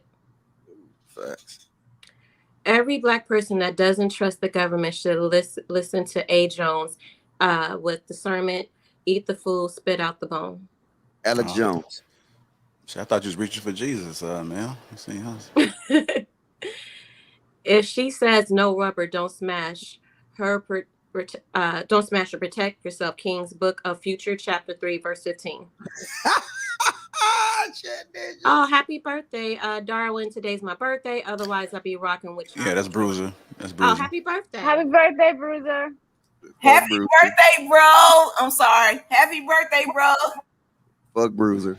Shout out Quest that came on Friday looking like Miami Vice. This is the need to be right at its finest. Meg, log off. Don't come for Mel Quest. Will, by the power of my donation, put Amber Marie contact up. I know that's right. Yeah, you see all these messages for Amber just got. I mean, it's a lot for her. That's why she's over here going slow with this reading. I know. Shoot your shots, fellas. Shoot your shots. Fuck Logic. Okay. Play with me if you want to, niggas. Don Lovin, women don't want the government involved except until it comes to making a man pay child support. Facts. Don Lovin, Roe versus Wade isn't about Black babies. It's about the decreasing numbers of white babies. No, it's not. No, it's not. Go wait. No, it's not. Go increase poverty. What it go? I'm gonna go ahead and let you finish. Let Truth read it. Yeah. Truth read it. Women. And Hold on. Truth is up there. There go Truth right there. Go ahead, Truth. Read it. Hold on, I got. I had to come off mute. That's what I was speaking about earlier. When I was talking. When Hey, Mr. Lee gotta come on, Truth. Yeah, he said read it. Okay. Read your comment. Oh, it say no, it's not go increase poverty. What it's go do? I should have said do was make women and men build together before they start having kids. I was, I couldn't say nothing at the time. I was trying to come up backstage so I can debunk what the girl was saying, but gotcha. That's all. All right. Why is the default result of this negative for Maya? What? Oh yeah, you're right. It definitely wasn't. I think that's a personal decision. It wasn't Nobody was disputing what Maya was saying. The only thing we're saying is that we disagree. And then on this panel, I feel like that we can respectfully disagree, and it's okay. And then everybody's okay with us disagreeing and having our own opinions. I don't think it's that. I don't believe it will increase further poverty. We've seen the lengths Black women go to avoid not paying the rent. Try again. I understand Maya's perspective. Due to ignorance, not everyone make informed decisions. And Maya, do you think every woman should be required to be on birth control if able? No health issues. Thank you for the super sticker. Green gang, gang, gang. King became a member. Thank you. Yay. Bye. Busters. Shit, Amber said, I'm VIP at the show, though. No, JR got me working. I'm the photographer, so I'm going to be taking pictures of your beautiful people. The general logic to you, Private Hink. No, he's saying that's general logic. That's general logic. Oh, that's general logic to you. Like Hink, Private Hink, get your shit together before we goddamn fucking fuck you up. Chat ninjas, boy, we locked and loaded. We ready to go. And y'all better stop messing with my Amber. Amber. Hey, Quest, my bad, big brother, my bad. Just so y'all know, I can take pictures though. So y'all can all take pictures. Yes, I am. Do everything. Right? I'm doing that. We're going to see your work. We're going to see your work. We're going to see your work. No, I can show it to you. Mel's a jack of all trades. My cameras right here. Larry, you about to have like 4 or 5 photographers. Hey, just because you got the camera don't mean that you got the, I got the camera, I got the tripod. Yeah, but that don't mean you got the Amber sauce though. So you got to put the, put the link in the back chat. Put the link in the back chat. We got to see your work. Put your picture. We might take you off phone, dude. I mean, off picture, dude. Wait. I'm sorry, Hink. I got to correct the terminology. She's not a jack of all trades. She's a jack making. No, I'm a master of none. I'm a jack of all trades. I'm a master of none. Hey, man, he ain't logic ain't shit, man. Hey, that's how the saying go, right? Jack of all trades, master of none. See, women. So see, look, wait, listen. Jack making. You don't get that? Say again. Oh, hey, don't respond. Let it go. Let it go. It's done. No, we'll talk about it in the back chat. Okay, yeah, because this conversation's gonna keep going on. We're gonna take the same energy right over to Sage Talk with Lee. That link is pinned to the top of the chat right there. So scroll up, click that link, and set the reminder. I think people need to start worrying about control. I think that control starts with self. So if you control yourself, then you ain't got to worry about. You got to depend on nobody else taking any control. So let's just. I don't think my mouse just died. No, maybe not. Yeah, let's start there. That's true. If you haven't already got your tickets, get your tickets to Atlanta. Again, that's August the 5th, August the 6th. That link is in the description.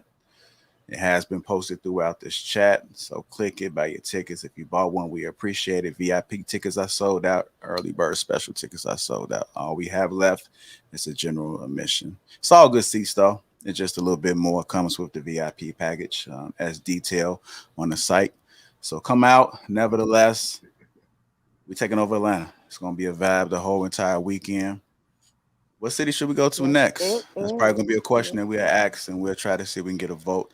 We will be giving out a couple tickets sponsored by the network. A couple tickets sponsored by the network.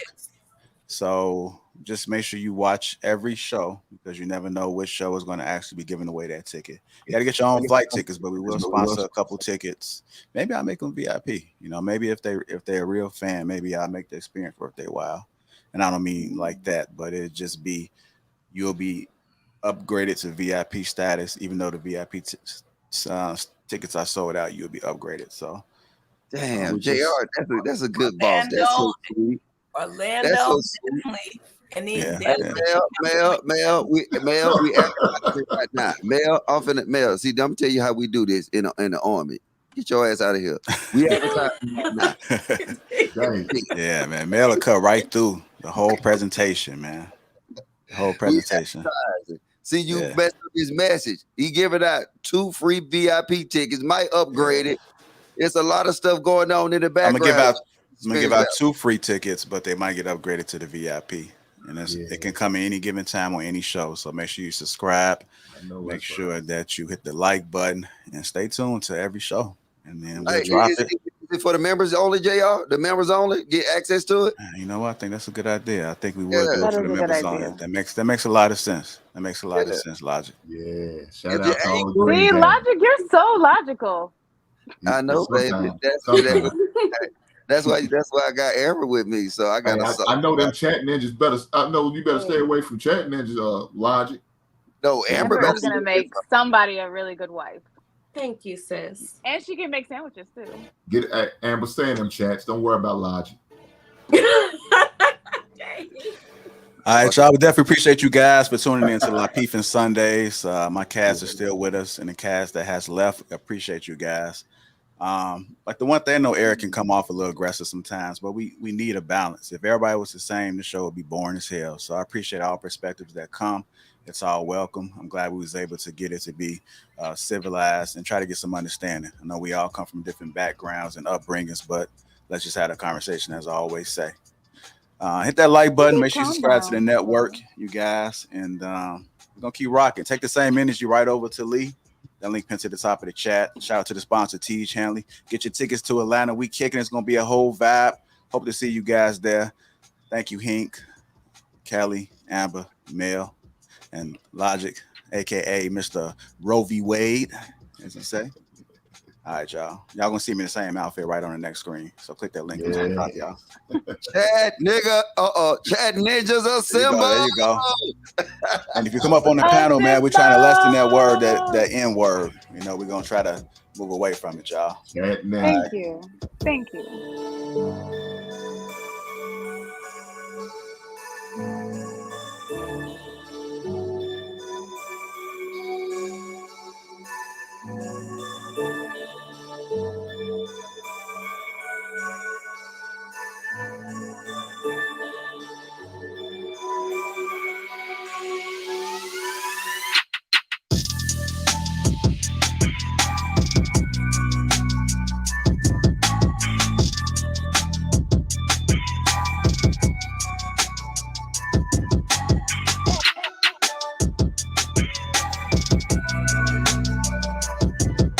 You guys head right over there to Sage Talk with Lee. Click that link pinned to the top of the chat. Also get your tickets to Atlanta. The Lapeef Experience Takeover, y'all. Y'all don't want to miss this. You don't want to miss it. Appreciate all the support. Thank you, guys. We love y'all.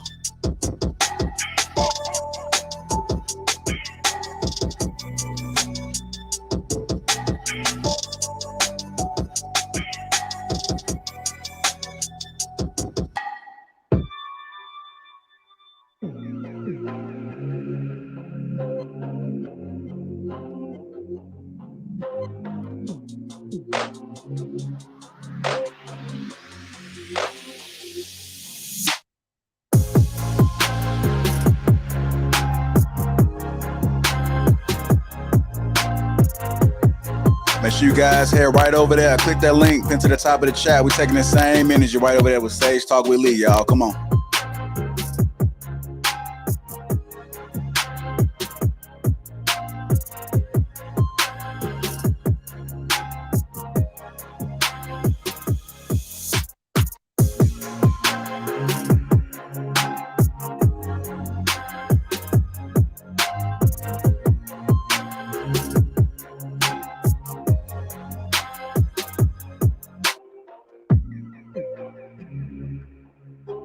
Appreciate all the support. Hit that like button, family. Thank you, guys. We're taking the same energy again right over there with Sage Talk with Lee. Click that link pinned to the top of the chat. Get your tickets to Atlanta right now.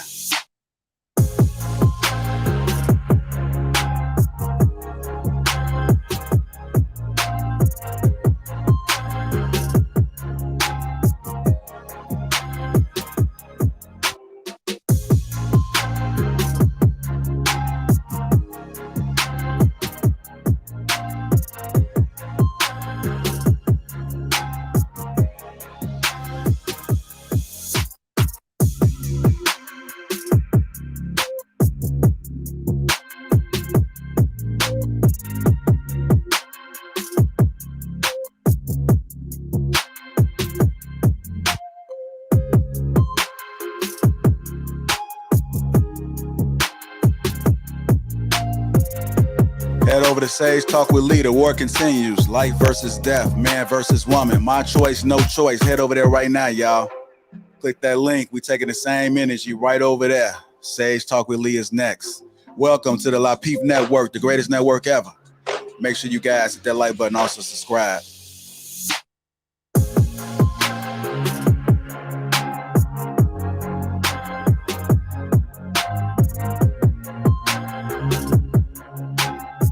Shout out to all the new members. I see you, Double R.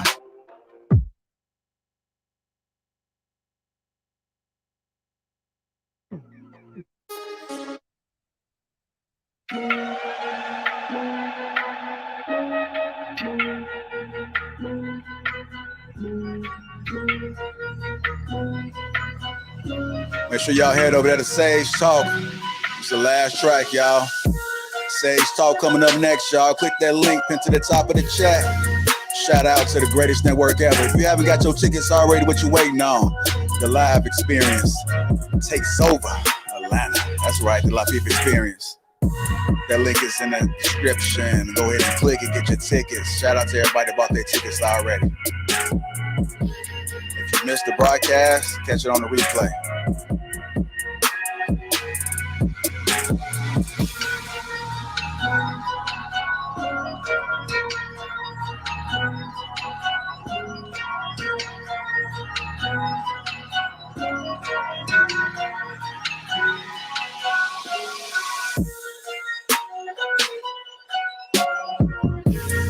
This broadcast is about to end. Go ahead and click that link pinned to the top of the chat right now. Everybody over there.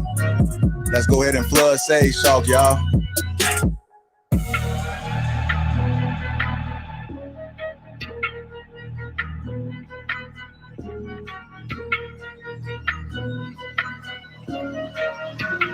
We're taking the same energy right over there to Sage Talk, y'all. Click that link pinned to the top of the chat right now, family.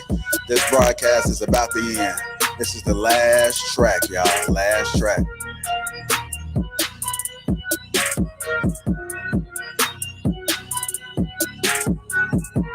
That's right, Miss Spire. We're going to have to rewind this. You missed a great show. Missed a great show. Everybody head over to Sage Talk right now, y'all. Everybody. This broadcast is ending. Everybody head over to Sage Talk, y'all. We'll be starting over there shortly. Hit the like button on your way out, family. Hit the like button. Get your tickets to ATL. Shout out to the greatest network ever. This broadcast is ending, y'all. Click that link pin to the top of the chat. That's what we taking the show, y'all. Come on.